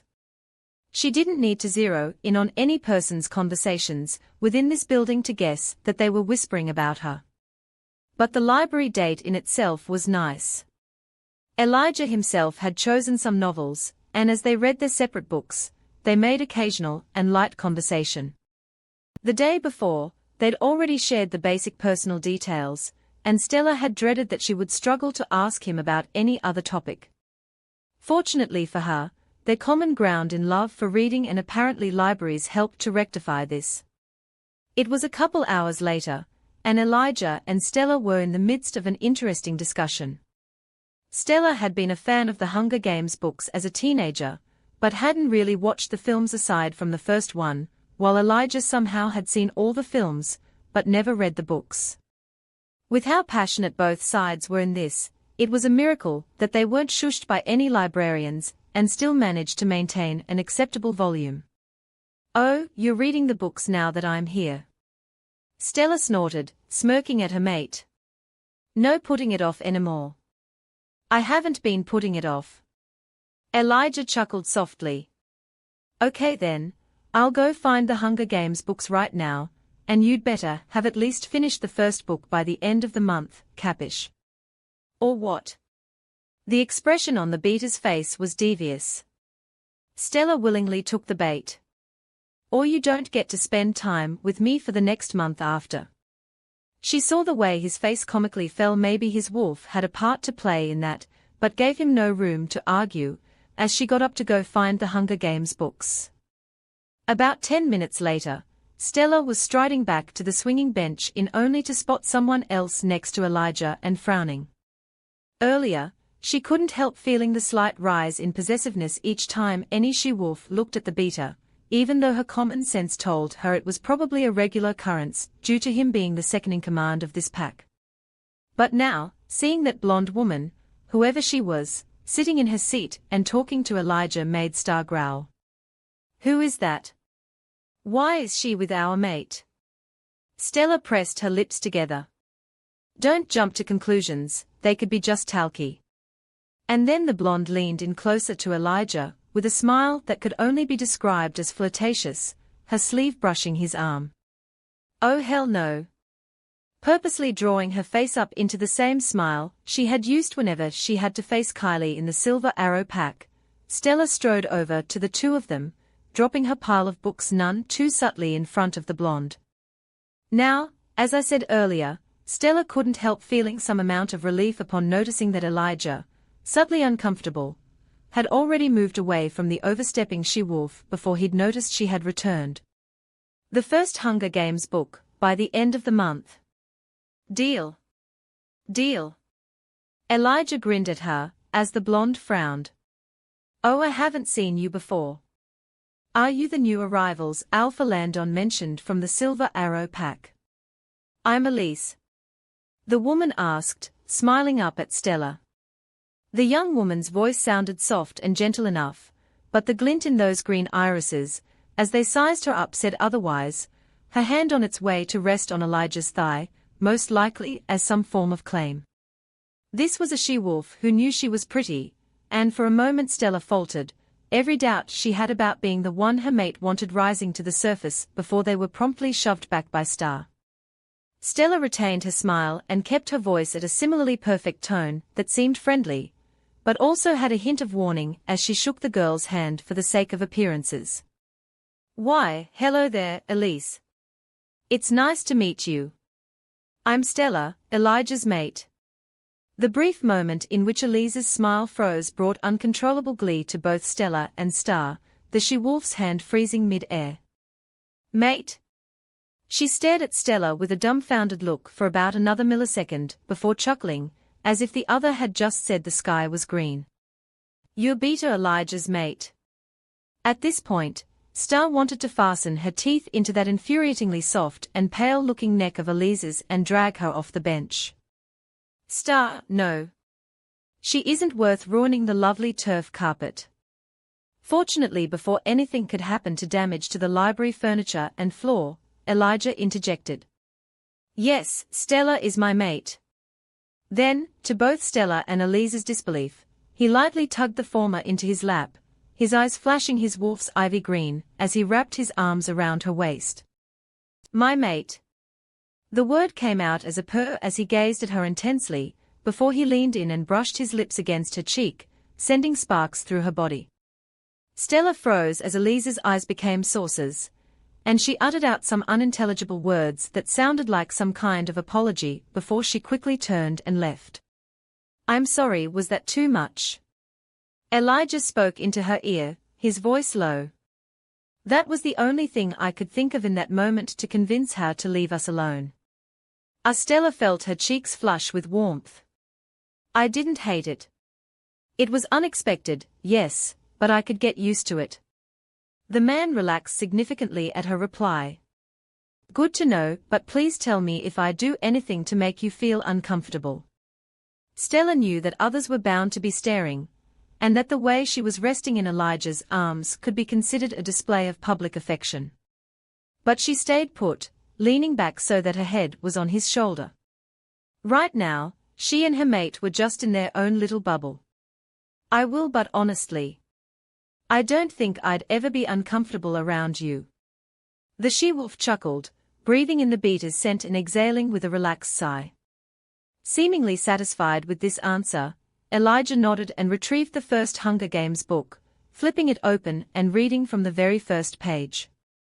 Stella watched him for a few seconds before leaning over and resuming her bookmarked page in Lord of the Flies. The rest of their date went by rather smoothly. After spending half the day at the library, they went for a late lunch at a small restaurant attached to the building. Here, Stella learnt that the Beta always preferred the chocolate pudding over every other dessert, while Elijah learnt that Stella's favorite beverage was black coffee with no sugars. And then, a general sightseeing and shopping tour of the pack. They dropped by a music store and listened to a heap of vintage records together, recounting several childhood memories attached to each song. They also dropped by the training center where Olwen was currently practicing after her session with Delta Cassidy had finished. Stella made a promise to herself to begin her own training soon, witnessing the remarkable progress Olwen had made with her new fighting style. It suited her better. After a light dinner, the beater legitimately kept the promise Sylvie had joked with him to fulfill, and walked his mate back to the house 15 minutes before 10 o'clock. It was here that Stella glanced at Elijah and realized he seemed quieter than before. Was I too much yesterday? What do you mean? Stella looked up at him with a puzzled expression. I waited for my fated mate for years. Elijah stated, running a few fingers absently through Stella's dark hair as they walked. I tried to distract myself with helping run the Moon River pack, and then with being there for the Alpha after his mate rejected him. But I always imagined how you'd look like, how we'd meet. There were so many possibilities, but I swore to myself that when I found you, I'd give you the world. His touch sent more sparks through Stella's body as her dark brown eyes met his hazel ones. The moment my wolf scented you, the moment I laid eyes on you, it was like everything had suddenly fallen into place. I thought I was in a dream. In fact, a part of me still does. My mate was in front of me, and I didn't want to let her go. His eyes then flickered away awkwardly. So I held you in my arms until Landon had to call me away after we dropped you off at the house. I'm grateful he did. If he left me with you, my wolf would have taken over sooner or later and marked you. I like his wolf. Star rumbled affectionately, causing Stella to inwardly roll her eyes. What's your wolf's name? Ellis. Elijah responded with a soft smile. Yours. Star. You'll see why she's called that eventually. Ellis can't wait. Elijah grinned at her, and Stella felt Star jumping around excitedly in her mind. Neither can Star, but back to your question, no. I didn't think you were being too much yesterday. I was just. Stella breathed in softly and spoke. Did Olwen mention to you that I was originally in training to become the next beater of the Silver Arrow pack? Yeah. Well, most of my life up until a few months ago was just that. Training. So aside from Olwen and my family, I've never really bothered to socialize with others outside of what is necessary. She admitted. She was frankly surprised at herself for spilling the beans to her mate so quickly, but at the same time, she didn't feel awkward or strange doing it. I wasn't upset that we are mates, but I'd never prepared for it. I tried not to think about it, especially after you know what happened with Olwen. So I was unused to getting that sort of attention from anyone, and I guess a part of me is scared that you might not be so happy about finding your mate the more you know me. Elijah's hazel eyes softened as he listened to the girl talk.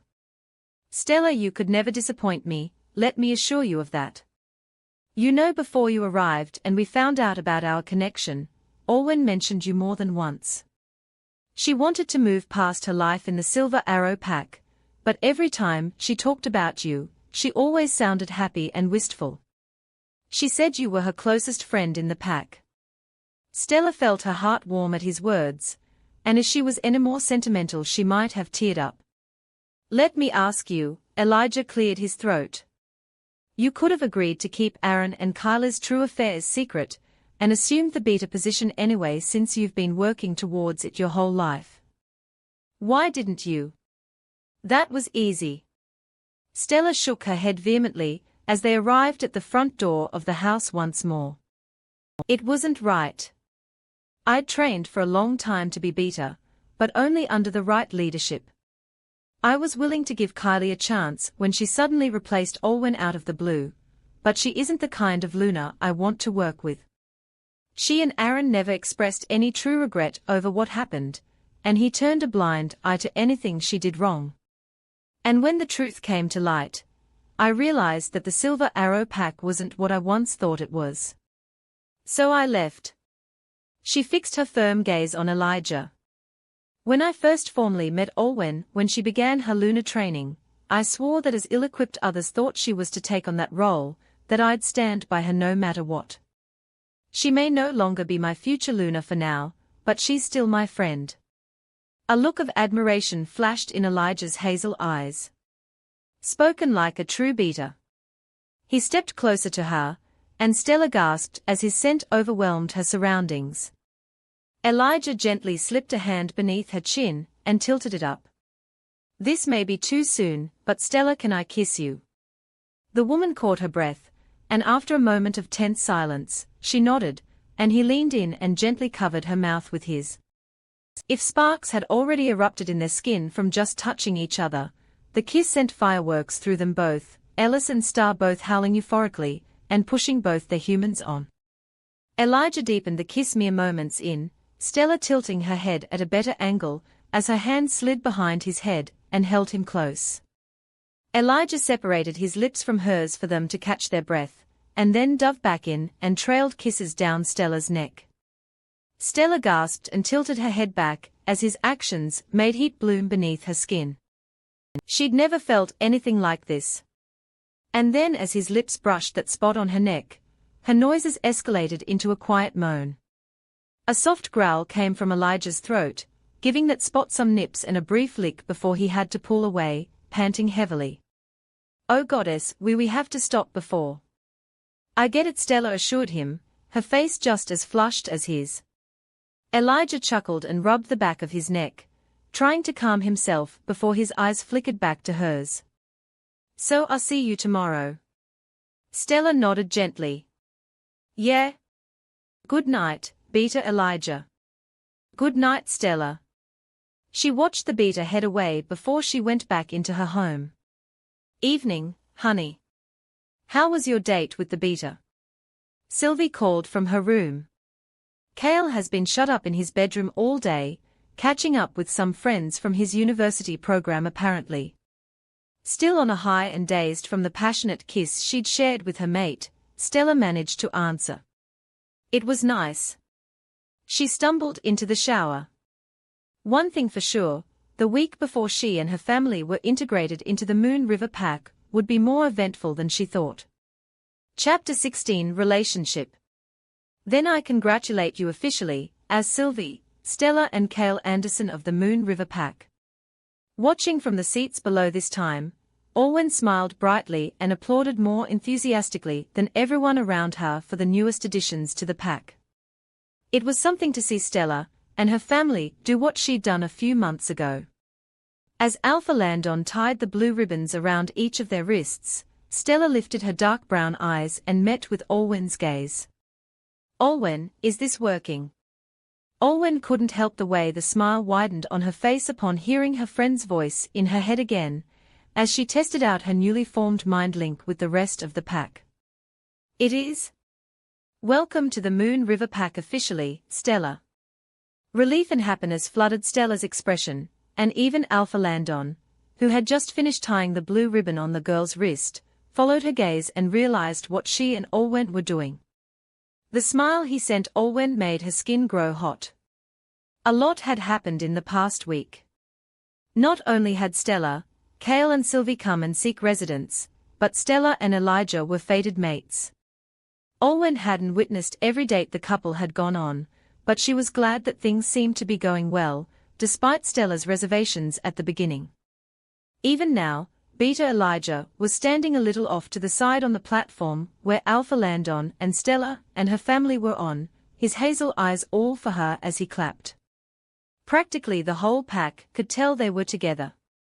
Beta Elijah had never allowed a she-wolf near him after knowing his mate wasn't from his pack originally, until the last few days since Stella's arrival. He'd held her in his arms, walked her to any place she asked, and growled at any man who dared to make a pass at the young woman.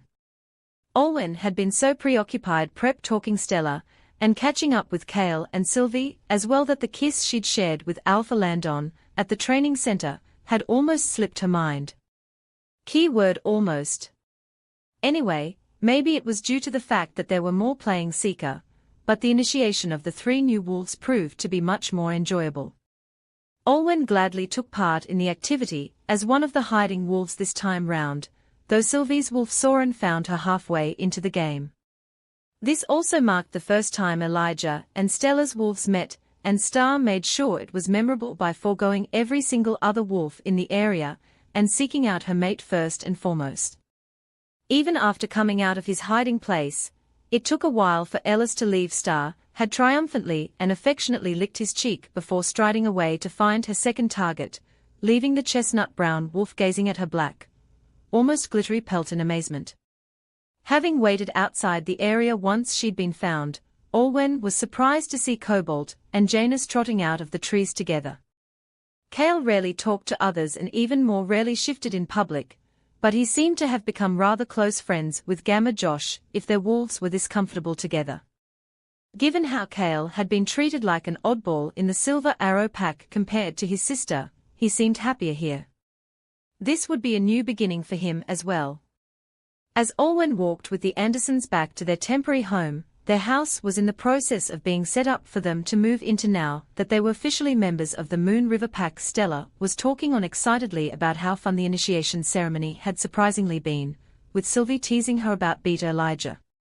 Sylvie already had a dinner with Stella and Elijah the night before, and on the contrary to most people's fears, the pair already got along swimmingly, aside from Sylvie warning him that regardless of whether he was the beta or not, that if he ever broke her daughter's heart she would do the same to his kneecaps. As they arrived at the doorstep of the house, Olwen hugged Stella, and was about to bid her good night when Kale spoke up. "Hey, Olwen. Can you stay for a while? I need to talk to all of you about something." Olwen paused, seeing the pensive expression on his face. "All right. I'm in no rush." Everyone headed into the house, and Kale waited for the other 3 to settle onto the couch. He pressed his lips together and clasped his hands, causing his mother and older sister to look on in concern. "You okay, sweetheart?" Sylvie voiced, her voice gentle. Kale took a deep breath, closing his eyes before turning to face them. "There's something I need to tell you all. I've been putting it off because I didn't think I would ever have to tell you, and I didn't want the way everyone back at home looked at me to get worse. But I realize that I can't keep holding this in anymore." He swallowed, allowing a moment of silence before he spoke again. "I'm bisexual." "Oh?" Sylvie was the first person to respond, not looking upset at all and instead appearing surprised and curious. "When did you realize?" "Well," Kale flushed with embarrassment.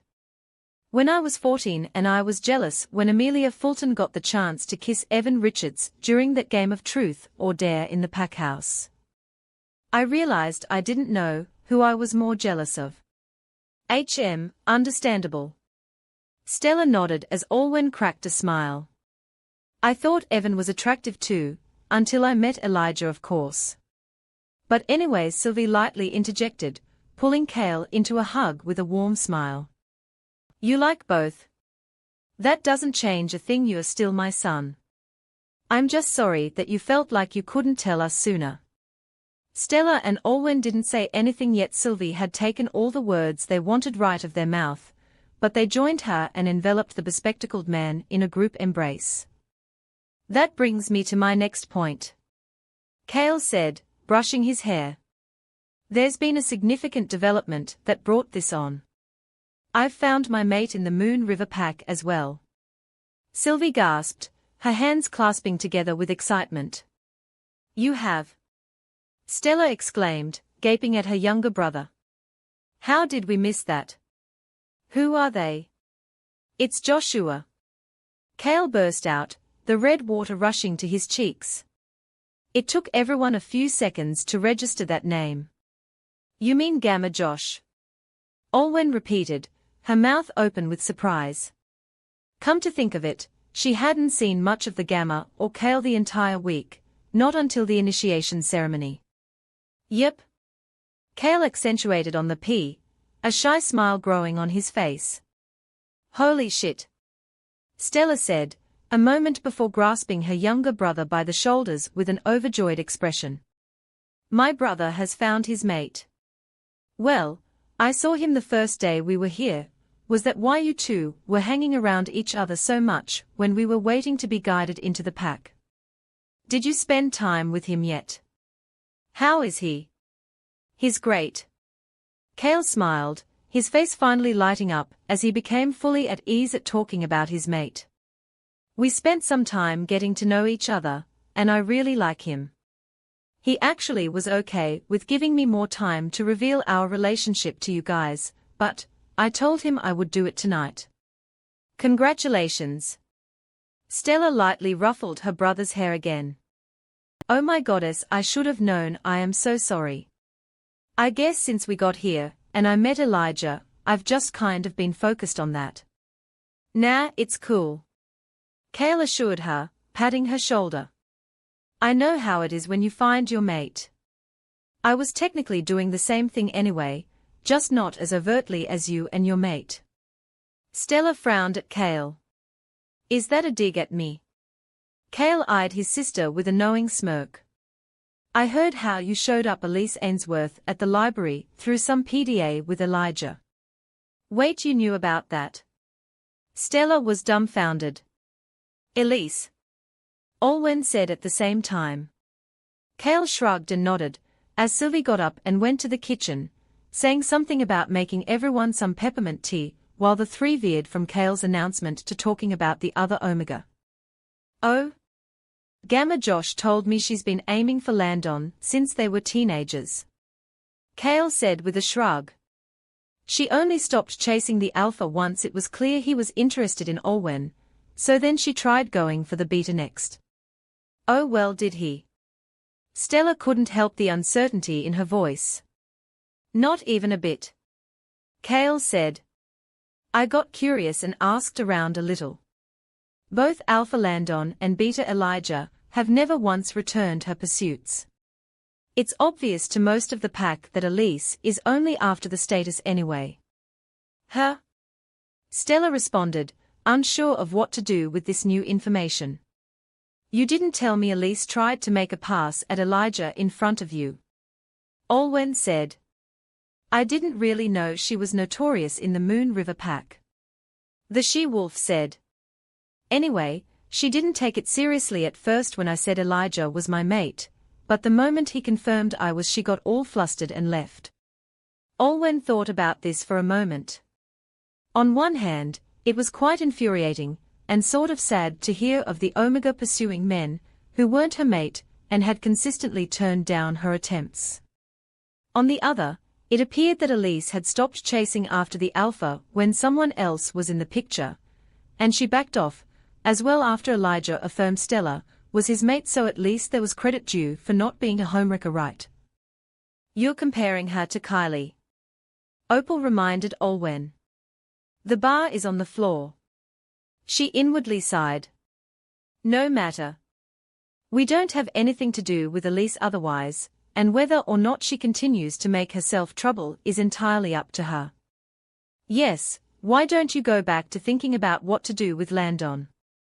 You haven't had some one-on-one time with him since training, if you could even call it that. It was training. Well, if you had half an hour more with him it wouldn't have been. Stella and Cale had again diverted the topic back to the dates Cale had gone on with Josh, and as much as she tried to listen, Olwen couldn't help wondering just what exactly she was going to bring up to Landon the next time they were alone together. Fortunately, she would not have to wait long. Hearing a knock on her door, Olwen got up from the living room, where she was already in more presentable clothes than her pajamas, thank goodness, and peered through the eye-hole. She raised her eyebrows in surprise before opening it. Good morning, Alpha. Good morning, Olwen. Landon nodded at her, his hands behind his back as he greeted her. I hope your day is going well so far.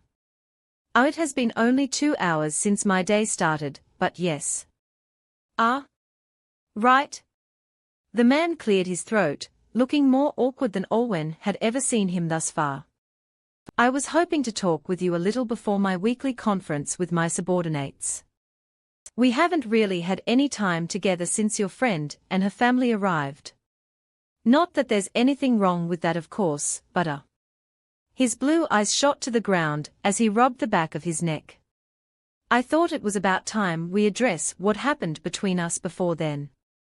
Oh? So the alpha was getting straight to the point. Olwen wondered if his candor was more admirable or nerve-wracking in this circumstance. Did you mean to kiss me? Landon asked, his voice quieting. The fact that the normally put-together and confident alpha suddenly sounded so full of self-doubt broke Olwen's heart. Of course, she assured him. Ah, great. The alpha answered, before he visibly cringed at his own answer. Well, I enjoyed kissing you. In return, Olwen felt her face growing hot immediately. I enjoyed kissing you too. Landon chuckled in an attempt to save himself from the atmosphere he had created. Sorry, it's been years since I've talked to a she-wolf like this, and honestly I don't think it comes as naturally to me as other things. It's okay. Olwen found herself saying. I find it kind of sweet. This only made both of them even more flustered. Do you want to take this further? Landon finally got out after a while, the blue irises darting up to meet her eyes. I know it's only been a few months since you joined the Moon River Pack, but after we kissed, it was like I couldn't stop thinking of you, even more than before that. I figured I had to make sure we were on the same page. Even though Olwen hadn't turned him down yet, she recognized the apprehension in Landon's eyes, as if he was expecting the worst. She honestly couldn't blame him. He had assumed he and Rianne were on the same page, and was blindsided when she ran away, not too different from when Olwen discovered Aaron wasn't at all what he made himself to be. Exactly what the same as what she'd been feeling when she was psyching herself up to request to meet with the alpha just some time ago. Yeah. I want to explore our relationship a bit more, if that's what you mean. Olwen answered softly, trying her best not to mess up her words. I want to give us a shot. She couldn't help but smile at the relief and happiness that flooded Landon's face at her reply. That's wonderful. I'm free tonight, and if you want we could go and have dinner at the Pack restaurant together. We could make it our first date. Olwen's heart skipped a beat as Opal howled victoriously and leapt around. Okay. What should I wear? To think Stella had been the one asking her that a week ago. Casual.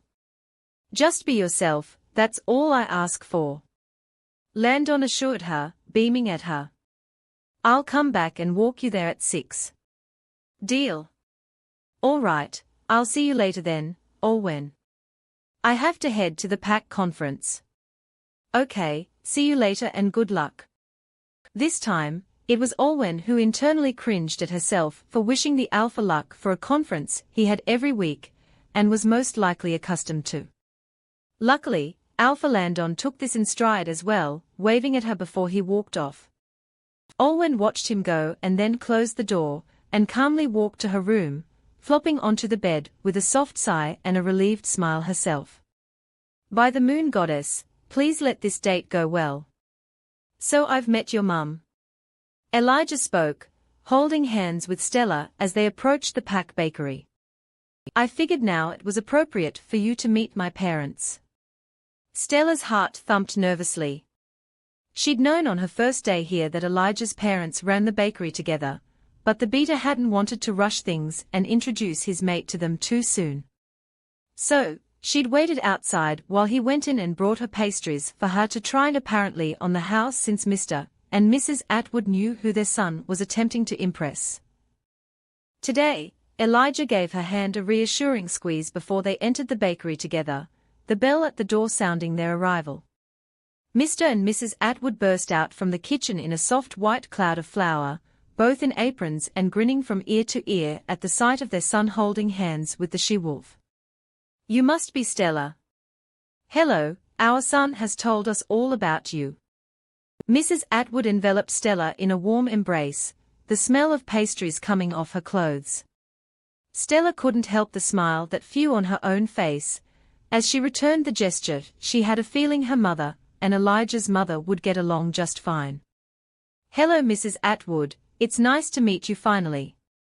"Oh, there's no need for that. Just call me Nicole," the woman assured her future daughter-in-law, before she winked at her son. "I like her already." As Elijah's mother released her from the hug, and went to ask the beater something about what he'd been eating recently, Mr. Atwood stretched out a hand to Stella with a welcoming smile. "And you may just call me Jasper. Both Elijah and your friend Olwen have spoken fondly of you." "It's nice to meet the woman herself." Stella grinned back and shook Jasper's hand. "A pleasure to meet you too, Jasper. I'm surprised it took you this long to formally bring her to introduce us." Nicole lightly scolded Elijah with a smirk. "You got me and my husband all excited the first day she arrived and then held her off from us for the entire week." "He did?" Stella asked curiously, as Jasper nodded and chuckled. "You should have seen him. He barreled in here like he'd just run a marathon that night, telling us he'd met his mate. He looked like he had tried to hold the news in, but just couldn't keep it from us for very long." Stella briefly imagined Elijah doing just that and couldn't help the soft giggle that escaped her lips in return. Sounds like Elijah." A pang of sadness hit her, as she realized that she wouldn't know how Jasper and her father would feel about each other. Come to think of it, Beta Caden most likely didn't know at all what had happened to them after they'd left. Sylvie had experienced his sadness for the earlier stages of their self-imposed exile from the Silver Arrow Pack, but as the distance, both physical and emotional, grew, she slowly was able to block out those feelings. He didn't know they'd found another place to call home, and he didn't know both his children had found their mates. Did he deserve to know? Sylvie had been and was still his mate, and Stella was supposed to succeed him as Beta, but he had overlooked both their concerns because he wanted to be loyal to his alpha. And Cale, her father, never said it out loud, but he viewed his son as a disappointment. Her heart broke at his lack of understanding towards her younger brother. She couldn't tell at all what his reaction would be to his son having a male mate. "Anyway, I brought something with me that will bring you up to speed regarding my son."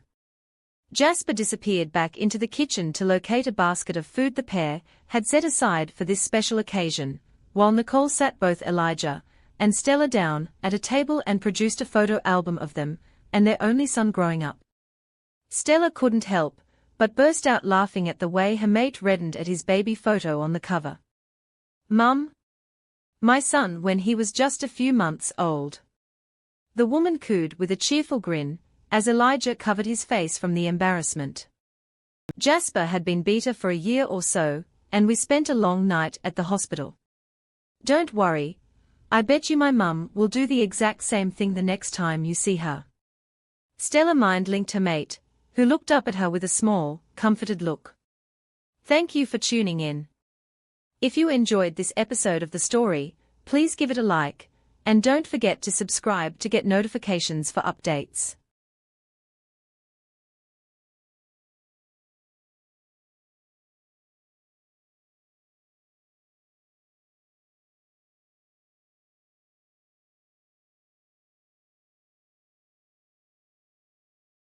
Upon realizing that I've become the Beta of the Moon River Pack, I feel both daunted and thrilled.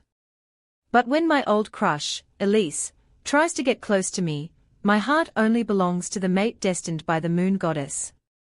Loyal to her gift, I cannot be swayed, no matter how irresistible Elise's charm is. Welcome to the Alpha's Love channel. If you enjoy this story, don't forget to subscribe and give it a thumbs up. Chapter 17 Relationship Redux.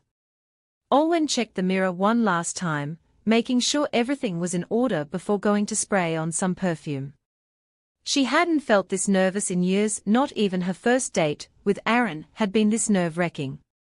Though Landon had clearly voiced his interest in her when she'd first arrived at Pack Borders, when they'd started out there was no fated mate bond tying them together. The attraction and depth of their relationship had naturally blossomed as time went by, and for some reason, with it so did their strange connection. Olwen had been taken aback this morning when Landon came to see her and ask her out of their first actual date.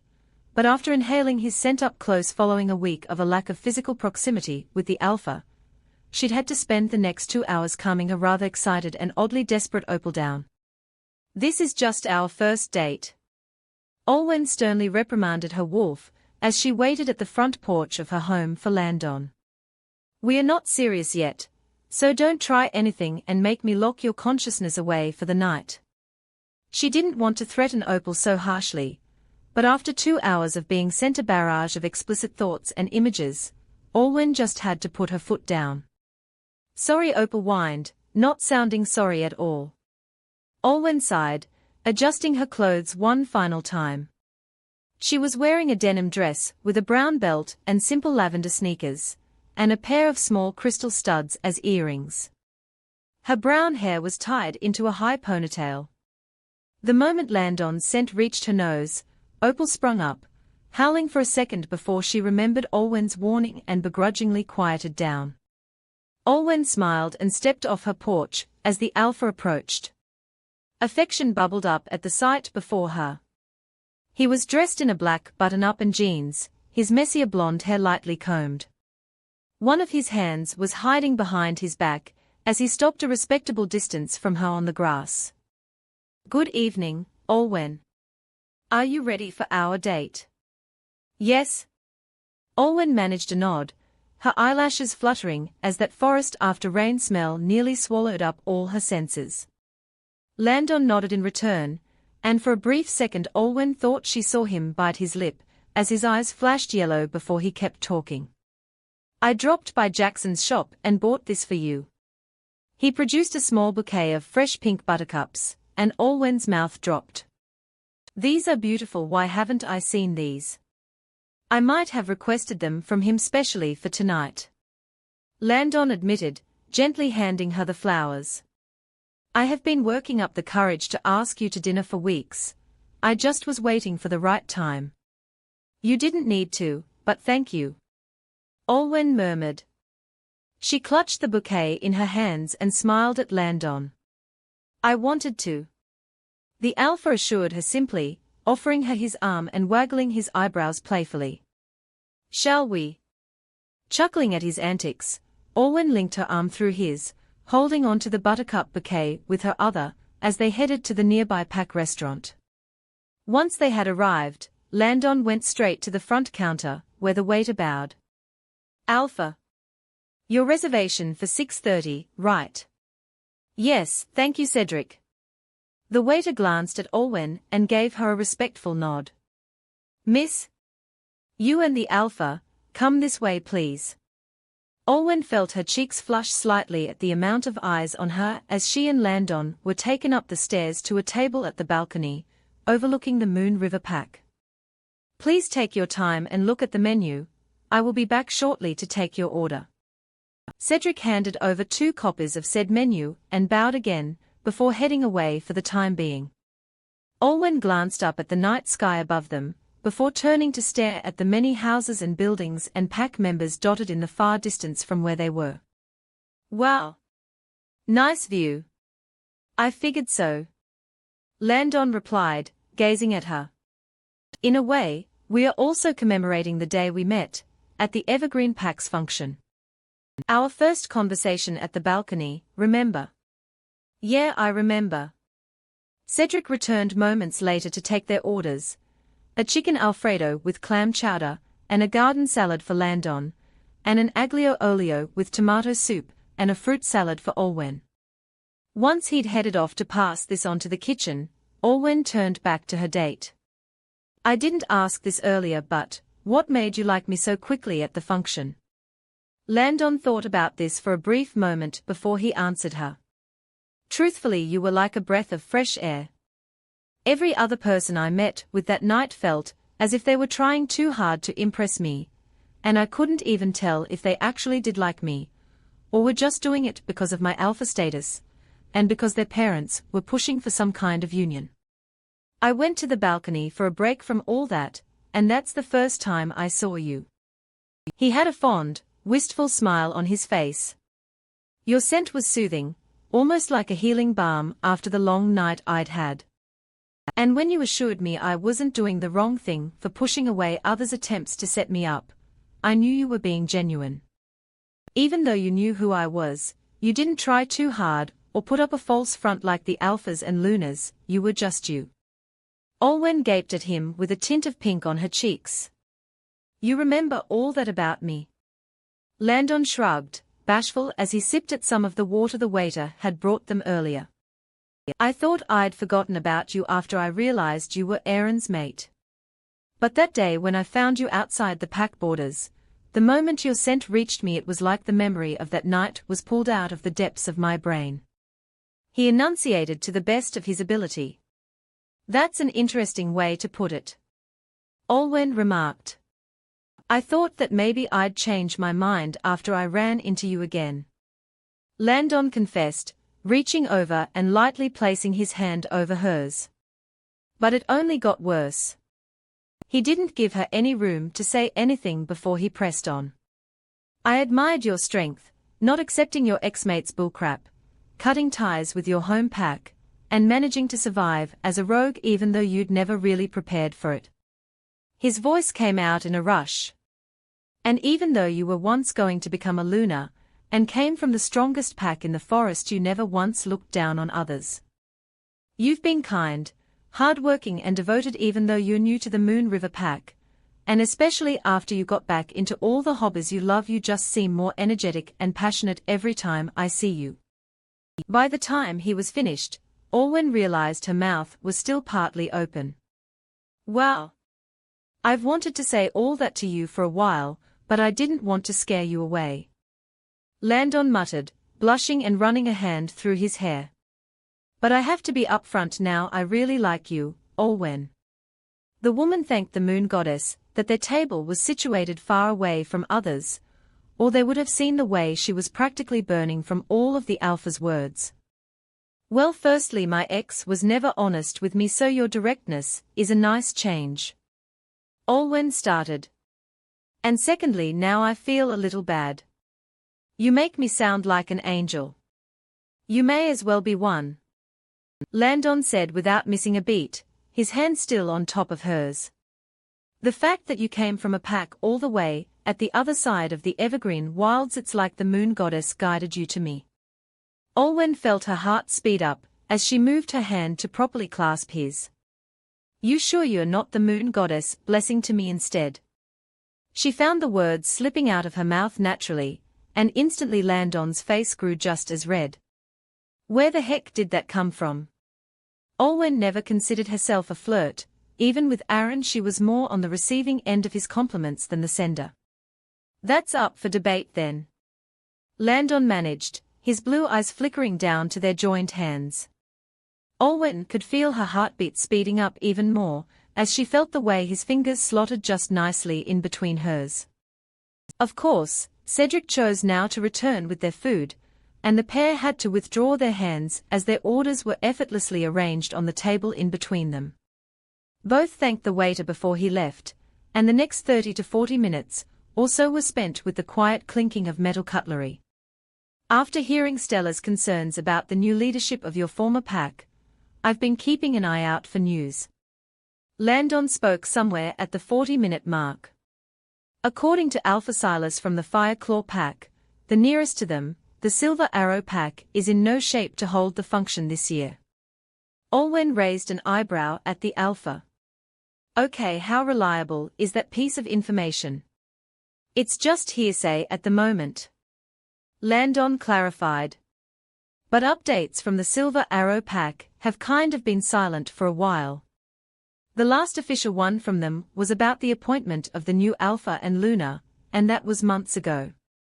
Olwen thought about this for a moment before it dawned on her. But if the Silver Arrow pack can't hold the pack's function this year, then as the second strongest pack in the wilds, the Moon River pack will be holding it. Landon confirmed, nodding as he twirled some spaghetti on his fork. So chances are, Alpha Aaron and Luna Kylie will come to know you. Stella and her family are here with us. Olwen felt her throat suddenly go dry, and she swallowed thickly. I haven't seen them since I rejected Aaron, and left the Silver Arrow pack. Will you be all right? The Alpha looked at her with concern evident on his face. I don't have to mention anything about you staying here to anyone, and you can just know. Olwen interrupted firmly. If any of them see me, I'll be fine with it. I need to well and truly leave my past in my old pack behind, not run from it. Landon looked as if he might argue, but his indignant expression softened at the resolve he saw in her eyes. Okay. As they ate, he quietly placed his hand on her wrist to draw her attention back to him briefly. Whatever happens once they find out you're here, I'll make sure you and your friends are safe. I know you can take care of yourself, but you can rely on my protection anyways. Thank you, Alpha Landon. Olwen gave him a grateful smile, and then frowned as she realized a piece of garlic was stuck to her lower lip. After a fulfilling meal, Alpha Landon walked Olwen back to her home, the both of them talking about the state of the plants around. There was a prediction that there would be a heat wave upon the packs in the latter half of the year, and thanks to preliminary discussions amongst the higher-ups, food had already begun being stored. Olwen could feel Landon very lightly grasping her hip as they walked, but she didn't mind. It felt comforting and right, and it also helped that the slight physical contact kept Opal happily purring inside her. She was still holding the bouquet of buttercups he'd given her at the start. According to what the Alpha had told her over dessert, buttercups, or their scientific name ranunculus, symbolized charm. So in essence, by gifting her those flowers, Landon was saying he was charmed by her. I enjoyed our date, she said softly, as her house drew nearer. Me too. Landon smiled back, his shoulders relaxed. He had paused before adding, if I were to ask you out on a date the next time I'm free, would you be willing to accept once again? Olwen did not hesitate to nod. Absolutely. The Alpha released a soft sigh of relief, as he led her to her front door. Here we are, get some rest. I know you have training with Delta Cassidy tomorrow. Olwen nodded, standing in her doorway and facing Landon. That I do. Stella and Kale will be joining us too. Good to hear. The Alpha grinned at her. Have a lovely night, Alpha Landon. You too, Olwen. He made to turn and leave, but Olwen grasped his arm and guided him back to face her. Wait, I should thank you on taking me out on such a nice date. Olwen headed to the side of her porch, and brought back a small stool. Standing on top of it placed her at the same level as the taller Alpha. The surprise registered in his eyes as she leaned in and kissed him. It wasn't as passionate, or as desperate, as the one they'd had in the training center had been, but it was enough to send sparks of warmth through Olwen's body, even more so when she felt Landon kiss her back. Remind me to take you out on dates just as nice, if not nicer, than this one. Landon murmured into her ear before pulling away. I will. He cast one more longing look over his shoulder, and Olwen waved him off. His perfect, Opal gushed, wagging her tail. Such a strong, handsome and caring Alpha. Both Landon and Lark. Opal hadn't met with Lark or Landon since her initiation. Though not as wild as earlier, she was still sending particular messages into Olwen's mind, making her blush and quickly head back into the house. Landon's words from earlier still echoed in her head, making her want to cover her face even though no one was around to witness her embarrassment. With both of her children on the way back to the house, Sylvie sat by the window with a mug of cocoa. The window was ajar and facing the quiet night scenery of the Moon River Pack, a soft breeze blowing in and lightly caressing the older woman's face. While Stella and Kale settling down with their mates weren't something she had pushed for or emphasized on throughout their life, witnessing them together with their other halves was more than heartwarming for their mother, who adored them more than anything else and wished for their happiness. Stella hadn't voiced any intention yet, but given how close she was becoming to Beta Elijah, and how well they were getting along, Sylvie expected her eldest daughter to begin discussing moving in with her mate in a few months. And Kale, she was going to meet Gamma Josh the following day. She hadn't seen or talked to him for very long in comparison to Elijah, but from the sound of things so far, Kale was more at ease with him than most of the people on the Silver Arrow pack. While Olwen was not her biological daughter, Sylvie felt the same joy and pride that a mother would upon seeing how well she was doing for herself in her new pack. The stormy, heartbroken expression the younger woman had worn on her face the day she left the Silver Arrow pack had haunted Sylvie's mind for days, and she had prayed to the moon goddess to spare Olwen from further suffering. She had been surprised to learn of the Omega's gradually blooming relationship with Alpha Landon, but taking one glance at how the pair interacted with each other was all she needed to be assured that the she-wolf was in good hands. Sylvie was suddenly pulled out from her thoughts by her phone vibrating. She glanced down, her breath catching in her throat when she saw the caller ID as hubby. Within her, Soren whined a little at the memory of their mate, but Sylvie resolutely went against the impulses of her wolf and declined the call. Chapter 18 Separation 2 months ago. Once the dagger was used to slice their palms, the now former Alpha Bradley stepped back and gestured for both Aaron and Kylie to turn to the rest of the Silver Arrow pack. I now give you, Alpha Aaron Young and Luna Kylie Young of the Silver Arrow pack. They had completed the marking before the leadership of the pack was passed to them officially, and Aaron's mark was displayed proudly on Kylie's slender neck, the same way hers was on his. Kylie was smiling broadly, grasping Aaron's wrist with her uninjured hand, as she faced the crowd that had gathered to witness their ascension. Aaron had the same smile, but it soon became strained as he took a good look at the audience in front of him. Once the ceremony had formally concluded, the now Luna Kylie planted an affectionate kiss on Aaron's cheek and went off to celebrate her new role with a group of friends, and Alpha Aaron went to talk to his father. Is it just me, or did the hall look emptier than it was supposed to be? He asked in a hushed tone, seeing the stoic expression on Bradley's face slowly show a scowl as the people dispersed. The older man called over one of their pack members, who had been put in charge of recording attendance. You? How many attendees were missing from the ceremonies? Swallowing, the young man flipped through a bunch of papers on his clipboard. Judging from the amount of names, it would amount to a third of the pack. Glancing at the anger that showed in Bradley's face, Alpha Aaron gestured for the man to hand over the clipboard, and then dismissed him with a harsh flick of his hand. I'll get to the bottom of this, Dad. Aaron assured his father firmly, already on his way out of the hall. Present day.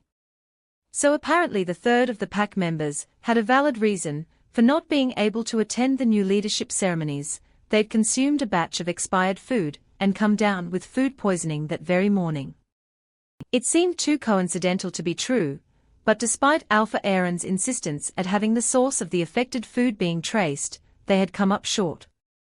Unable to accept this, Bradley had attempted to attack some of the wolves who had skipped out on the ceremony, and each time Alpha Aaron had to hold his own father back and remind him that causing casualties amongst the Silver Arrow pack was not a good idea at this point. After all, Aaron had assumed the Alpha post at a particularly bad time. After the stunt Stella and Kale had pulled, his father had again threatened disciplinary action on the pack if they speculated any further on the emails. Not that it made things any better. Even without mentioning the incident, the atmosphere in the Silver Arrow pack had changed. Kyla's reaction to the emails had been to stay in her room for 3 days straight, after which she came out with puffy eyes. Unlike before, no one aside from Aaron, Bradley and a number of close friends gave her the time of day for a pity party. And as many expected, Kyla's faux tears dried up like a well in a drought as her lunar ceremony drew near.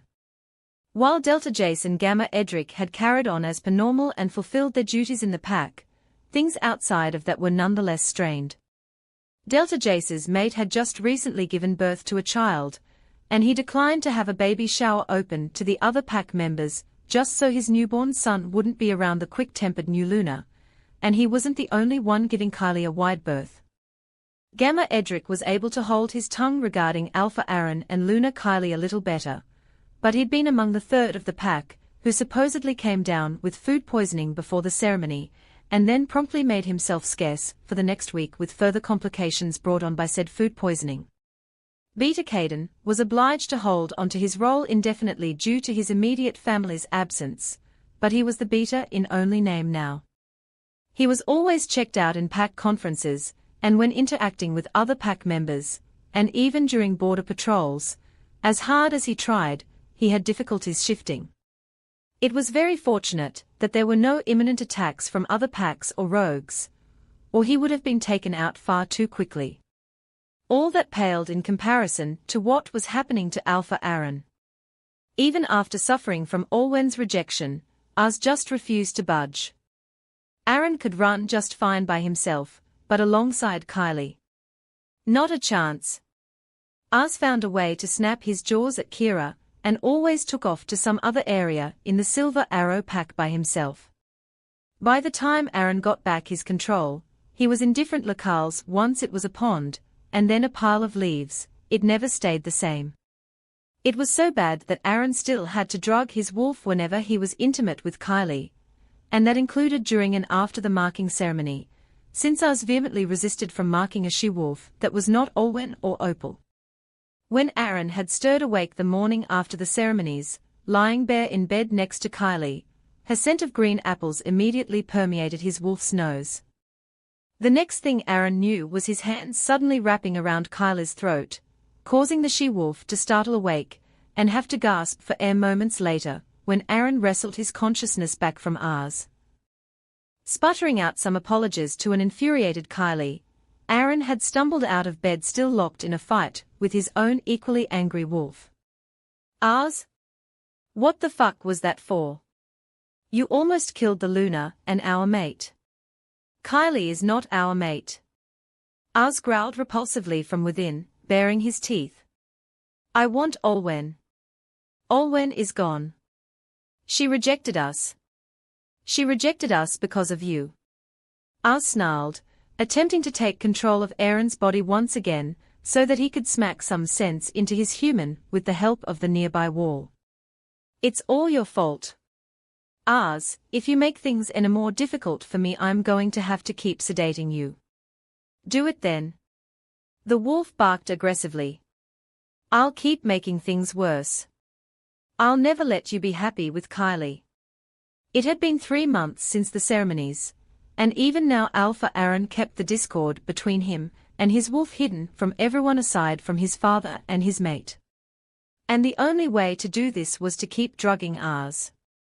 From the cases he'd heard, wolves who underwent rejections from their fated mates would pine for a few more days at most, and by the time one found their chosen mate, their wolf would have to accept it one way or another if their human was happy. Unless it was Oz, apparently. Get your wolf under control. Bradley reprimanded Alpha Aaron in his office. I'm trying. Aaron hissed, slamming his hands on the desk. Oz isn't listening to me at all. I told you the drug had a major side effect. His father scoffed, thrusting the canister in his face. You can't expect to numb your own wolf without any consequences. Indeed, the label warned in fine print that after consumption, wolves could become more difficult to restrain and control when not under the influence of the drug. In addition, stronger wolves in particular could develop a resistance to it the more it was used. It's just until Oz gets used to Kylie and Kira. Aaron said stubbornly. What if he never accepts them as his mate? Bradley questioned, crossing his arms. When you first shifted, I told you Oz would be a handful. He will have to accept her. Aaron repeated, his face flushing with indignation, as he stood up, glaring at his father. Just give me time. You'd better do this, son. Bradley warned, his gaze fiery. Sooner or later, the pack will notice if you have to keep suppressing Oz, and then word will spread to the other packs in the wilds. He turned away with a huff. If Olwen had just agreed to a peaceful rejection, then Oz wouldn't be acting up. Don't you dare insult my mate. Oz surged to the front of Aaron's consciousness, and he almost shifted and lunged at his own father. Despite being retired now, Bradley easily blocked off his son and held him down until Aaron was able to wrench back control. The reputation of the Silver Arrow Pack is already on the line thanks to the actions of your ex-mate and Caden's daughter. Bradley snarled down at Aaron. Don't add on to that. Aaron got back up, shoving Oz to the back of his mind and locking him there as punishment.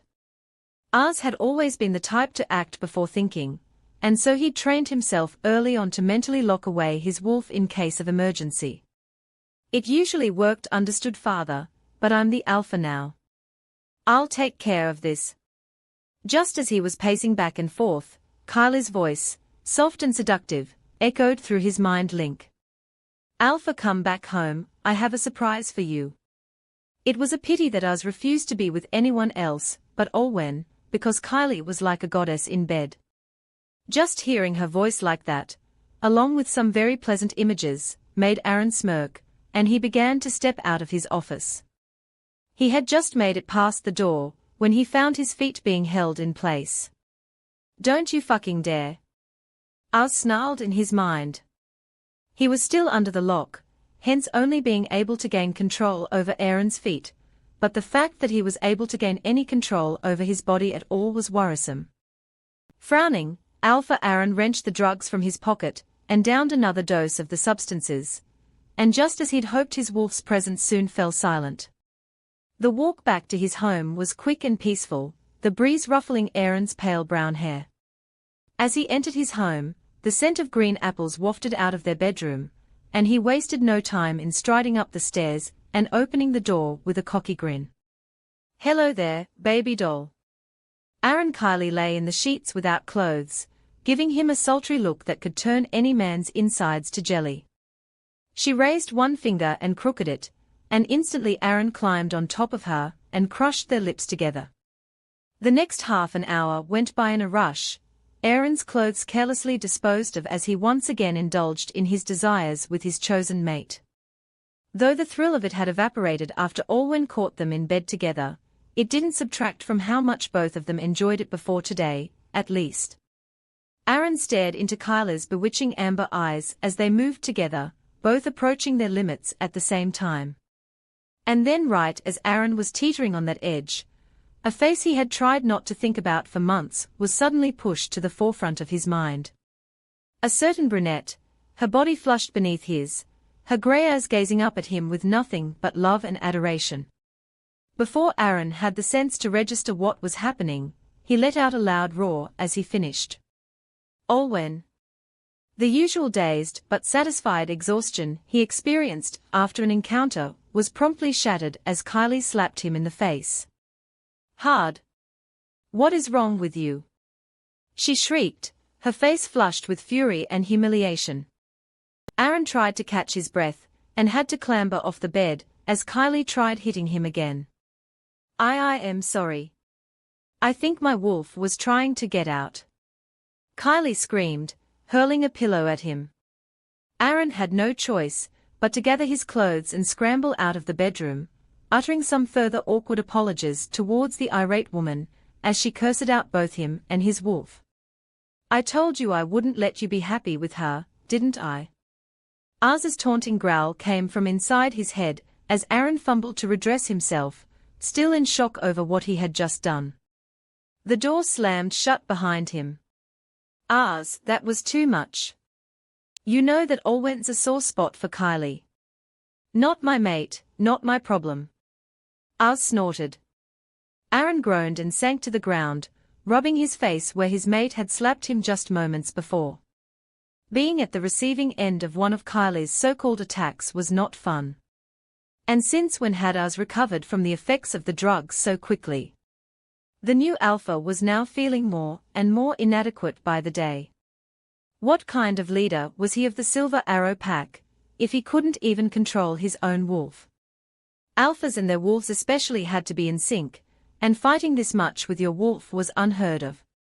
Aaron buried his head in his hands, letting the frustrations bubble up in him. He would likely have to spend the night and several more on the couch, all while trying to explain to Luna Kylie that he hadn't been in the right state of mind when he'd called out the name of his ex-mate at the height of their intimacy.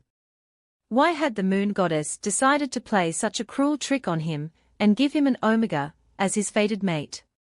Throughout the history of the Silver Arrow Pack, none of their alphas had ever been tied to an omega, not like the other packs beneath them were. It was why they were the strongest, because the Luna was able to be a natural leader of the pack without having to be coddled by those she was meant to protect. If Olwen had been anything other than an omega, he wouldn't have been put off by her, and he wouldn't have started seeing Kylie behind her BA. You are unbelievable. Oz growled. Some alpha you are. Oz, for the sake of the Silver Arrow Pack, at least pretend to tolerate me. I can't be seen disagreeing with my wolf in public. Coward. Oz responded, snarling once again, as his fur bristled. You do disagree with me. You can't accept the fact that you hurt our mate, and that all this is on you. For the final time, Olwen is not our mate anymore. She's not even a part of the pack, and she may not even be alive. You think so little of her and Opal. Oz sneered bitterly. Stop thinking about Olwen, Aaron argued with him. Stop making me think about Olwen. No. You deserve to suffer for what you did to her. Oz huffed apathetically. As long as you keep sleeping with that cold-hearted bitch, you will only think of and see Olwen. Aaron felt his knuckles turning white, as he balled a fist from the agitation. There was only one solution to his: he couldn't be intimate with Luna Kylie, at least for the time being. Until he could find some way to placate his wolf.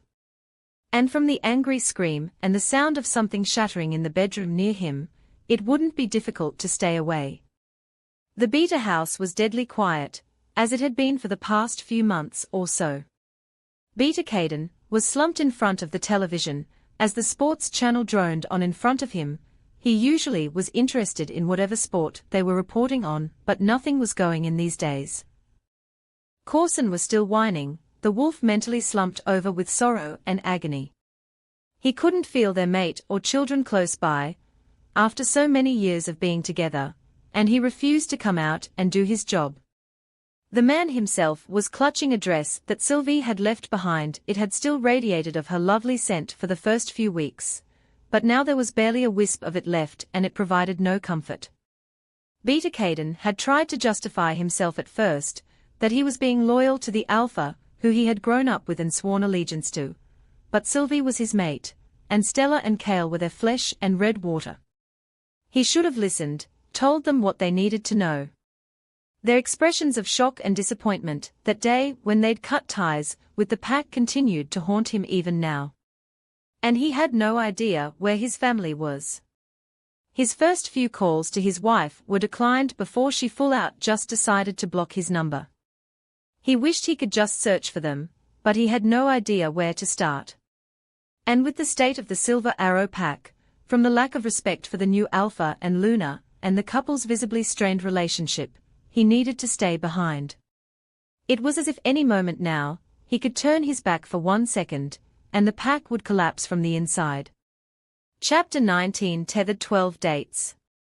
That was how many Alpha Landon had taken Olwen on by the time another month had passed. Each one varied in time and location. After all, it depended heavily on both their availability. Alpha Landon was still rather preoccupied with pack matters, and Olwen was juggling training and spending some time with her friends. But they shared a common feature, that both Landon and Olwen made it work, and they were both enjoying everything they'd done together so far. They'd gone for a picnic near the river, had lunch together at the Alpha's home, and gone for a tea break at the bakery, which also meant having to have Elijah's parents third-wheeling their date. The pair had even sparred again in the training center, and Olwen was proud to recount to Stella that she'd been able to catch the Alpha off guard and knock him face down onto the mat. Speaking of which, Stella and Kale had begun their training with Cassidy as well. Despite Kale's previous lack of interest in training to fight, Alpha Landon and Beta Elijah had assured him that the training was necessary for every member of the pack, and that he would not be judged based on his skill level. The high-ups made it clear anyways that programming and tech was what they needed Kale's assistance in over anything else. There were a number of menial processes the Moon River Pack undertook which could use streamlining. So if Kale wasn't on dates with Gamma Josh, they'd made their relationship public a few days after Olwen's first date with Landon or training. He would be working on programs that the pack would be able to use in the future, much to his pleasure. Since Stella had practically scared the Omega away from her mate, Elise hadn't been giving them any problems. She was still around the Moon River Pack, if not examining the various dresses and accessories at the boutique, then she was speaking with some of the unmated wolves. Olwen hoped that the she-wolf would find her footing one day, and not spend the rest of her life chasing after others. Olwen awoke with a start, yawning as her alarm went off. She glanced at her phone on the bedside table, seeing a message come in just minutes later. Happy 1-month anniversary. I told you I would be taking you on a much more interesting date since it's one of the longest openings I have, right? So that meant leaving both today and tomorrow open. Get dressed, eat your breakfast, do whatever you need to do before you come and meet me. I'll be outside your home waiting in about an hour. I hope this isn't too bold of me to ask, but Stella will be dropping by your home soon with a dress. I had her help in picking it out, and I hope it's to your liking. Olwen blushed deeply, and with Opal howling excitedly and wagging her tail, she climbed out of bed and began to get ready. She had no idea what Alpha Landon had planned, but a few days before the only hint he had given her was to pack a small suitcase for a one-night stay elsewhere. The doorbell rang about 10 minutes later, to Stella and surprisingly, Beta Elijah both there. Good morning, Olwen. Stella waggled her eyebrows at her friend teasingly, handing over a soft, pastel-colored floral dress. Just to preempt, if the dress isn't your thing then that's my fault. No, the dress looks great, I love it. Olwen assured her, accepting the outfit with a smile. I'm just surprised that you and your mate good morning, Beta, she nodded at Elijah. Came here together. Are you two going somewhere? Actually, since I came here to pass you this dress, I also wanted to tell you that Eli and I were talking, and Stella rubbed the back of her neck and smiled shyly. I'm going to move in with him by the end of the month. Really? That's wonderful. Olwen reached over to hug her friend, spying both her and Elijah's necks before the realization hit her. Holy shit, you two marked each other. Stella's smile turned sheepish as she nodded. Yeah. Just last night actually. We had the talk with each of our parents about us moving in together, and I guess after we came to our decision, one thing led to another at his house. But rest assured, the marking was also a mutual decision. Olwen wasn't one to judge her friend's choice, and Beta Elijah was a good man. Stella was fortunate indeed to have him as her mate. Well, congratulations on making it official. Olwen grinned, and then turned to shake hands with Elijah. You both must be really happy. Elijah nodded as well with a similar blush that nearly covered all his freckles. It was almost surreal to think that he had still been waiting for his mate when Olwen first arrived at the pack. Yes, we'll slowly move her things to my home. I'm currently setting up her room. I want everything to be in place by the time she starts living with me. But you have a date to prepare for. Stella said warmly, lightly grabbing Olwen by the shoulders and walking her back into her house. Go get dressed, Landon did say he would come and pick you up. Okay. Olwen laughed. See you guys later. All the best for your date. Elijah called out. Olwen went back into her home and changed into the dress Alpha Landon and Stella had gotten her, accessorizing it with a pair of small flower earrings and some light makeup. She did her hair into a French braid and carried a stylish sling bag before wearing a pair of brown boots at the front porch, her suitcase by her side.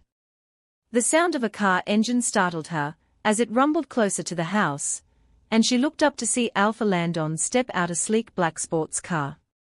He was dressed in a polo t-shirt and jeans, and his hair was in its natural messy form.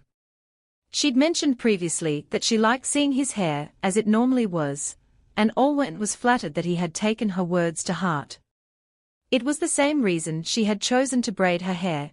It was the same hairstyle she now recalled she had worn the night of the function when they met. It seemed Landon noticed too, and he approached her with a soft smile on his face. "You brought your car here?" Olwen observed. The blonde nodded, putting his hands in his pockets. "I don't usually have days off in my schedule, but there's nothing happening this week that requires my immediate attention, and my Beta, Delta and Gamma have agreed to help me out if anything happens while we are away." So he watched her face carefully for a reaction. "I've decided we take a drive into the nearest human town. The last time I had a clear opening in my duties it was a nice change of pace." Olwen's eyes widened and she thought this over for a while.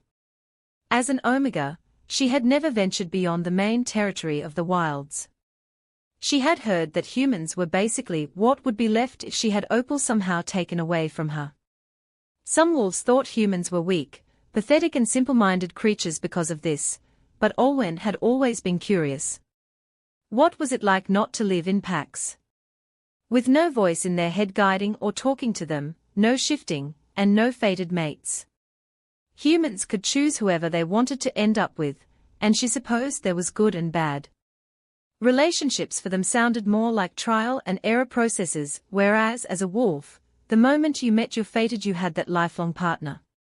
But it also meant that in some way, humans could form connections again and again, with varying depth. Once a wolf lost their fated, usually no connection could ever come close. At that gloomy thought, Olwen decided not to think about it for now. "I've never been to a human town before. I don't mind going." Landon grinned, clearly excited as he jerked his head in the direction of his car. "Hop in." Once Olwen had piled in her small suitcase in the back of the car, the blonde walked over and opened the door for the passenger side. Thanks." She sat inside, taking a moment to marvel at the interior of the vehicle, as Landon got back into the driver's seat and slowly reversed the car out from the residential area. "The drive to the town will take us about half a day, with some side stops to refuel and rest, so sit tight." Landon spoke, his eyes focusing ahead, as he drove out of the Moon River Pack. Olwen nodded absently, her mind still bursting with 1,000 questions. "Is there anything I need to look out for when in the human town? I mean, I've heard of them before, but I've never thought I'd actually go see one of them. Since it's important not to let humans know about the presence of wolves." Landon pondered for a moment as the car headed down the dirt path through the forest. "Firstly, don't let your wolf take control. Since humans don't have wolves, seeing someone's eyes change color or someone shift will probably make them question their sanity. Secondly, avoid using words that only we would know. So for instance, instead of mate, we just have to use the words boyfriend and girlfriend. Right, so I'm your girlfriend, and you're my boyfriend." "Exactly." Landon's cheeks tinted slightly pink at how candid her words sounded. He secretly still couldn't believe it himself, that he was dating Olwen now. "I think off the top of my head that's about it. We can be ourselves other than that. I'll tell you if I think of anything else." Okay." Olwen nodded slowly, trying to calm the nerves in her body as she stared out at the window. The car eventually turned out of the forest and onto a proper tarred road.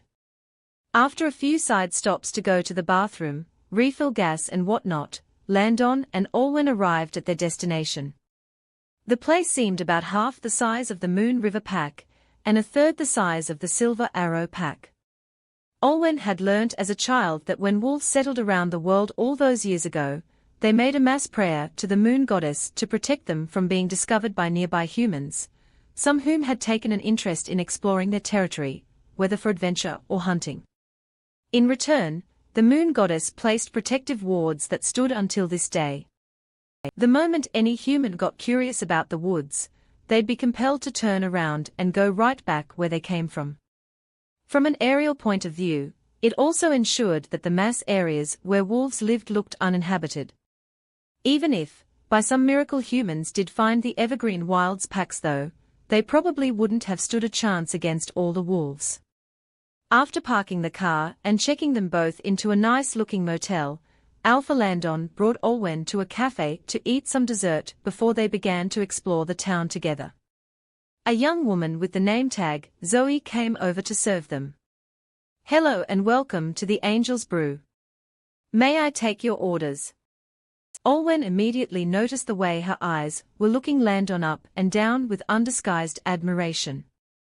Immediately, Opal growled in her mind, but remembering what Landon had told her in the car, Olwen controlled herself. Humans had no concept of mates, so the waitress probably wasn't thinking much of what she was doing now. Still didn't make her much more comfortable though. "I haven't decided yet."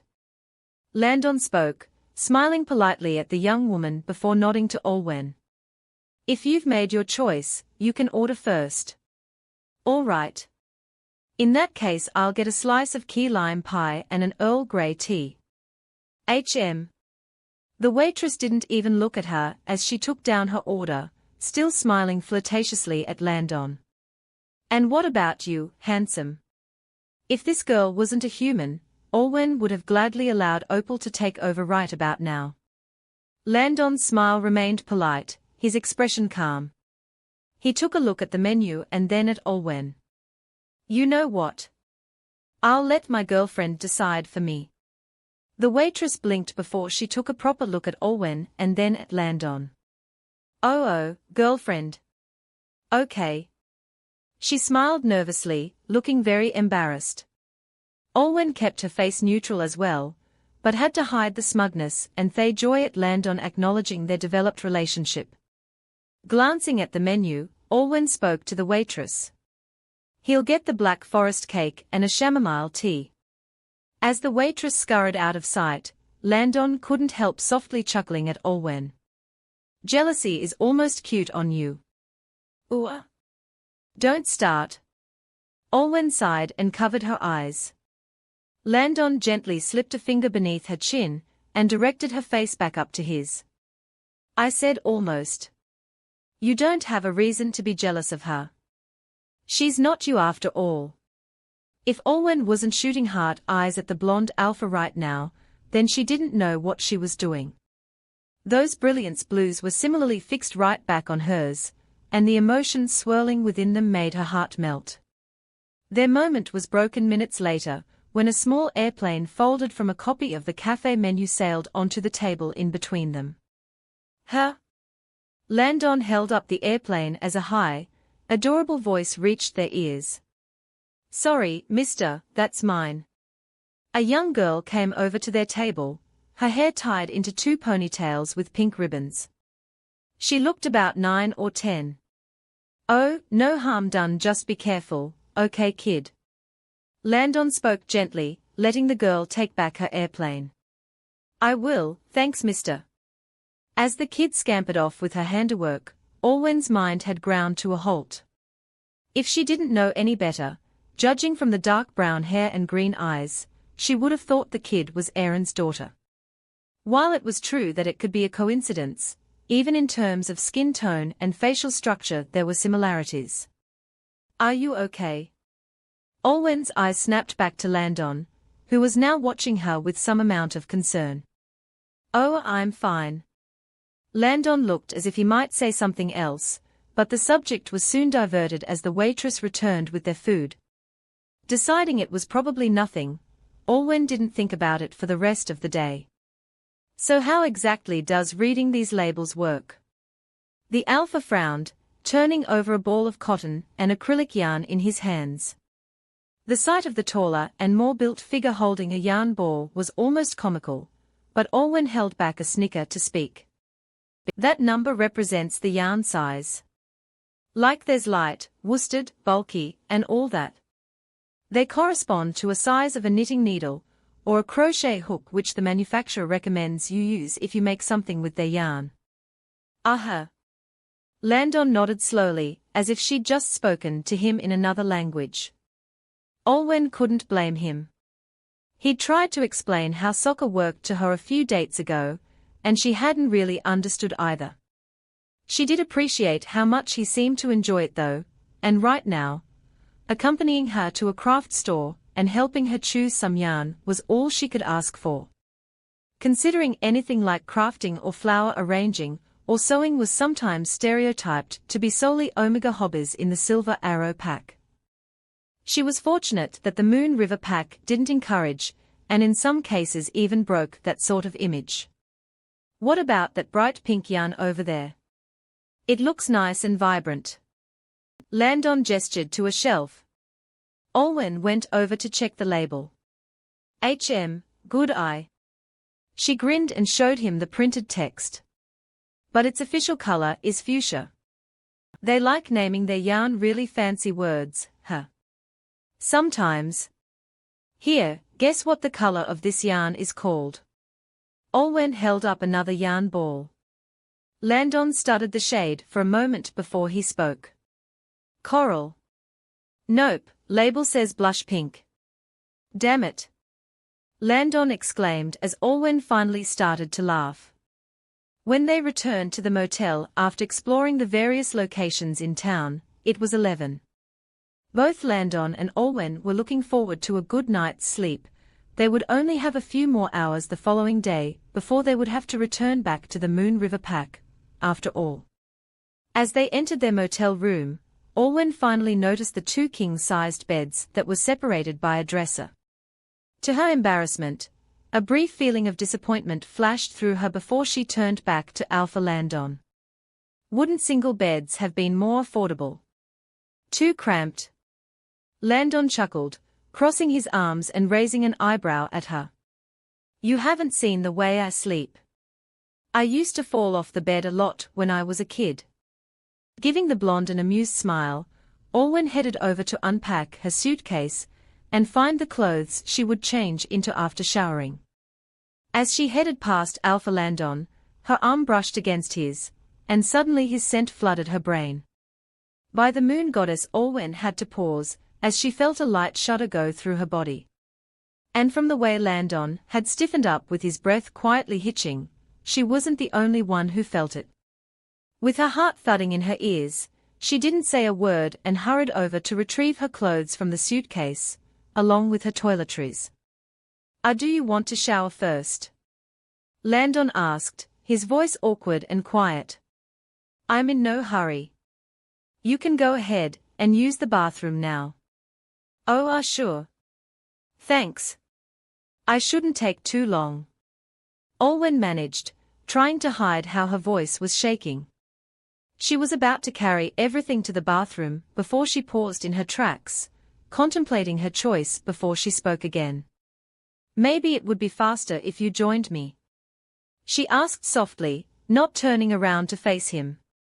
There was a long period of silence in the room, and for a moment Olwen thought she had gone too far.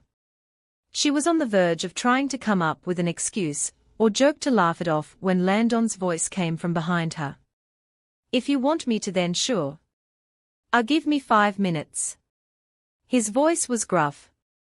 Olwen managed a small nod and then walked the rest of the way into the bathroom. She could feel the red water pounding in her ears, as she quietly laid down what she'd brought into their proper places. Her toothbrush and toothpaste above the sink, the clothes on the rack, and the shampoo, conditioner, and body wash all in the small shelf in the corner of the shower. Quietly pushing the door so that only a gap was left, she didn't want Landon to think she'd changed her mind after all. Olwen undressed and stepped into the shower, her heart still hammering at an insane pace. Acting on autopilot, her hand stretched out to turn on the shower, adjusting the temperature until it was nice and warm. Stepping back beneath the water as it poured down, Olwen took a moment to slowly inhale and then exhale. It had been almost 6 months since she'd last been intimate with anyone, and she wondered how out of practice she was. Even then, she had only been with Aaron. They were each other's firsts for everything, he had said, but Olwen wondered, with a grimace of disgust, how true that had actually been. Why are you thinking of your ex-mate at a time like this? Opal said. He means nothing to us. Olwen sighed, tilting her head back beneath the shower so that the warm water was able to reach her face. It can't be helped, Opal, he was the last and only wolf I've ever been with. What if I mess this up? Opal would have responded, but Olwen was then brought out of her thoughts by the sound of the shower door opening and then shutting again behind her. Less than a moment later, the scent of forest after rain filled the air around her, as a pair of strong hands gently gripped her waist. Olwen's breath caught in her throat, as she felt the alpha's body lightly press against hers from behind, Landon leaning his head down to whisper into her ear. You're beautiful. Thanks. Olwen replied, her eyelashes fluttering as she sensed Opal purring and whining. Hearing Landon speak like that made her body burn with need, her wolf desperately trying to claw her way out. Landon turned her head back slightly and leaned down to press his lips to Olwen's. It was brief and just lips upon lips, but it held back all of the desire he'd been harboring for her, and sent a rush of warmth through both their bodies. Last chance, Olwen, he murmured, his blue eyes ablaze as they rested on her. If you don't actually want this, or have changed your mind, you have to tell me now. Olwen met his eyes and nodded slowly but firmly. I do want this, Alpha Landon. I want to be with you. She saw the heat flare in the blonde's gaze before he swallowed thickly. Then hang tight, because once we start I can't promise I'll be able to stop. I don't think I'll need you to stop. Olwen murmured, reaching up to slide a hand around the back of his neck. With that, Landon let out a groan and crashed their mouths together, sending the rest of the night into a complete blur. They did not do any sleeping for another 3 hours, and as she came down from her final peak of the night, and collapsed in one of the beds, Olwen found her throat hoarse from crying out her alpha's name. The culprit rolled off to lie beside her and then wrapped his arms around her, catching his own breath as well. She could feel his heartbeat as they lay together, bodies covered in sweat that were gradually evaporating into the cool air.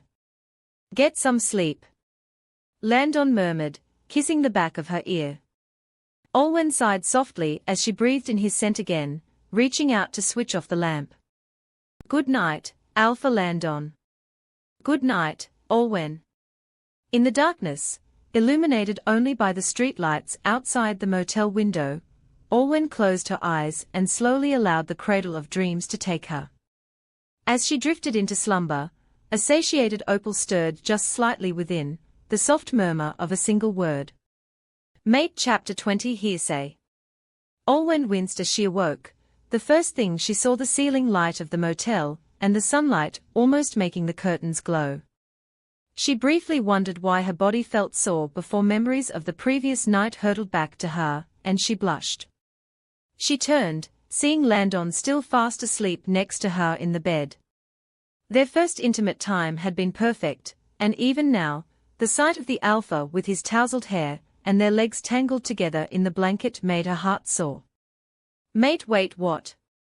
Olwen stared at Landon, and then lightly touched her neck. They hadn't marked each other yet. It was far too soon, and if they had she would have remembered. Opal? Mate? Opal called out again, her tail swishing madly. I can smell him. Alpha Landon is our mate. Olwen was about to refute the wolf, but couldn't. Landon's scent was engulfing her just from this proximity, and it made her lose her train of thought.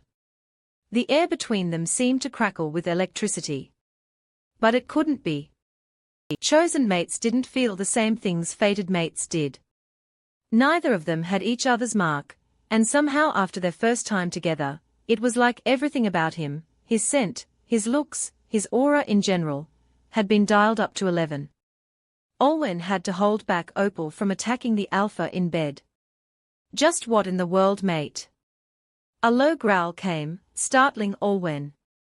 Her eyes snapped back to stare right into Landon's, his of which were now yellow. My beautiful mate. Larkin. Landon's body said huskily, pulling Olwen into his arms and inhaling her scent. The she-wolf hissed as their skin made contact, sending sparks all over her body. What in the world was happening? Landon. She gasped, as Lark kissed his way down her neck, reaching and passionately mouthing the area where her mark was supposed to be. He emitted another low growl that sounded incredibly possessive.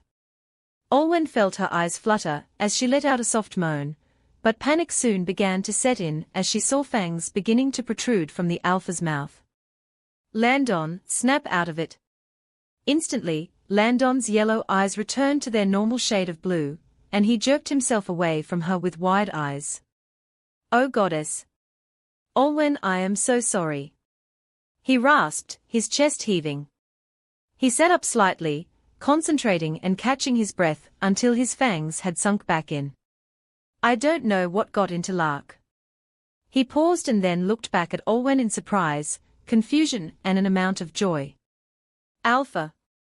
Olwen spoke cautiously. Lark is saying you are my mate. Landon spoke quietly, gaping at her. I know. Olwen replied softly. Opal is saying it too. She is. Landon's eyes flickered to her neck as well. I don't understand. How dash? Both of them very well knew they'd already met their fated mates, and the pain that seared through their chests when the rejection process was carried out was too visceral to forget. How could this feeling return to them with another wolf? Opal was howling with joy. She'd already wanted Landon to be Olwen's mate beforehand, and the sudden appearance of a fated mate bond only made it better. She saw the way Landon bit his lip as her eyes flashed from grey to blue. But second chance mates don't exist. Olwen spoke dumbly. And yet. Landon inhaled before deciding to climb out of bed, gathering his clothes from the floor. Olwen had to look away just to prevent Opal from making her pounce on him. I'll ask Beta, Elijah and Stella to look it up once we get back to the Moon River Pack. He stammered. His eyes were carefully avoiding hers, but flashing from blue to yellow and back once again. We should get dressed.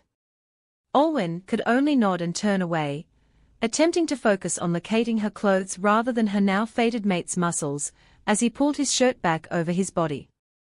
Breakfast and then the ride back to the Moon River Pack was a little tense. Olwen had to wrestle over control with Opal constantly. Her wolf already had been impatient waiting for Aaron to mark her, and now with Landon it was worse. And from the way Landon's hands were gripping the steering wheel, and how his blue eyes were staring just a little too hard at the road ahead, he wasn't faring much better with Lark. Every brush of skin, even accidental, drove both of their wolves wild.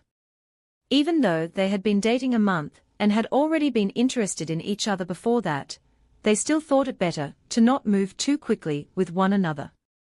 After all, they'd both had their fair share of grievances that should have made them despise the mate bond, and they wanted the marking process to occur once they were comfortable enough. In order to try and divert both their minds, Olwen cleared her throat. So how many other human towns are there around the wilds? There's several. Landon answered without missing a beat, his body relaxing slightly. The town we just left was the safest one though. Especially after the rogue attacks. Some of the rogues who survived went to live in nearby areas, blending among humans. Olwen felt the fear welling up inside her, as she was reminded how both her parents had died by a rogue's hands. Oh? It's highly rumored that there is an underground black market in one of these towns as well. Landon recounted, as the car sped on. Started by rogues. A lot of illegal substances that wolves shouldn't be in possession of, like drugs or poisons. It's beyond the pack's jurisdiction, but we try our best to keep a lookout in case it is smuggled into the wilds. Suddenly Olwen wasn't too sure whether she'd chosen the right topic to switch to. That's actually related to one of the things I tasked Kale with working on. Landon added with a bit more enthusiasm. A system that will help detect any of those substances within or around our pack. Ah? Olwen nodded at this. Thanks for giving Kale some pack responsibilities that suit him. Back in our old pack, Alpha Bradley, and his own dad wrote him off since he wasn't interested in fighting. Fighting isn't the only thing one can do to protect the pack, Landon said with a shrug. I guess your old alpha must have been caught off guard when Kale hacked his son's emails and sent them to everyone else, huh? Olwen chuckled. She could still recall the pride in Kale's eyes when he told her what he'd done in full detail. Yeah. Stella and Kale already told me what happened after that, but sometimes I wish I didn't leave my pack, just so I could see the look on Alpha Bradley's face back then. Landon laughed a little in return, and the rest of the car trip was spent in a comfortable silence. After arriving home, Alpha Landon headed off to brief Beta Elijah and Stella on what he needed. He gave her a soft kiss on the forehead before going off, shuddering a little as he inhaled her scent. Don't let our mate leave, Opal whined. As much as Olwen wanted him to stay, she knew they needed some time to adjust to this new development.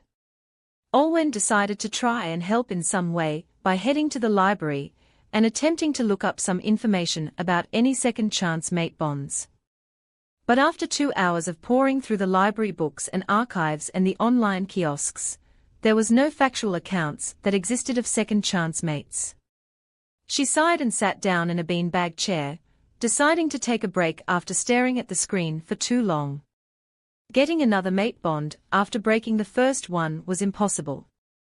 When she had rejected Aaron, she'd done so, accepting the fact that if she ever found love again, it wouldn't be the same. In that way, she thought her relationship with Landon was deeper. He hadn't been thrown with her because of the mate bond like Aaron had, they'd actually had more time to know each other, to spend time together, to actually develop a connection before becoming mates. Thoughts ran in her brain.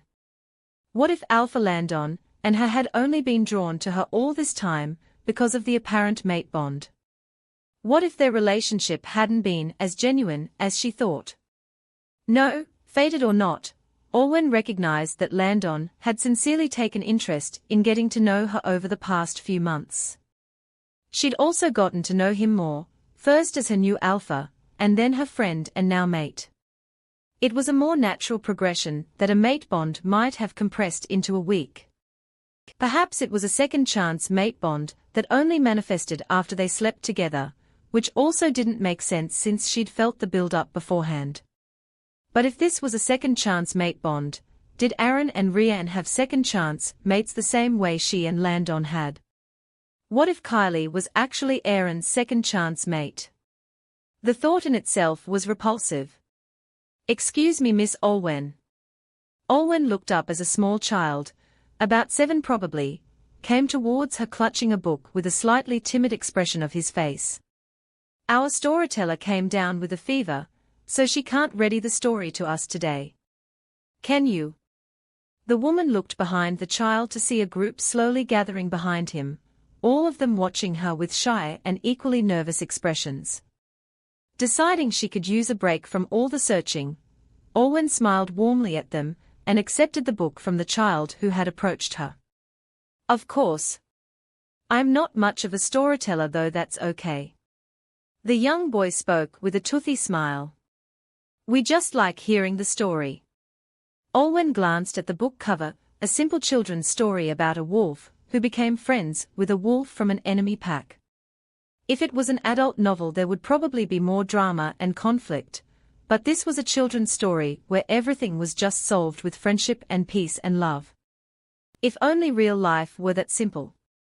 Looking at the young kids who had all gathered to sit on the carpeted library floor in front of her, she began to read the story aloud to them. Olwen had left the library and was on her way home when she received a mind link from Gamma Josh. Olwen, can you come to my house? There's something I might need your help with. All right, on my way. She headed down the path to Gamma Josh's house. She'd been there a few times since he was her friend's brother's mate now. Olwen. The Gamma opened his door and gave her a nod, his eyes showing gratefulness and a hint of apprehension. Thanks for coming on such short notice. What is it? Well, he leaned forward slightly. If you're not comfortable with her, you can leave, but Elise is here. Olwen raised an eyebrow in surprise. Elise. Yeah? Josh quietly closed the door behind him and stepped out of his house, talking in a low voice. She showed up here a few hours ago with a suitcase. Apparently her parents kicked her out, and no one else she knows in the pack will take her in. Do you believe her? Josh paused thoughtfully. Oddly enough, I do, though her track record is still something to be wary of. Josh said. I'll talk to Kale, but I'm planning to just let her stay the night at least. Well, why did you ask me here? Olwen asked. I was hoping maybe you could find some common ground with her and calm her down. Josh admitted. I've tried comforting her, but she seems out of it. I know Elise isn't exactly the most likable she-wolf in the pack, but it might do her some good if you talk to her. Of course, if you don't want to talk to her, or she doesn't listen to you, it's not your fault. Olwen frowned in thought. She hadn't interacted with Elise at all since that day at the boutique. That silver dress was still hanging in her closet. I'll go talk to her a little. Josh relaxed slightly. Thank you. If you need any assistance, you can find me. He opened the door and led Olwen into his home, all the way to the guest bedroom at the end of the hall. Sure enough, as Olwen pushed the door open, there was Elise, sitting on a mattress in the middle of the room. She didn't seem to notice as Olwen entered, dressed in a simple t-shirt and jeans, her platinum blonde hair a frazzled mess. It was a strange contrast to how she normally looked, the girl hugging her knees and her eyes glazed over and staring straight ahead. Gently, Olwen settled beside her. Hello, Elise. Are you all right? At her words, it was as if Elise was shocked out of some trance, and she blinked and looked at her. Oh, hello, Olwen. Is what Josh said true? Did your parents kick you out? There was a moment of hesitation before Elise's eyes, red and puffy, dropped listlessly to the ground. Yeah? Why? Olwen hadn't ever seen Mr. and Mrs. Ainsworth in person, but she'd heard of how much they loved and spoilt their only daughter.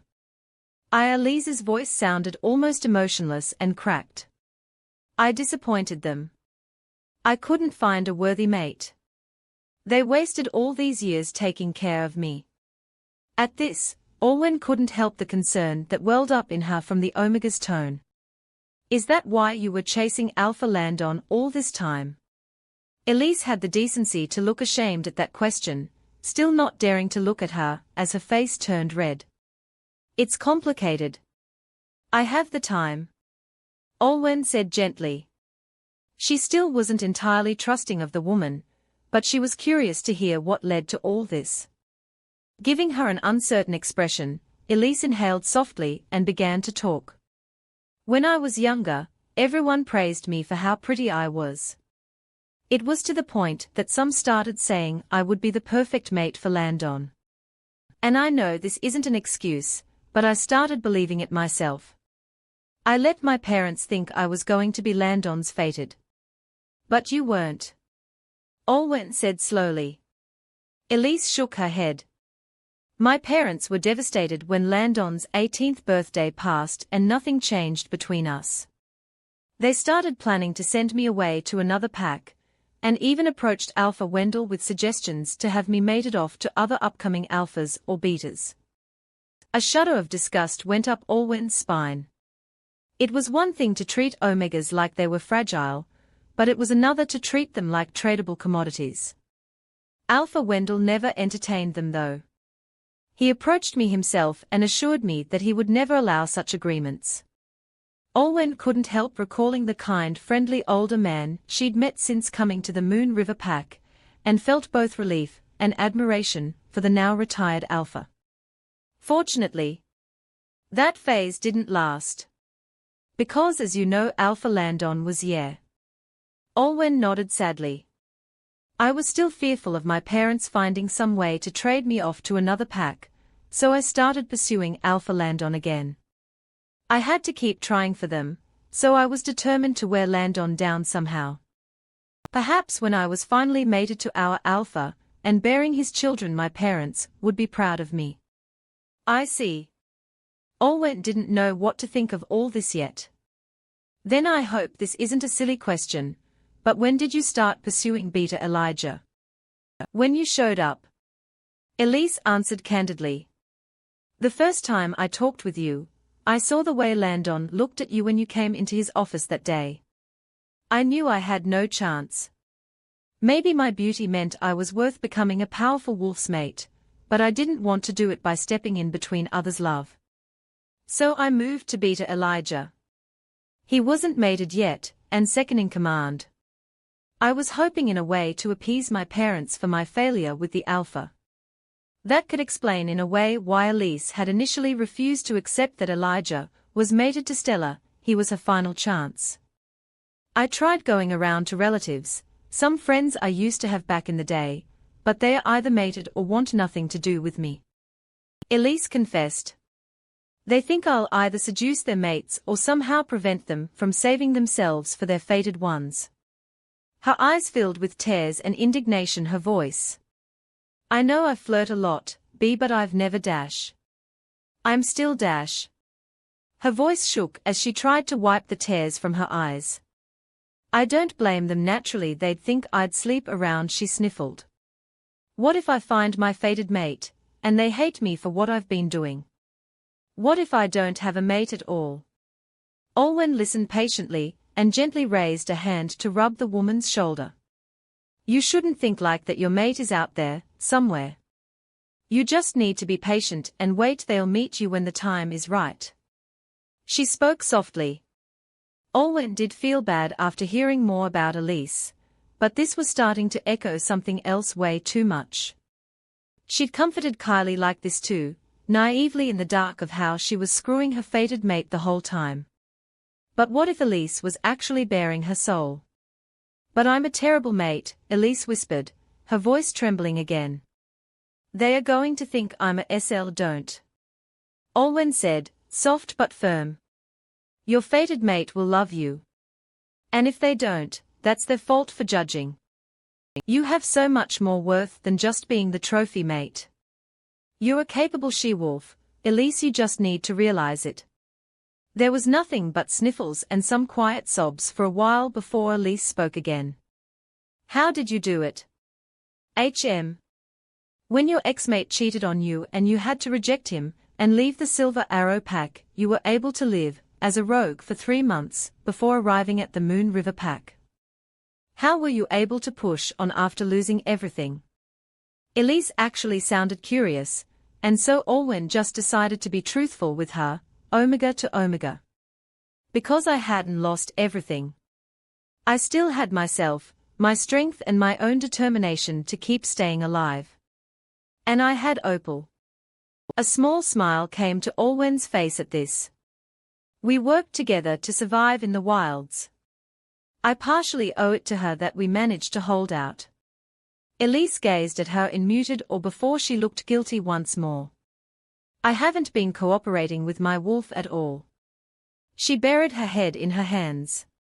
Ember has always told me about how what I'm doing is wrong and that my parents shouldn't be projecting any aspirations on me to such an extent, but I never listened to her. It's not too late. Olwen assured her with a soft, encouraging smile. Think about it this way, now that you don't live with your parents, you don't have to worry about trying to land yourself a worthy mate bond for them. Take this time to find yourself, who you really are. I guess I could try thinking like that. Elise agreed nervously. But I've lived with them, and followed their wishes all my life, I don't know where to start. Start with what you know you love to do. Olwen said. Or if you don't, explore the pack and try new things. You'll find a new purpose aside from trying to social climb for your parents. Elise looked down, thinking over her words. She wasn't crying anymore, but the tear tracks still stained her face. I guess I could try, she said finally, meeting Olwen's eyes. That's all you need. Olwen replied with an encouraging smile, gently allowing the blonde to lean on her shoulder. They settled into another comfortable silence before Elise murmured something. Thank you. I know you didn't have to do this. I'm sorry that I was a bit of a bitch to you when we first met. Olwen felt a small smile grace her lips. No problem, and no worries. I've encountered worse.